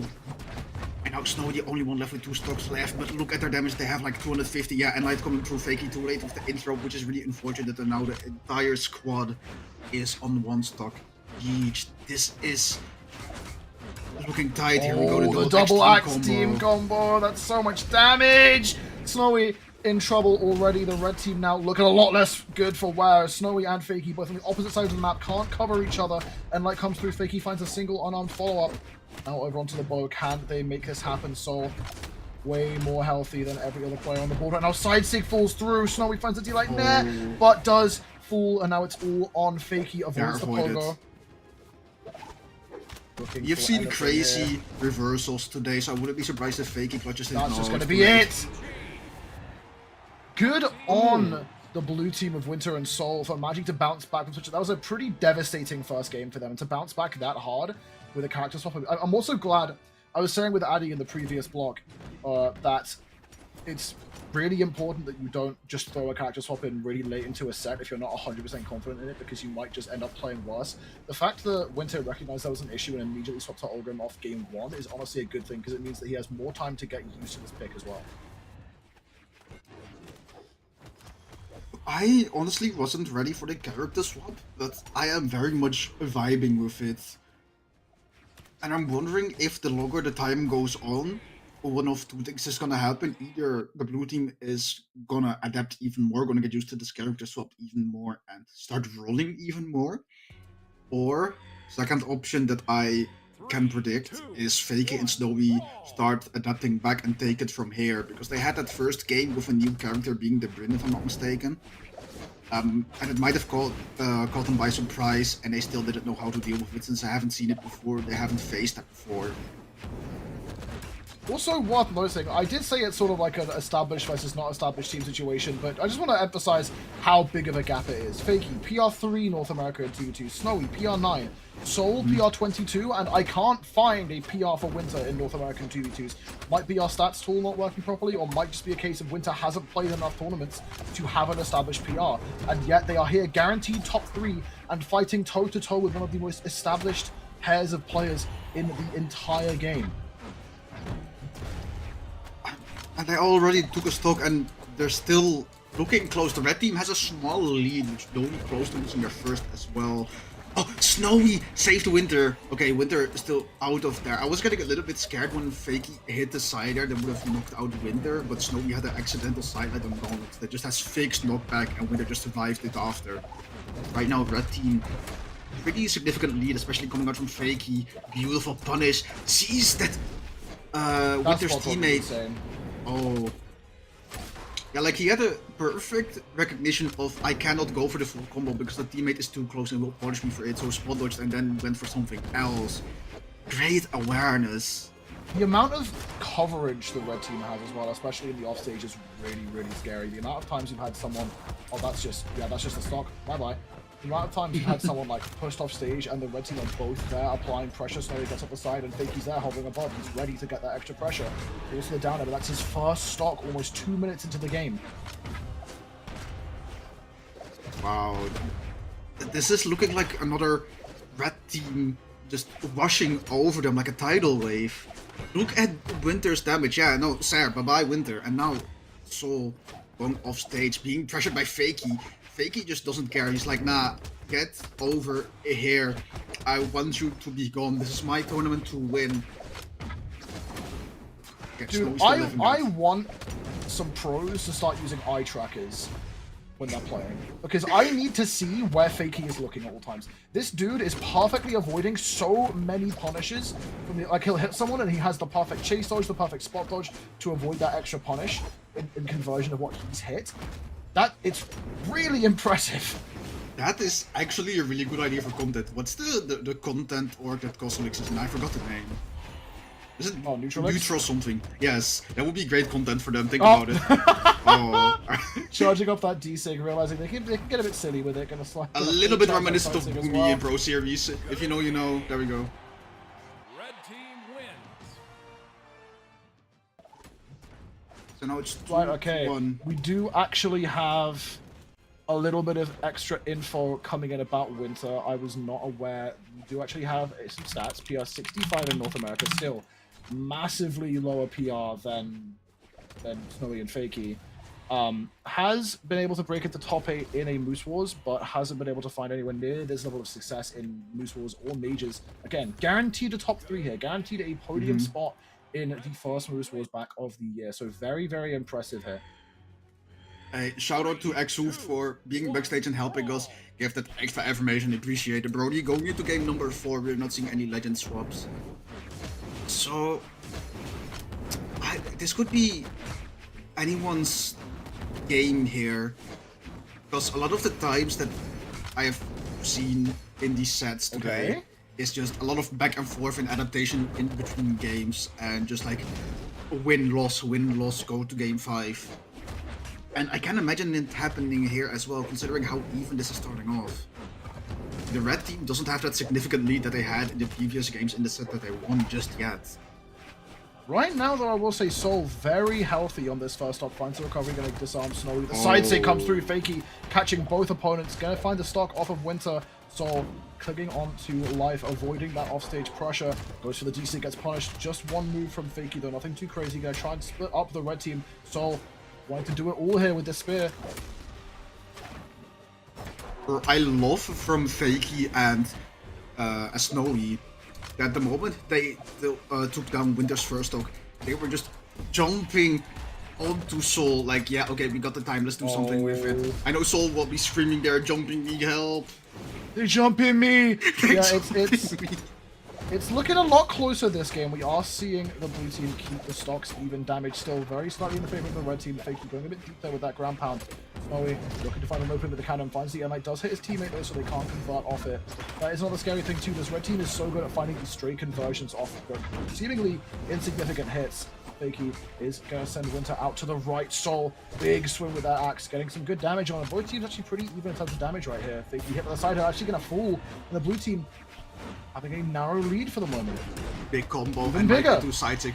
Keep it simple, don't overdo it, and just the 1-2 takes out Snowy. Now Soul is the only person on their second stock, and it's looking pretty healthy. Snowy's putting a lot of pressure onto him, but just turn them into the red. They need some confirm, they need something to happen, otherwise there's a high chance that this is going to game 5.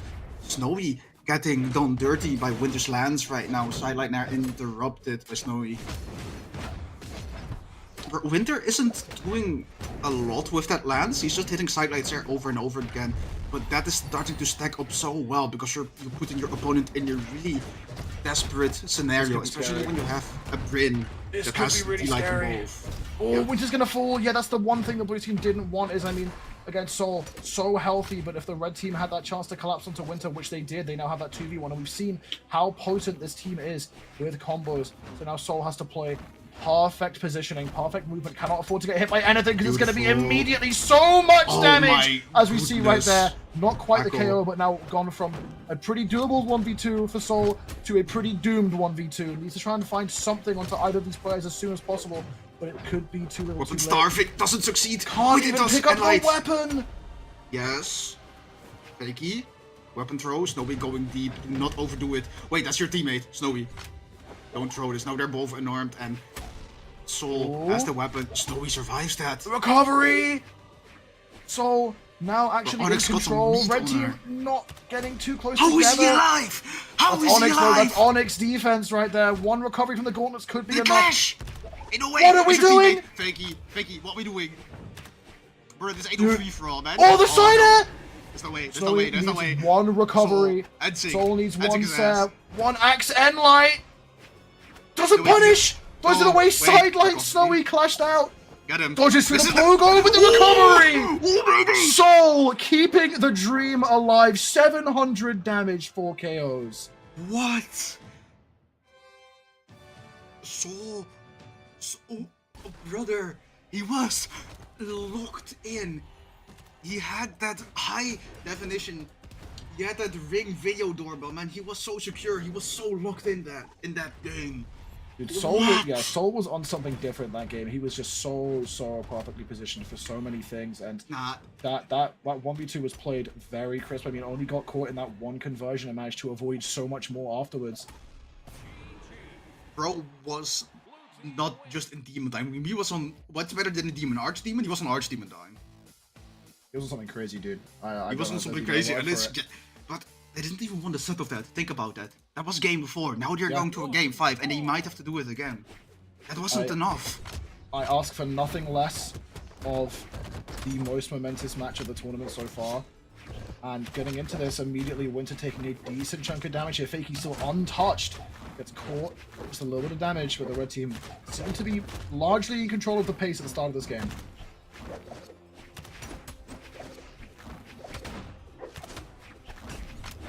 Winter using the weapon throws perfectly for the advantage to disrupt their opponents. Xer coming through. Blue team has a slight bit of damage disadvantage, but they're trying their best to fight back. It's becoming pretty even beautiful dodge avoiding that GC and Sigmund Snowy Sonics. Fakey trying to get Winter off the side of the stage, interrupted by Soul. And now Soul, okay, they're both on the side of the stage. Blue team has a little bit of an advantage here, but it's taken away as Snowy and Fakey can regroup on the Oh, side what of an the stage. interruption! Getting in the way and saving his teammate's life in the process. Winter keeping Soul alive. Now Fakey gonna have to try and do the most work here to get rid of these fast stocks of the blue team. Snowy taking a little bit of punishment here already. The blue team knowing their target. Fakey does fall, and now Snowy left alone. Finds the net, actually gonna KO even from underneath the lip of the stage. Scrambling back up to avoid that pressure from Winter. Now Winter actually the one player healthiest, which we haven't seen too much of this set so far.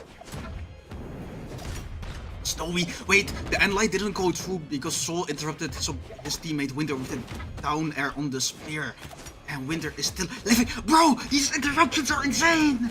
How is Winter still alive? He should have been using his With the double first net. stock Snowy 3 gets the times over. third! Weapon throw down, but the recovery does connect. Soul manages to make it back to the wall. Winter Wait, charging Winter recovery still down at the alive, bottom. Both blue team members are alive, but Soul will Winter's fall. still Now we have a the very first. interesting situation where the stocks are so disjointed. Red team once again take the lead as Winter falls onto his second stock. I don't know where Snowy's going off the right there for a moment, but this could be dangerous. The blue team needs to get Snowy onto this final as soon as possible if they want to have a hope of getting into grand finals on the winner's side. And Snowy doing a beautiful job at making sure Soul doesn't get another weapon. But right now Snowy threw away the gauntlets and his weaponless himself and gets hit by Fakey. Snowy trying to play patient, tries not to overextend, get as much value of his second stock as possible, make sure that the blue team doesn't get the equalizer. Soul does hit the recovery on the spear though, and now they have a perfect opportunity to jump onto Fakey What a on stage. dodge. Winter going really This could be big dangerous. down. And the red team have recognized, like, Soul was such a massive problem the previous game, so they collapsed onto Soul, and Winter has done a very good job of filling those shoes, of taking the position that Soul had to last game, being the more aggressive player, doing the more damage, and now both teams have one player on their final, one player on their second. Winter... Beautiful pressure onto Winter, a lot of damage. Snowy's getting the damage built up on him too. The DC gets interrupted. What a side air! There's no way the interruptions this game go crazy. No punish on that too. They were too afraid of the pressure that Soul could have put out from above. That spear, that down arrow, that nair could have been so dangerous. Now both teams looking to try and find any kind of conversion, any kind of leeway. Side sit gets punished. Side air gonna come through. Fakey finds the stock off Winter, but Soul clinging to life for the time being. Side air recovery comes through, and now it's all on Winter. Okay. The other team combo, but they're still having the Oh no, Don't do it, Fakey! again! Wait, He finds the chase dodge. He needed to hit that recovery. Right now, Wait, side there's A no to way the they're end. gonna Like, team DC combo side that. sig, Brother. Fakey. Gonna close it out, but what a good fight put up by Winter and Soul. I ain't never see someone start a team combo of gravity cancel, downlight, nair on Gaunts. That's crazy. Yeah, that's a pretty difficult opening for a combo because of how far forward you move with that neutral air, and obviously as well, Exactly. the fact that you're going to be pretty much stacked with the opponent you're hitting. Going into the lower side of the bracket now, then we're going to be going to another match I'm very excited for. We're going to be seeing BalloonBoy and Hideaway, one of my favorite teams in this space, versus Hybrid and Flower, who are hot off both Game 5 wins for both of these teams. So I need you and everyone. Oh, we're getting. Yeah, no, I was really impressed by Fakey managing to pick the right option that wouldn't hit Snowy in the process. Like you said, with Nair, you're like dragging the opponent with you and you're gonna be stacked for a moment. But the spacing there was immaculate. Really well done, improvised team combo there. But I need everybody, including Hackle, to understand that Bloon Hideaway is seeded first and they're playing elimination semis. That is something very rare. For seed 1, you would expect them to be in that winner's finals position. That they be in place of Sol and Winter, for example, or that they take the place of Fakey and Snowy. But no, they entered top 8. Not by the other side, no. They entered from elimination side. They entered from lowers. And then they went to beat...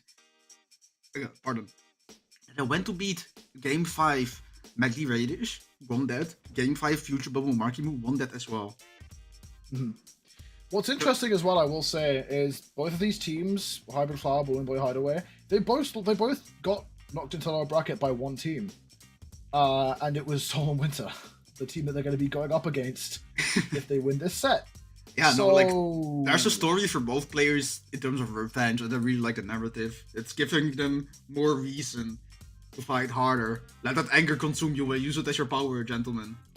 BalloonBoy and Hideaway as well have had a bit of a longer run here in the lower side, just by one match, but Balloon and Hideaway did fall to the lower side before top 8, while Hybrid and Flower did manage to make it into the winner side of top 8 and were immediately taken down by Sol and Winter in a Game 5 match. So, curious to see how this shapes up. I originally had Balloon and Hideaway within the top 2 of my predictions for this tournament, but with how all of these upsets have been going, I honestly just couldn't tell you who wins now.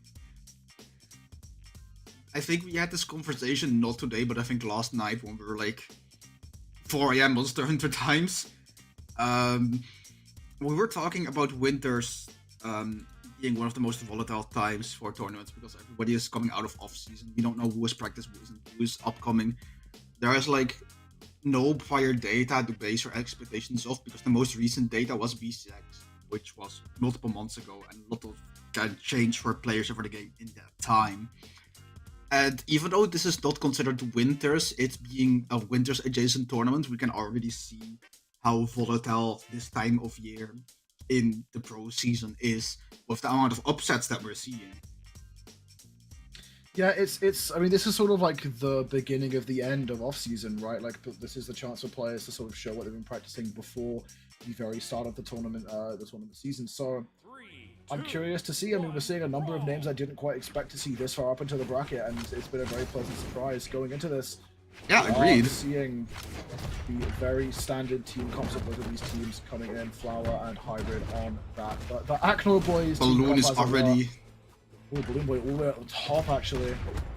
Cannon trying to get work going. I will say one trend I noticed with this blue team was that Hideaway tended to be the player who was racking up the damage, and quite consistently it was Balloon who was finding those KO confirms, often getting 5 to 6 KOs per game. Yeah, I can see that as well. Hideaway is just like, let's put pressure on them. He really likes taking people into disadvantage, sometimes overextending. And Balloon is like, I'm just gonna sit on stage, I'm just gonna do my thing until a Hideaway does the damage, or until he sends them to me, or they happen to get in one of my signatures because I'm Wu Shang, baby, I can do stuff like that. And it's been working out really well. I mean, that's why they got this far. That's a double KO. That's triple, actually. Balloon getting both of the first KOs, going to secure those. Going to be the last player left on this first stock. Now he's surviving that neutral. Another neutral not going to be enough. Looking for just any conversions he can find to get with some extra value out of still being on this stock. The side comes through and he does fall. That is one thing as well with the 2v2 space is sometimes it's worth letting your stock end as slightly earlier than you possibly could if it means you spend more time actually being able to get into the fight and help your teammate. Because if you're just sitting in the deep red on a stock and you're not really able to engage too much for fear of losing your stock, you're just doing less, even while you have the bigger number. I mean, in the meantime, while I'm talking, the blue team are just dismantling Flower and Hybrid right now. Yeah, but I get what you're saying. You're not contributing anything to the fight other than just being there, and you're kind of like an obstacle. You're like bonus points, but you're not the main game at that point, because the team can just decide to ignore you because they realize you don't want to play the game. Okay, we're gonna collapse on your teammate that is playing. Okay, right now the blue team has an insane lead. Hybrid and Flower are both approaching red on their final stocks, but not before they get the team combo off on BalloonBoy that's still living. Doesn't go for D-Light into anything there, but gets the side signature on Gaia Bow in order to take out BalloonBoy. Hideaway follows up, getting knocked out by the D-Light on X. This is... Oh, that would have been a Flower wasn't huge in opportunity position. for a conversion, but he was slipping off the edge of the stage. Blue team are struggling to land their hits here. Need to find their KO moves as soon as possible, otherwise the bleeding may get a bit too bad. And like, not gonna go through. The BalloonBoy finds the side, There not is a quite gonna be world enough. where the red team wins this, but I don't know if it's the world that we're living in, Heckle. Yeah, I'm not certain either right now, as Flower left alone. D-Light side are gonna clean it up, and Balloon Hideaway. Slightly scary end to their first game, but still a relatively convincing victory. I think this can be attributed all to the red team doing too little too late. I don't think they woke up or were playing at their best until they were at least a bit warmed up, until they were like on their second stock and their final stock. But then BalloonBoy and Hideaway had already such a big lead. Like the moment they started warming up, they were on their final stock, while BalloonBoy and Hideaway still had 2 stocks to play with. So I'm wondering that going into a fresh game, starting with 3 stocks all over again, being able to hold that momentum, even though you lost that game, you were playing well near the end. Try to keep that going, and if you can keep it going the entire game, you might be able to cut it even closer, or even better, take a game and then take the set. Absolutely, yeah. Going into this game too, we're going to be going to Demon Island. No character swaps, of course. Pretty early to be, you know, like you don't want to be just picking for the sake of picking. Like that game was relatively close. It wasn't a case of them getting absolutely clarted, and so. Exactly. Can't believe you said clarted on mic. That's crazy. You're an actual Brit. Let me speak, bro. Let me say my words. Hybrid actually already gonna fall. BalloonBoy gonna get a bit overzealous with that ground pound, but Flower clashed out as well, and that's it. Once again, the blue team just absolutely dismantling on these first stocks. Less than 30 seconds, both stocks taken. Okay, Again, pretty this nice is... aerial team combo there. Oh. Ground pound to... Was that option select by Flower? I was kind of confused when Hybrid hit the unarmed Endlight, and Flower was like, okay, I'm gonna ground pound onto him to build even more damage. So Yeah, some of the option select from the red team is relatively interesting. A bit less of the sort of hyper-optimal gameplay that we expect to see from a team. It's really unorthodox, is the correct way to put it. Not in the sense, because it's not bad option selection, it's something that you don't see often. It is like non-tutorial options. Oh, grab out into recovery. Yeah, no, Coming like I said, out of unorthodox. By the way, gonna find that side out. Blue team still relatively comfortably ahead, but can't afford to get too comfortable here as the red team are trying to find an answer back. We do see Hideaway taking a decent chunk of damage here. Decent gonna come through though, not gonna be able to KO. A higher defensive Ogren keeping Hybrid in the fight, but both red team members now having to slow things down, not get too aggressive because they know they are just one good conversion away from finding their stock loss, and there goes Flowers.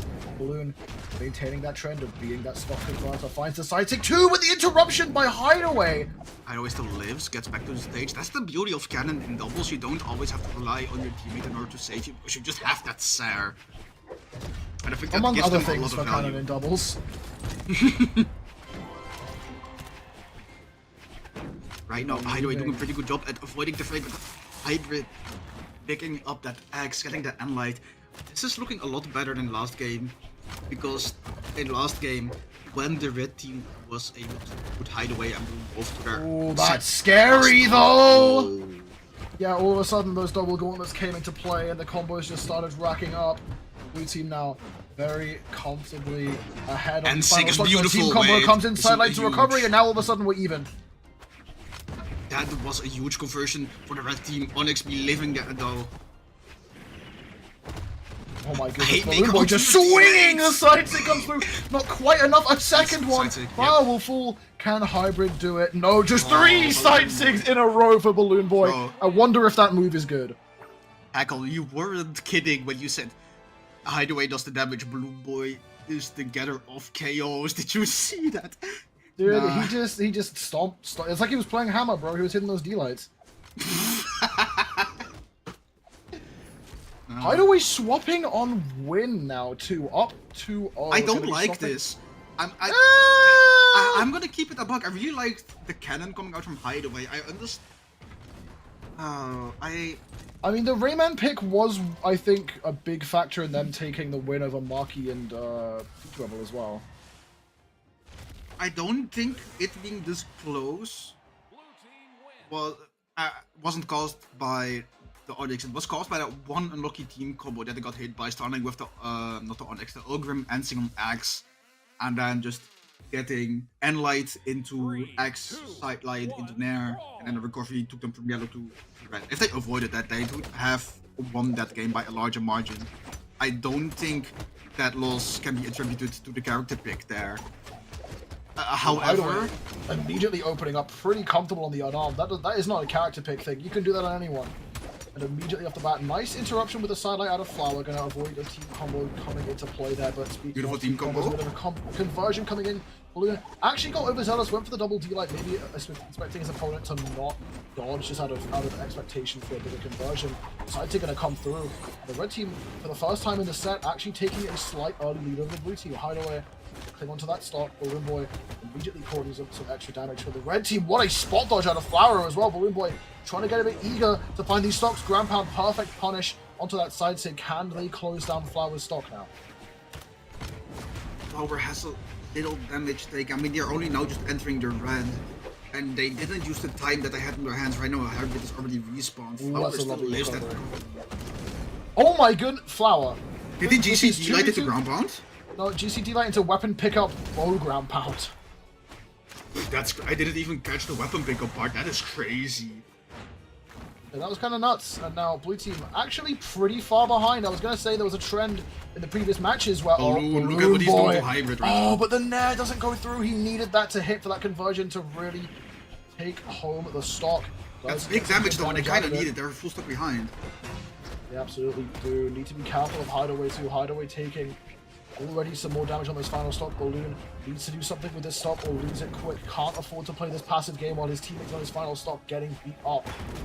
Oh, he Nice avoids all the D-sig. punches there. No conversion on the N-Light. Hideaway now trying to do the most. Side sig gets punished. Only one side light recovery. Not going to be enough just yet.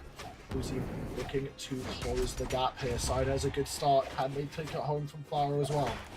Oh, the recovery's the clashed interrupt. out. Flower still lives that. Hybrid. I think he just double stacked Axe. Weapon starving Flower even longer, trying to get the confirmed beautiful dodge, avoiding the recovery coming out from BalloonBoy.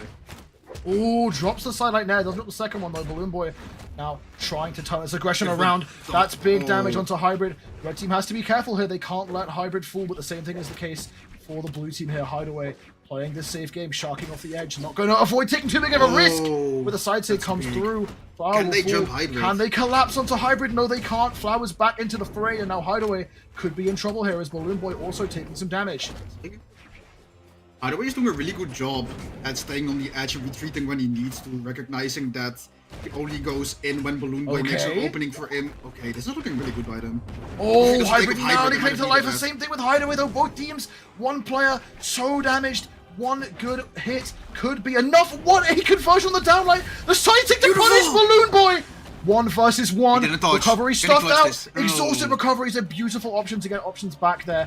Now into the neutral. BalloonBoy has the Watch Gortz the in hand. D-sig. Doesn't Doesn't get catch the the dodge. dodge. Flower looking for that bow. That's the That's his bow. staple weapon. Wonderful. Like No nothing, sigs. no read out of it. And light And coming might just to through. make some When is space. Flower gonna be BalloonBoy. disarmed? Oh, the Easy! DC comes Boom. through, and what a clutch performance out of BalloonBoy in that final game. 600 damage. Hey, listen. I understand. I understand it now. I understand why people got a tattoo dedicated to this man. People. Yeah, just, no, say the name. Say the name, dude. Call her out. Shout out Yuri for getting the BalloonBoy tattoo.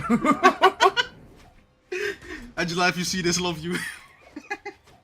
Again, a Oh, very, that- very impressive performance out of the blue team. I mean, that game was really looking bleak at the start, and they managed to bring it back. And I will say, I was talking before about, can't let your stock stay on the red for too long. And obviously, Hideaway, in that final stock you said as well, was playing such a good job of knowing when it's safe to engage and when it's not, right? Like, he had the awareness to Yeah. know, especially on Axe, like, you cannot afford to get overzealous with that weapon and just start swinging, because you will get punished. And Hideaway played that final situation so comfortably, and if it wasn't for that, I mean, he could have fallen so much earlier, and that set Balloon up for a much more doable 1v1. Exactly. I think Hideaway playing it really well is attributed to not just him, but also to BalloonBoy, considering BalloonBoy was doing a really good job at pressuring the red team in a way where they had to swap their attention off from Hideaway. BalloonBoy was making a lot of space for Hideaway to come back to stage, and Hideaway was doing a really good job at recognizing BalloonBoy Oh isn't doing my it anymore. goodness! We're going straight into the next game. Balloon and Hideaway coming hot off that 3-0 victory and going up against Winter and Soul, the team that eliminated them from the winner's side. And we are going to Mos Eisley Spaceport in a tournament set. I have my own reservations about this map and my opinions. Chat, make sure to get ready to listen to the sound of a ship flying into the spaceport in the middle of the game that you'll hear even if you don't have music on. Conversions out of the red team, a very good start though. Very nice side air coming out of Soul. D-Sig as well. Hideaway actually gonna fall off the side there despite being flying off so slowly. BalloonBoy now could be in trouble. Oh, the conversion off his own teammate. Really good coverage there by Soul. Soul is very good at cover. We were saying this in the previous set with Soul and Winter, where Soul is very conscious of when he can and he needs to cover his teammate from a punish.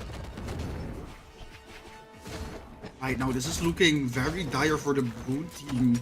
Hideaway also still staying on that Rayman. Yeah, I'm curious to see if things don't work out for the Rayman, he might swap back over to the Onyx, might be like a team-dependent pick. But so far, yeah, not looking the best. We have seen so much Axe today.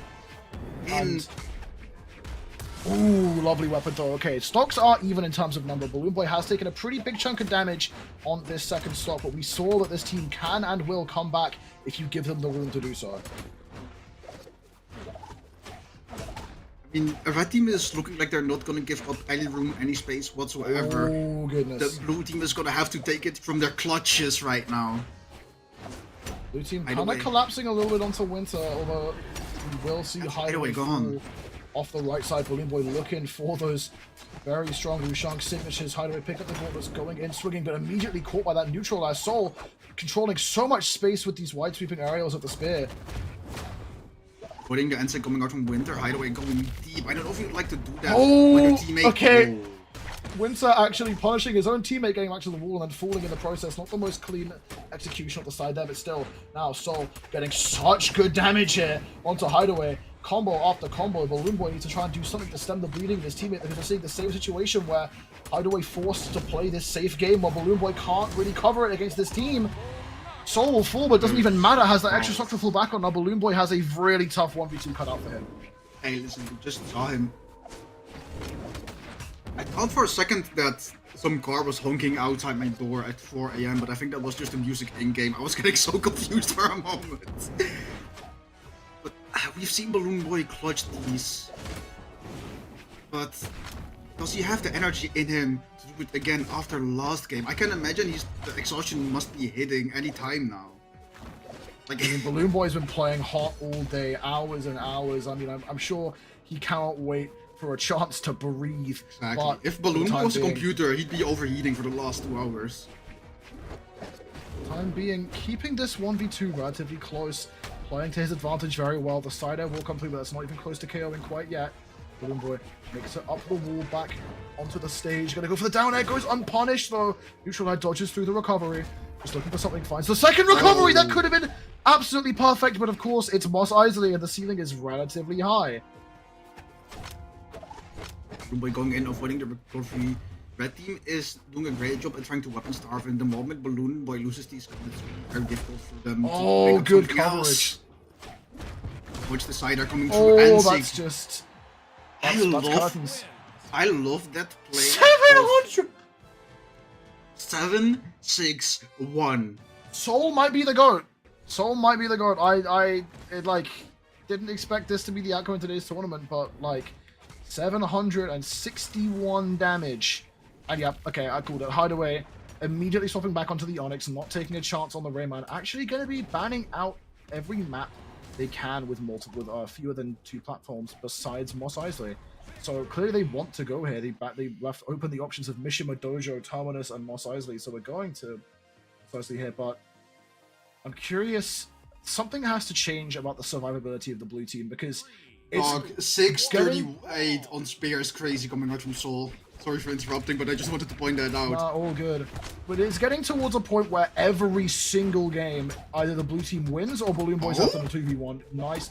Okay, A bit Kind of suboptimal, expecting but it's still a ground decent lead, and it's keep on going. Like, I think a big factor in the blue team's success, or rather the lack of success on that Rayman, isn't even due to Hideaway playing not as good on Rayman. Oh! I think it's due to Hideaway playing a character that just has more raw defense, because you have like one stock tank, and Hideaway can take like 250 damage per stock before being knocked out, especially on a stage like this.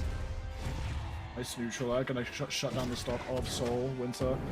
Just to make it back up, but immediately caught by an M-Light. BalloonBoy trying to find the weapon start, doesn't manage to get there in time, but Soul does get the axe in hand, now trying to get these big swings going.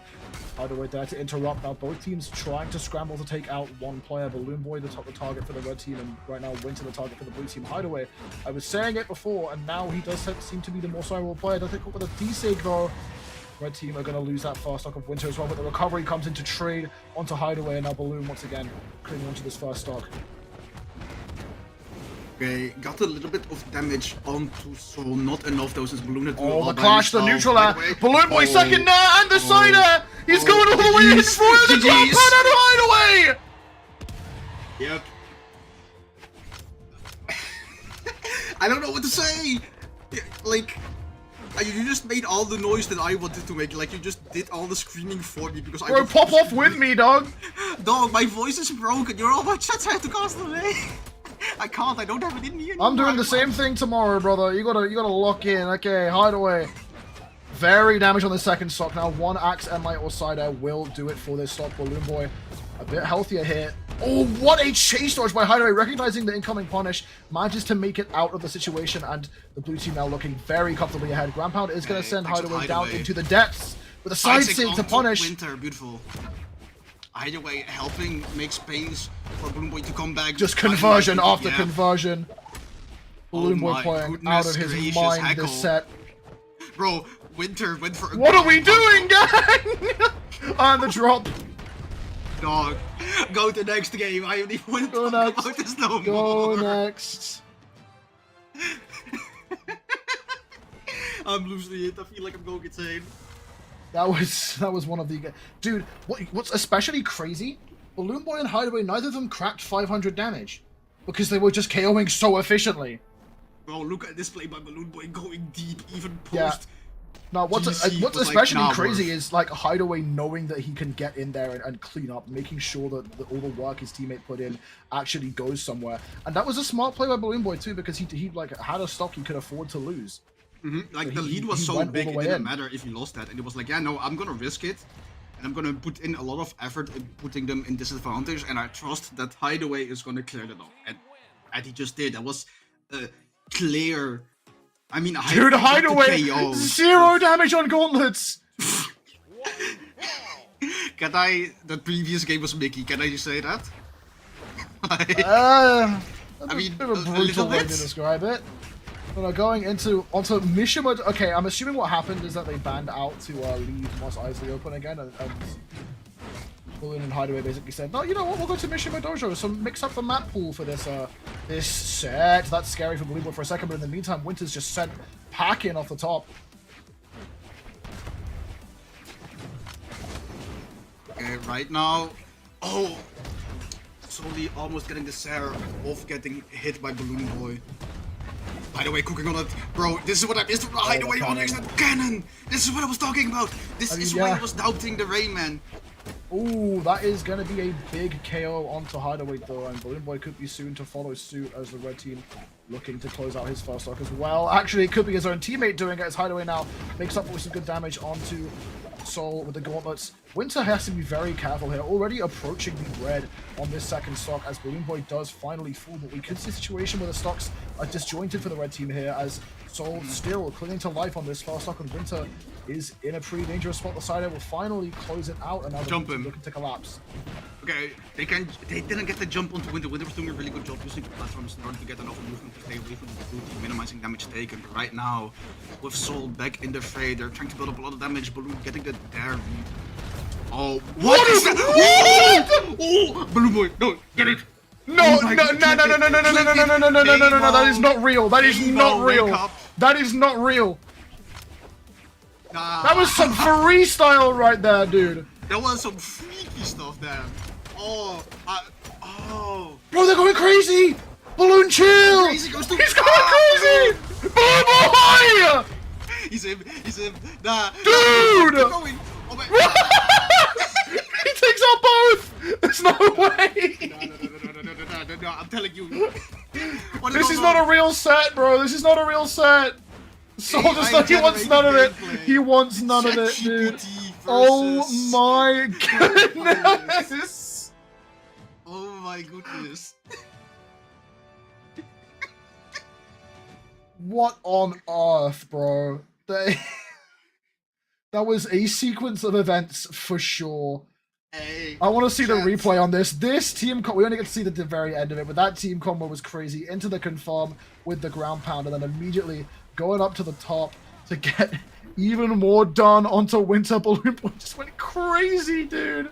Hey, Hackle, listen, I got 3 words for you, and those are welcome to Brawlhalla. Yeah, bro. Nah, like, what other fighting game? What other fighting game What for other real? game? Oh, wow. Waiting now on Hideaway to lock in his legend for this game number 4. Can we see Soul and Winter turn things around, take us to a game 5 at least?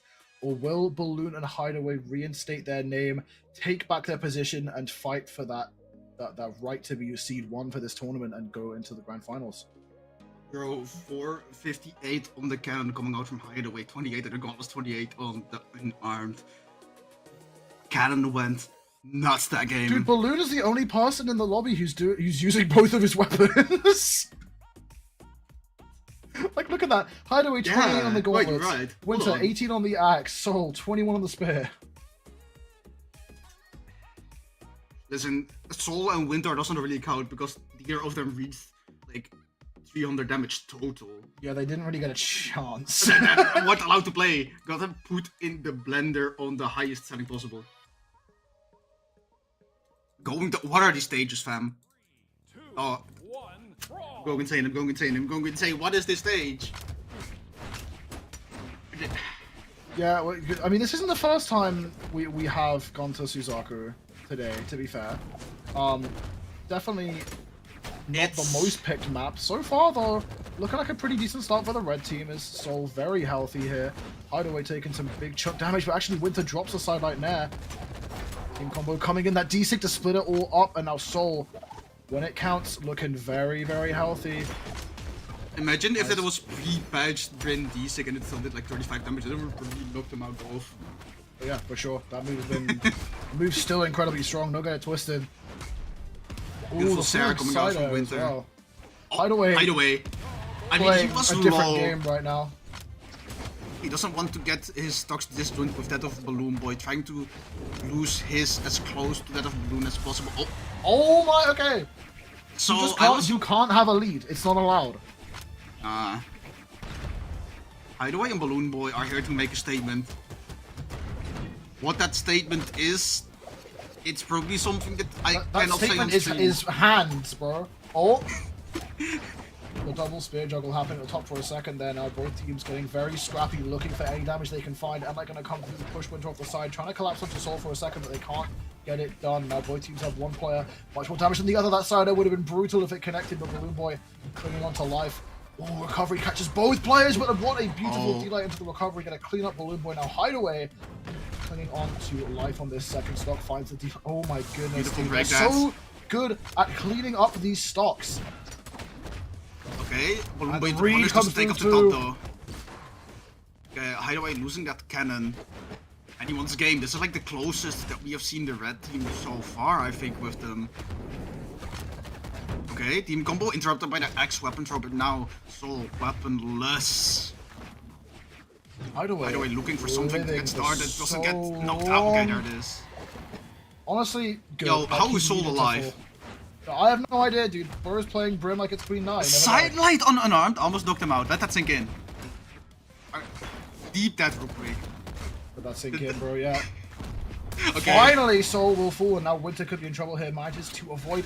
Oh my goodness, that's really well placed movement. Manages to avoid the pressure of the blue team. Does clash out the recovery with that sidelight there. Doesn't manage to find the stock though. Punish? They need to either get out one of the blue team members or let Soul take that front seat. Team combo gonna come in, not too much damage. Side Winter sent away. Do they almost get the gonna be jump enough. onto Soul? They do. Gets the dodge. He's going deep. Winter with the It's nair. so close, dude.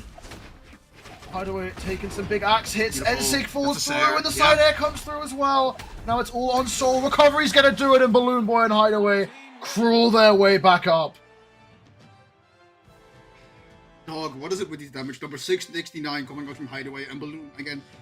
We talked about this before, BalloonBoy being the stock taker and Hideaway the role as the damager, and like it's just showing again, and it's working Every so game, well. every game, it's a really defined dynamic, and when that dynamic comes through at like how they want it, it's such a potent team setup. So we have arrived at the pinnacle of gaming. We have Yeah. arrived at the peak of Moose Horse. We have hit the grand finals. These Mies can in fact warm. I'm waiting for our final Mies right now as we have BalloonBoy and Hideaway on the lower side of the bracket coming up to face the reigning kings of this bracket, Fakey and Snowy. Excited to see how this shapes up. I mean, BalloonBoy and Hideaway started out with a pretty shaky start to the day in the bracket, all things considered, but managed to crawl their way back up, and now they are looking on a really hot form. Bro, I'm gonna repeat this again. From I'm gonna double check something. I wanna see from what point onward Balloon Hideaway have been playing from elimination side. Let me check. So, do you remember who the people were that knocked out BalloonBoy Hideaway? It was Soul Or and at least- Winter. That was their run. It was Soul and Winter. This was the run back, and one dominant one it was. This happened in pools. Let's see. Yeah, so the past 5 sets, BalloonBoy and Hideaway were playing from elimination side, and they made it all the way to grand finals. That is one impressive. It's the run, baby. It's the run. And also got to keep in mind these two teams. I mean, Balloon and Hideaway have been teaming for a while. They're a very established team. Have that gold medal under their belt. Snowy and Fakey again have one tournament together, but during that one tournament, these two teams did play, and both of these teams made it onto the podium. However, one of them won the tournament. One of them got third. The winners of the whole tournament were BalloonBoy and Hideaway, who got a 3-1 victory over Snowy and Fakey, who then made it into third place. So this is a matchup that has happened before, and it went in favor of Balloon and Hideaway, admittedly on probably their hottest tournament performance to date, but they also have the buff of the fact that they had been playing, they had been gaming, they've been going. I mean, we are now 2 sets in a row of them playing with a 1 set gap before their previous set as well. So out of the past 5 sets we've seen, 3 of them were Balloon and Hideaway.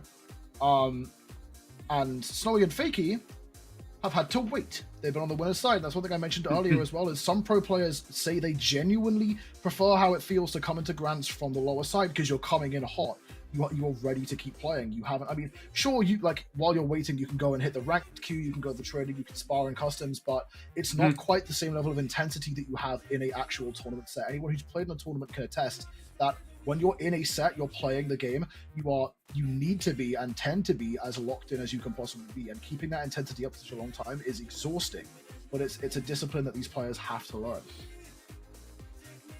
I I think that's something that I struggle with personally as well. I don't have the condition yet. I get exhausted at a certain point in majors where I just start playing worse because my focus just isn't there anymore and I wasted too much energy. These guys are better than me in that sense. They are They're better than you in a few other trapping. senses as well, I think. Just Okay, okay. Thanks a lot. That's my teammate, by the way. Getting flanked by my teammate online. Yeah, opening up for a pretty scrappy start here. Hideaway taking the brunt of the damage. Both red team members, though, are entering that deeper phase of the orange. BalloonBoy kind of running the show at the start of this game. The most healthy for the time being. The red team now could be in trouble as Fakey is disarmed. Snowy is going to join him in that as well. Does get the bow in hand for Fakey. Misses the down air. Blue team looking to try and convert onto these KOs. Finds the N-Sig. Oh, doesn't catch the side air. Might have been a miss input, but BalloonBoy is there and ready That's a once again. massive lead. Finding the KO is a big, good start for the blue team here. Balloon is so healthy. I mean, so is Hideaway when you're on Onyx like that. Okay, they're getting knocked out. Balloon realizes it's not worth going for the save there, so they're just trying to go back to the stage.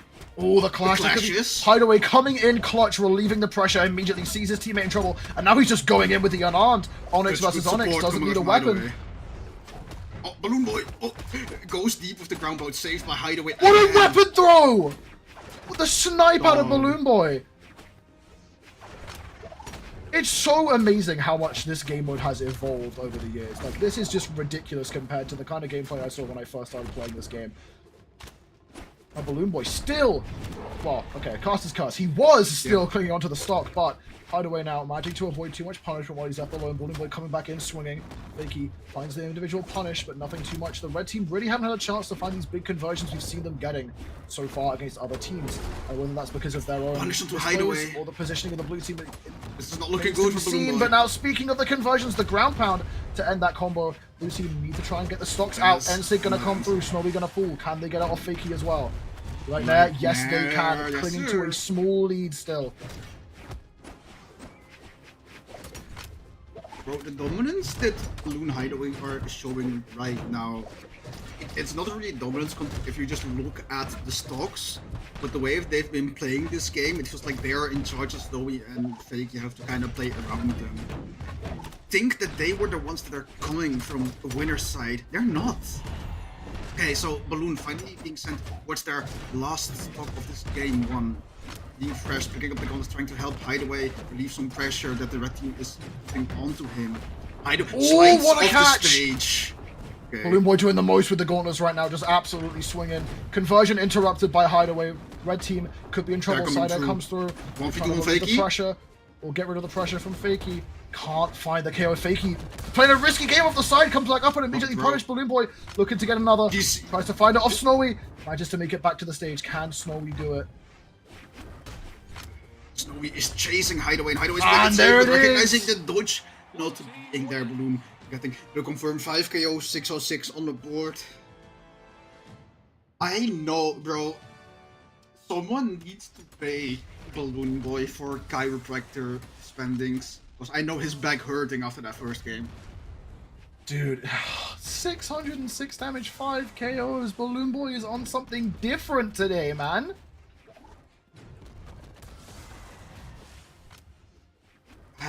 I'm just speechless, and I'm not just saying that because I'm tired and it's 4 AM. I'm saying that because these players are leaving me without words. Like, the gameplay is speaking more than I can tell you on mic. Yeah, it's kind of crazy, man. And we're going into this. Obviously, BalloonBoy Hideaway do have to fight through 2 sets if they want to win this entire tournament. But with the performance in that first game, if they can keep up that intensity, that'll be perfect. But obviously, it's that kind of fallacy where you're pushing too hard, you might burn out too soon. And they've been pushing hard for a very long time. The question's going to be if they can maintain that intensity for this entirety of this set. So far, pretty even start to this game. Fakey going to be the most healthy for the time being, but a nice gauntlet string from Hideaway is going to turn that around. Snowy into the red already. That Onyx defense keeping him alive. I love how, and this is something that both teams have. Ooh, If someone... big oh. catch. this is something that like we saw in the past 30 seconds of this game too a lot. If someone goes for a read and doesn't go for the right dodge catch option, you have like their teammates standing directly behind them being like, nah, I got you, fam. And then covering for the dodge read that they didn't account for. Right now, Blue Team is fighting back really hard, getting a 2-for-1 edge guard onto Fakey. Oh, dude, Fakey has no fear off the side with that bow, dude. It's kind of impressive and also kind of terrifying. Fakey is inhumane with a weapon in hand. Yeah, some big pressure coming up from the red team now with a pretty sizable lead as the blue team struggling to break them apart right now. The conversions are actually coming through in their favor. A lot of good interrupts for the red team as well. BalloonBoy getting some good vertical play with the gauntlets, but gets turned around by Fakey, and now Hideaway falls as well. The blue team need to clutch up. This is a terrible position to be in if you're in the blue team. Hideaway doesn't even get the weapon, just has to wait for the next weapon response. Gets the cannon, doesn't get the edge guard onto Fakey, and BalloonBoy has to make it back out of that scenario on the side of the stage. BalloonBoy, oh, he's going deep for Snowy. He wants it to be over, and Hideaway seems to follow. Doesn't get it, but it is a sign of what they want to do here. Crazy. They want to phase. They want to end gets it. the chase shot of his teammate as well. Fakey there to provide the options. Snowy with the weapon though still has the options to get back. Hideaway not going to overextend to try and fight it. Oh, the NSYNC nerf's going to save Fakey's life.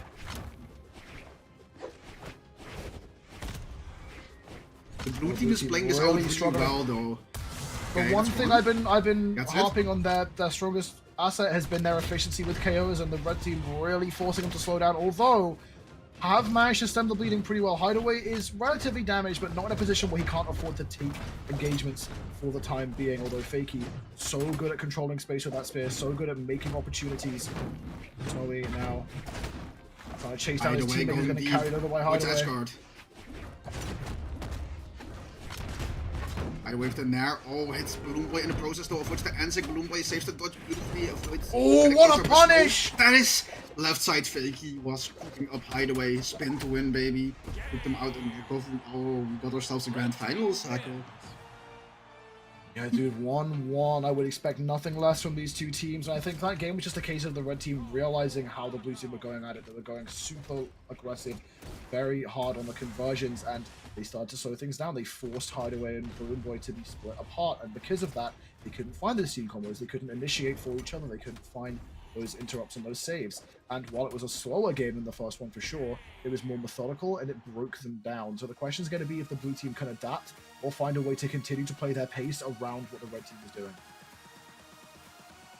Genuine question, what is the skin Hideaway is running? Because that's gas, but I've never seen it before.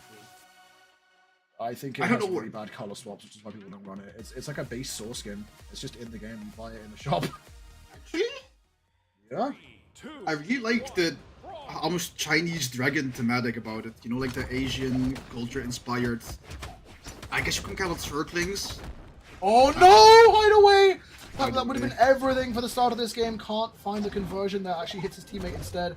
Could have been huge. Still, a little bit of decent damage onto Snowy here. Fakey trying to chase down BalloonBoy, play the 1v1 game for a short time. Bro, Hideaway kept Snowy on that edge for so long, and BalloonBoy just got 3 hits in off like that. That's amazing. Again, Fakey's still on the side of the stage. Snowy disarmed. Fakey plays such a dangerous game off the side. I've said it already. Like, he leaves it to the last moment. No fear whatsoever. Now Hideaway tanking a good bit of damage here for his teammate who is in trouble off the side. Ooh, Snowy isn't able to. What is going on down there, BalloonBoy? Dude, the confidence to just rip that low down when you're dwindling on options is insane. Almost losing their stock. And I'm like, nah, I'm BalloonBoy. I'm him. I do it like this. Bro. Whoa. Okay, bye, Snow. Yep. That was one of the interactions. Oh my goodness. BalloonBoy going deep. Can he get the edge? They want it. Snowy's. Dude, Snowy almost died to nothing. Like, he didn't take any damage. He just went into sweat beads by choice. Bro, Snowy gotta lock in, man. I don't know what he's doing this game. But I don't think it's a hot take to say that Balloon and Hideaway are kinda running this game. Ooh, that's a lovely stab by Fakey. It's finally evened up in terms of stocks, but look at the damage Fakey has taken. Hideaway, again, being a really good job. Like, this game, the blue team has done a really good job at just splitting the red team around. Like, one person always seems to be on the edge of the stage trying to get back. and the other team's always on stage, like beefing with either one member of the blue team or losing the 1v1, or just getting nice read. ping-ponged around both. The high defense of the red team is really coming in clutch for them. They survived a lot of Gauntlet's recoveries here. The final one for Fakey will come through. BalloonBoy don't care. Out of BalloonBoy just what is closing out these stocks. BalloonBoy don't care. Defense Lovely. is a psyop made by BMG to sell more high-strength legends. I've seen so many times now where BalloonBoy sort of goes for an extension off the side, maybe a little bit too risky, and Hideaway is so good at relieving the pressure for him. BalloonBoy will fall, but they have done a decent bit of damage to Snowy here. If they can get a bit more value off of this stock of Hideaway before he loses it, that would be absolutely ideal for the blue team here, but... Yeah, that extra threaded Hideaway. Oh, Yeah, it doesn't Hideaway, get punished. we're seeing him go in. He's understanding now that he can't afford to just shark his teammates on his final, and he gets some extra damage. That is what we wanted if you are the blue team. Now, Hideaway spawning back in. Snowy gonna find the end light onto BalloonBoy. The red team trying to split them up, stall out the momentum. BalloonBoy can't find that D-light. Damage trading all over, but the blue team does have the advantage in having damage earlier built up. NC gonna come through, interrupted! Oh, Fakey! Big save, but this is gonna be enough. BalloonBoy still gets the hit, Snowy disarmed. NC, the teammate by BalloonBoy. Oh, Fakey. This is a turnaround 2v1. recovery. Okay, yeah, no. NC gonna close out the stock of Hideaway, Weapon actually. throw? That's gonna be enough. BalloonBoy finds the Okay, just recovery. take it. Not gonna be enough. One Gauntlet's recovery definitely will do it. And Might, like yeah. might even be enough. And there it is. BalloonBoy closing it out. But what a scuffle towards the end. That came down to the wire. I want to bring up a point that you mentioned earlier, which I think Hideaway did really well in this game. You mentioned earlier that if you're on your final stock, it's better to just give it up and reset because you don't want to have to be sharking all the time. You don't want to have to be out of the fray and let your teammate hit you. And Hideaway did exactly the opposite. They were like, instead of trying to conserve the stock, I am going in as hard as possible to get as much hits in and as many damage in as I possibly can. He did that really well. Like he was just listening to what you were saying because this is exactly what you were talking about earlier today. Yeah, we saw a few times where Hideaway was sort of like trying to preserve the stock number and sharking off the side a little bit too much. And in that situation, he recognized that like the best thing I can do right now is go in, start swinging, try and get as much value out of this damaged stock as I can before I lose it. And as a result, they had that extra room to work with, which I think without that, it really would have been a much scarier end to that game. Really close start to the beginning here as both teams are putting out a decent bit of damage. Cannons are blasting in full effect. We got cannon, and spear. I want to point out something that I think makes a really big difference between people on this level and people just in the ranked tier. Mainly focusing on the cannon in hand of Snowy and Hideaway. They are really conservative when they're using side air. Oh, that's unlucky. They're really conservative when using side air to get back to the stage because that's a really predictable and a really easy punishing move. But they never use it unless they absolutely need to. So it's really hard to actually punish them for something you expect them to do, but they're not actually gonna do. And I think that's what makes them different from people that play cannon in ranked or in ranked doubles. Because you're gonna see them do that more often because it's in their muscle memory that, yeah, Sair is good, and I'm gonna use it to get back to stage. But at this level, they realize if I do that, that's a very free punish from my opponent. I must not overuse my options there because they're gonna read it. And now this game, we are seeing the red team turn things back around, take their own advantage. This is such a close set, right? Don't say that just yet. Look at Hideaway on the cannon. Hideaway is going crazy, but we've got to keep in mind, Fakey is still on 3 stocks. Not anymore. And like, won't even be enough. Okay, maybe yes. The Kaya defense is crazy. Snowy, though, has taken a decent chunk of damage. If they can get Snowy down, that would be great, but blue team both sent off the left side. Fakey going crazy, knowing he has that room to breathe. That extra room to work with that extra stock does fall off the bottom, but still, that was 2 minutes into this game and he held onto 1 stock. Minutes on your first stock is absolutely crazy numbers and just crazy survivability coming out from Fakey. That's a big team combo coming in. Oh, gets I on the like edge of the stage. attempt. He had the right idea, just couldn't get there in time, but still, that combo will make things a bit easier to get back into this match as we are now to cover themselves, Hideaway. Almost equal damage. Hideaway's going really crazy here, Snowy. Now it's just a myth. He's just going in regardless of how much he's taken. Be it 0 or 300. This is doable. Okay, Fakey down. Absolutely, Can it's they doable, collapse on yeah. Snowy? Can they collapse on Snowy? Oh, the Unlight comes Weapon in, throw. chase dodge down for the down air. Snowy could be in trouble here as they're trying to collapse off the stage. The down air comes in, Hideaway. Snowy grabs with the nair though, Hideaway could be in trouble. Manages to make it back up, but BalloonBoy now, they just, like, the moment one person gets off Snowy, the next one takes their turn, applying so much pressure so Exactly. quickly. And now Snowy could really be in trouble as BalloonBoy keeping Fakey away, forcing Fakey to pay attention to him while Hideaway tries to get the Oh, stop that's done, a but deep that's a lovely combo. conversion for the red team. Fakey trying to do the most. Landing with roundabout on Snowy is crazy. Snowy in the red right now. Fakey the most healthy, but not by a lot. And Light coming through, dealing a lot of damage. Everybody is in the red now. Yeah, it's all Interruption by comes BalloonBoy. down to these final stocks. Dude, Snowy has to be so Fakey. careful. This is That peak could just be the Brawlhalla. stop. Confirm Yeah, burns Snowy. the dodge in front of a cannon. But can Fakey do it? Interruption. LaFakey, Yes, sir. he can't. Hideaway. The reset comes through. Balloon and Hideaway take the first set of Grands in 3-1 fashion and get themselves the bracket reset. Dude, the amount of times Hideaway goes for a crazy gravity cancel into something and then just either gets the layup from BalloonBoy or does the layup to him is crazy. Like, bro, who thinks of gravity canceling a side sick there?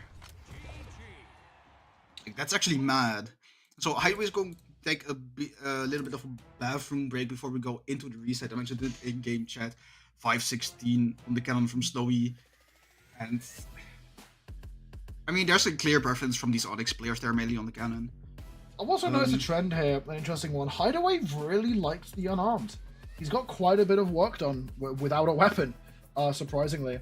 And it really works out. We've been seeing the Hideaways. It's opening up these situations, creating opportunities for BalloonBoy to then chunk on big damage. And we've seen so many situations where the red team will take a lead. They will have an advantage. And if you let Balloon and Hideaway collapse onto you, they are. We were saying this with Snowy at the end. They're so good at maintaining pressure. You get rid of one of them, the other one's going to come in and fill the gap. I mean, you just took the words right out of my mouth. I'm really impressed by both of these teams managing to just be there for each other. And I don't, like, just on the stage. They are covering each other so well. Like, if something goes wrong, they're like, nah, I got you, fam. I'm gonna continue the streak that you started, even though you got interrupted. And I'm gonna keep inflicting damage. And that's just peak Brawlhalla. That's a sign of... I'm just at a loss for words at their gameplay because it's so far ahead of what I am capable to do in the game. And I'm actively trying to get better, so are you. And this is just showing me like the decision making and the mental game that they have. And you can call it their vision into the game. Their insight is so far ahead of mine. That's why they are there and I'm here. I'm chilling in my desk chair. Yeah, they're fighting for their lives and we're over here talking about it. Yes, fam, I wouldn't have it any other way. I'm just big chilling 4:30 a.m. Yeah, I mean, I'm excited to see how this shapes up. I mean, Hideaway taking a sizable break here, but I'm Understandably so. wondering how the mental game is going to come into this, because Balloon and Hideaway, they've got to be hot, right? Like they have come off such a long lower bracket run that they've come in here and immediately got the 3-1 victory on the lower side of Grands, so immediately reset. Fakey and Snowy, the big question is going to be, they've been here before. Snowy especially has been in Grand Finals for 2s countless times. I mean, just looking at the stats, 5 gold medals in 2s, 3 silvers, 4 bronze. He's been up here in the 2v2 space. Fakey, pretty consistently up here as well recently with the 3 golds, 1 silver, 2 bronze, but most of his top placements in 2s have been wins or not making the top 3. So these players do have the experience of being under this pressure for this long and being in these grand final reset situations, but whether or not they're going to be able to like keep it going is really the big question. I get what you mean. I think with the experience, like you said, that both teams have a lot of, you're gonna deal better with the pressure that comes with playing at this level. But I don't think there's anyone that's immune to the pressure. someone just gets better at dealing with it. But everybody has their limits. And if it starts showing up, then it might be curtains. Right off the rip, blue team getting some good work done, collapsing onto Fakey a little bit. Not too crazy in terms of damage, just a few stray hits, but still, decent start. Fakey trying to split apart the blue team here as Balloon has to rush back to get to his teammate. I'm sure they're going to come in. Fakey trying to space out, get some damage onto Hideaway as well. Both teams dishing out pretty even damage right here so far. I can't believe I'm seeing into the neutral end sig, the game. red team finding a really strong pair of conversions there onto the blue team, and all of a sudden the momentum shifts drastically into their direction. BalloonBoy coming back swinging, not letting it deter him. A Hideaway without a weapon, but not afraid to throw those hands. So this is the first time in a few games that the red team has a confident lead right now, like 2-stock full lead. Especially Fakey still being very comfortable, still living that because Onyx. Yeah, okay. Beautiful punish by BalloonBoy, not giving them that much extra credit. Putting on the pressure of Fakey. Big ground pound. Okay, we're back and even. Remember what I was talking about, the lead? Yeah, forget about that. No lead no more. Yeah, well, leads just don't really exist in this set. Both teams are so good at converting! Hideaway is... he's Dude, not the cannon's just... going nuts. He's feeling it. Oh, but Snowy's feeling it too. The cannon Both mirror cannon players. goes crazy. Yeah, there have been a few times this set where both the Onyxes have just sort of like taken BalloonBoy with the nair. What is he doing? Oh, what a coverage by Hideaway. Hideaway, saving his teammate's life, coming down, closing out the stop. Fakey trying to get rid of BalloonBoy. Snowy comes in and gets the revenge recovery. Now Hideaway trying to get work done. Recovery from the bow, not going to be enough. That lower force on Kaya coming in clutch for Hideaway for a moment, but now Fakey going to be the only player left on 2 stocks. BalloonBoy using every option he has to stay away from the ground, not let the red team find that pressure. The ground pound! Oh, Hideaway. Oh no! Yeah. Hideaway's just done! Le Fakey, dude, what was that? BalloonBoy needs to find It's something hard, explosive but here. it's hard, but it's not impossible. We've seen BalloonBoy do it. We've seen BalloonBoy clutch a lot of 2v1s today, actually. It will be like the 4th one if he does it. Like, he has been in the scenario too much today. At this point, he should be like, nah, I've done this before and I can do it again. Like, stay confident in a situation like this. You can't afford to just give up. We can't forget what happened with Marckiemoo though. Let's not get too much of the glaze going, because Marckiemoo That did is true. dismantle him in the 1v1. But That is true, but Marckiemoo ain't nowhere to be found right now. that's true, but also Oh. neither is BalloonBoy. Red team wins. Yeah, we see the red team do actually come back swinging. I mean, I think it came in a large part. Obviously, Fakey just deleting Hideaway on that final stop was really important. Like, that just, there was nothing he could do. And Snowy was doing a good job of forcing BalloonBoy away from the edge, so BalloonBoy couldn't afford to just sprint over and go for the save. But also, the start of the game, they had a pair of really strong conversions one after the other, and that's one thing that's really impressive about Fakey and Snowy, especially, is that they are really good at finding these stray conversions off a hit that you wouldn't think would be a combo starter. They find something, and usually it leads to a random stock take. It's very, very impressive in comparison to Balloon and Hideaway, who have a much more bread and butter approach to their combos, much more expected and orthodox. And that's Just starting both a the team strength and a combo weakness. unarmed is crazy. Hideaway making it back. Sarah, pretty good usage of it. Team combo interrupted What? by The DI off Hideaway. the end, What's Sick, he goes DI? That's sideways. crazy DI. Okay, BalloonBoy making it back to stage safely. Bro, there's so much scrapping and a lot of the damage is being hurt onto Hideaway. Oh, what's the side stick though? Yes, that's dangerous. BalloonBoy out of a bad scenario by attacking Snowy right there. Snowy now being disarmed, edge guarding the weapon. Okay, Both Onyx Hideaway, players Snowy. pretty damaged. Hideaway not going for anything.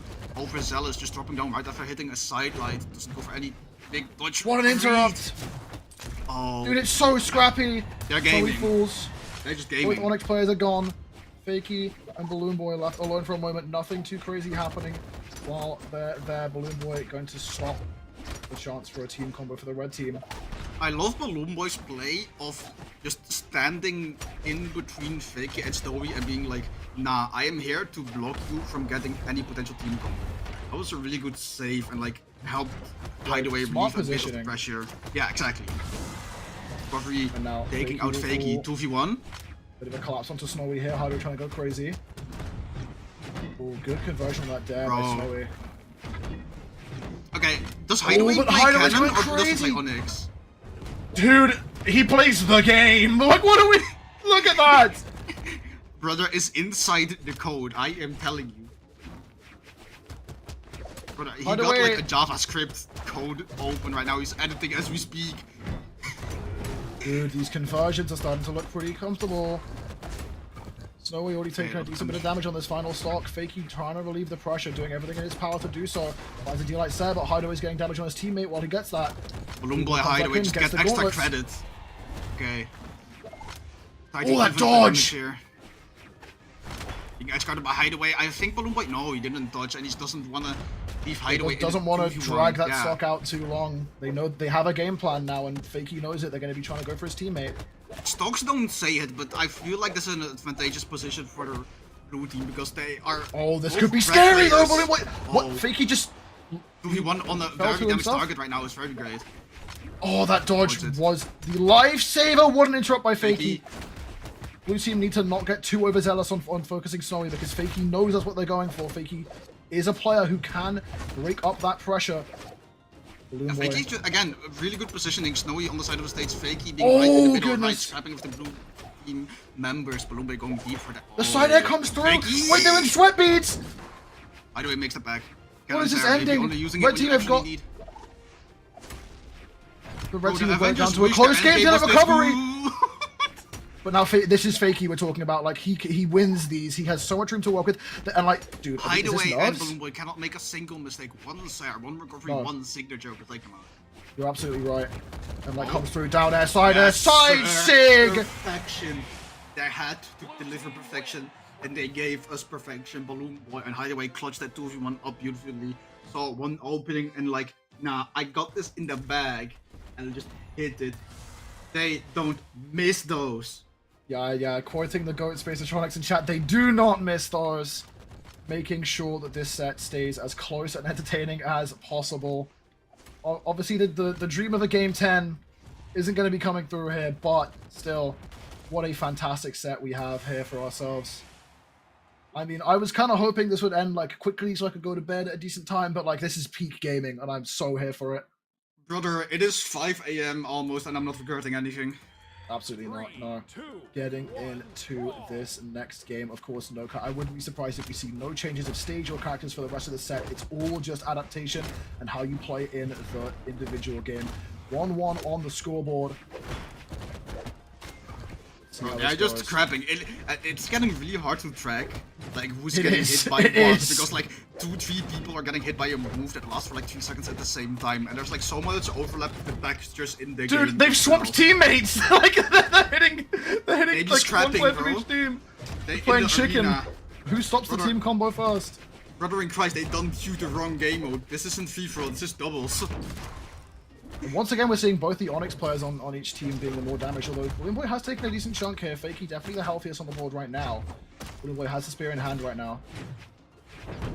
Snowy Hideaway, taking D-Light ages to is get a there. weapon back in hand, avoids the side sig. Side A does come through. Fakey does have the room to protect his teammate. Hideaway looking for something. The ground pound on the BalloonBoy is Oh, overzealous, I gets think he punished makes by it the back, down yeah. air, does manage to make it back. And Sig Sig, is big as well. Buys Delaying the time. recovery, they're both More. gonna fall though. Can another stock fall? One and into. Interrupt, This just into. interrupt, It's like interrupt, watching interrupt. Chosen bots, What? dude. oh, bro. Getting flashbacks to that Egg Soup 7v1 Chosen Bots game, like video that he made. Yeah, a like while it's back. like they're perfectly ready to punish whatever. It's like they're reading the inputs as they're happening. That ground So pound hit through the humane. stage. Hideaway's in a lot of trouble here. BalloonBoy tries to relieve the pressure, can't get there in time. Wait, Fakey does Fakey fall, also lost it. but I that was mean, his it first is- stock. That's an advantage for the red team right there. Oh, BalloonBoy trying to turn things around again. Bro, Goes for the ground pound, Hideaway, can't you're find lost, it, but you Snowy's can't taking a go good chunk of off damage. extra like that. Another recovery. I mean, if they can collapse onto Snowy here, that all of that Fakey just got onto Hideaway is gone immediately. Team combo coming in as well. Down air, conversion comes through. Fakey has taken so much damage in such a short amount of time. The red team getting kind of collapsed on right here. BalloonBoy gets interrupted, finds a side out onto Fakey though, who narrowly survives, but doesn't have the options to make it back. Snowy gets hit by the Nair as well, doesn't fall. But there it is! What a conversion! And all of a sudden, once again, the blue team steal back the lead. So, This is a really awkward situation because the blue team has taken more damage, but they have 1 stock lead. But Oh, that's dangerous though. because they have that damage disadvantage, even though it's an advantage in stock, if they get 1 person, the red team has a lot of time to just jump the other one.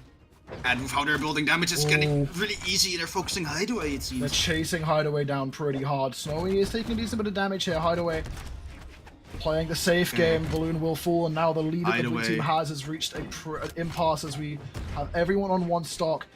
Can the red team claw this back, or will BalloonBoy play the front line? I mean, Hideaway. it doesn't have to. Hideaway's doing it gaming. himself. Hideaway's gaming. Now they're focusing Hideaway BalloonBoy, is realizing on that's who they have a top chance to notch hit. What? A side air. Hideaway could fall to this D-like net. Actually, just narrowly Onyx. survives now. BalloonBoy finds a side Classic. stick. Weapon throw hits Snowy. Weapon throw down. Weapon throw BalloonBoy is fu- pressuring. What a down air. The blue team take it home for a 2-1 lead. 1 game away. Bro, I need these people to take a shower after this because, oh my goodness, are they nasty at this game. Dude. What has to be going through their heads? This is, like, ridiculous. Bro, if, you know what's going through their hands? I am him. That's it. Like, you must be feeling good after clutching the drop. The thing is, there were a lot of times where the red team had the advantage as well, but BalloonBoy Hideaway Absolutely. just don't care. They're them. I just them. Like, there have been basically no games where one team gets a lead right at the start and it just carries over for the whole thing. It's so Yeah. volatile and so back and forth. It's amazing. It's such a great watch. Also, quick shout out to Snowy for the 180 unarmed damage. Bro needs no weapon. He did 80 Brother. more unarmed damage than he did on cannon. Your brother did more on the unarmed than he did on cannon. He did more on unarmed than Fakey did on bow. He did more that is on crazy. unarmed that BalloonBoy did on spear. He did more unarmed than everyone else in their secondary weapons. Like, that's actually wild.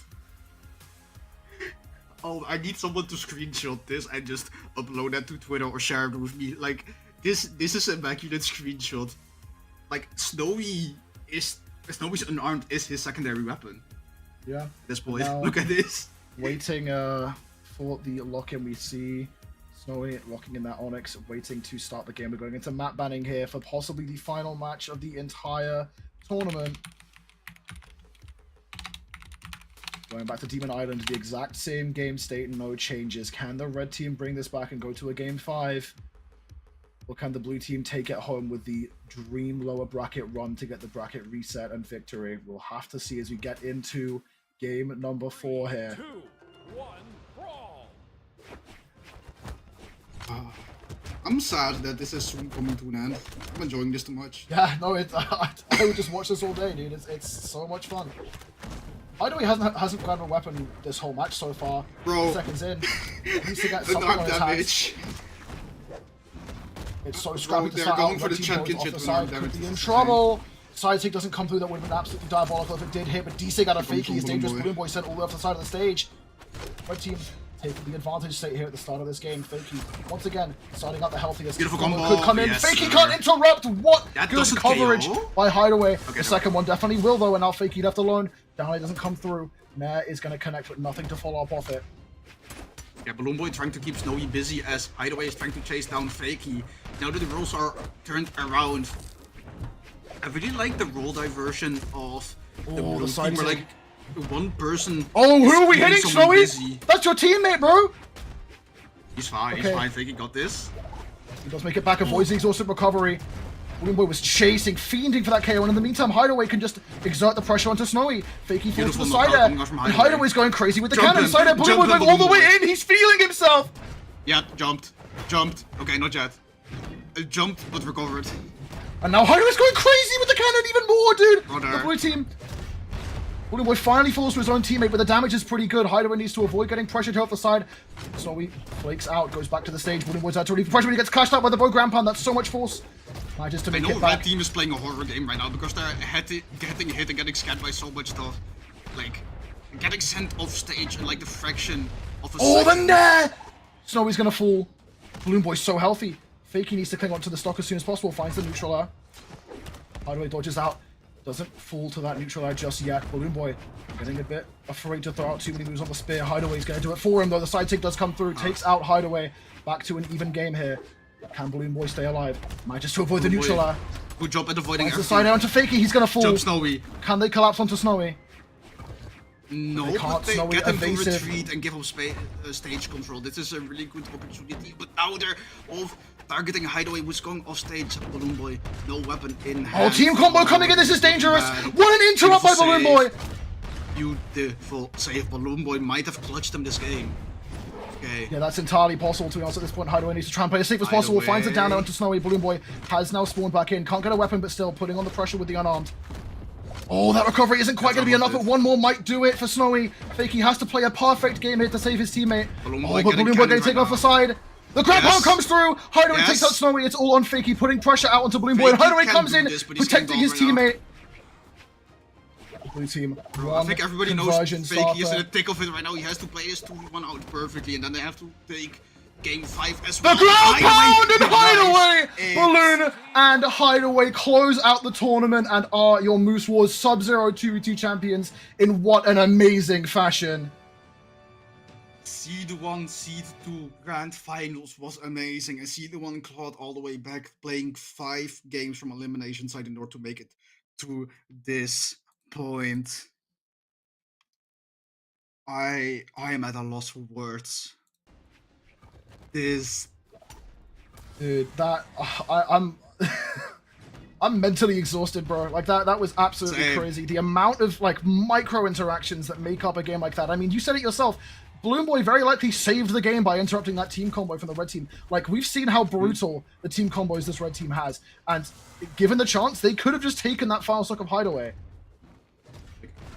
So I think something that we often don't have time for casting are really small micro interactions that happen, because there's just so much happening on the screen when you're having 4 players battle it out together. We just don't get the time to, because there's so much variables going on. There are so many things that can happen. And if I were to watch all of this again, there would probably be things that I didn't even notice the first time seeing it, casting it right now. There just happened a lot for both of these teams in terms of very small plays that put them in an advantage or disadvantage, that made or break certain moments for them. This was just peak Brawlhalla. No, there was. I'm not sure what to tell you, and if this goes on for winters, this might be the best esports year in terms of entertainment that we're ever gonna get. Yeah, I mean, like, I was saying earlier, the amount that this game mode has evolved, just in terms of the efficiency of team combos, the positioning, the understanding of the game mode is absolutely incredible. Because 1's has always been a very developed game mode. There's been a lot of nuance to it. But 2's went from back in like 2019, 2020, just who has better neutral than can hit some team combos, to a way more developed game mode. And obviously, there's a lot of like synchronicity between which characters are picked and what combos are done. But also at the top level in matches like this, the amount of improvisation and the amount of mental fortitude that is needed to deal with a set like that is incredibly impressive. And I'm so glad I got to cast that. That was an amazing set. A friend of mine that helped me get into the game, and when I was still actively trying to improve, like back in my gold days, he told me a very important thing about the differentiation between a pro player and like someone in Diamond, and just the difference between all the ranks. The better you get at Brawlhalla, the less obvious the plays to become better become, and the more minimal certain improvements are. I mean, at this level of play, everyone can hit their combos. Like, it's all mental game, because like beyond 2100, people aren't really like they can input the things for a team combo, but it's the ability to play in a way that sets up these combos, sets up these victories, that differentiates the best from the not. And I mean, this was just day 1. This is just day 1 of Sub-Zero 2v2s. We have 1v1s tomorrow, which I absolutely cannot wait for. I will be here tomorrow, and I absolutely cannot wait. But we're tired. It's 5 for Mauro. It's 4 for me in the morning. Hey, good morning, chat. How you doing? So I don't have anything else left to say besides being mentally fried. But Heckle, thank you so much. Thank you so much for being here with me. Sorry for the players that it took a little bit long on the back end. We had a little bit of issues that we had to solve. Just thank everyone in the team. AJ himself, Sandwick, Exooft, everyone, all the casters, Flaming, AJ himself that was here earlier as well. Who am I forgetting? Eagle Addy. We both casted with him. How can I forget my boy? Addy, the goats? Yep. But yeah, thank you everyone for joining us. We're going to be signing off and saying good night for Moose Wars Sub-Zero until tomorrow. So make sure you stick around for tomorrow with the 1v1 portion of the tournament. My name's been Hackle. Thank you very much. Have a good night.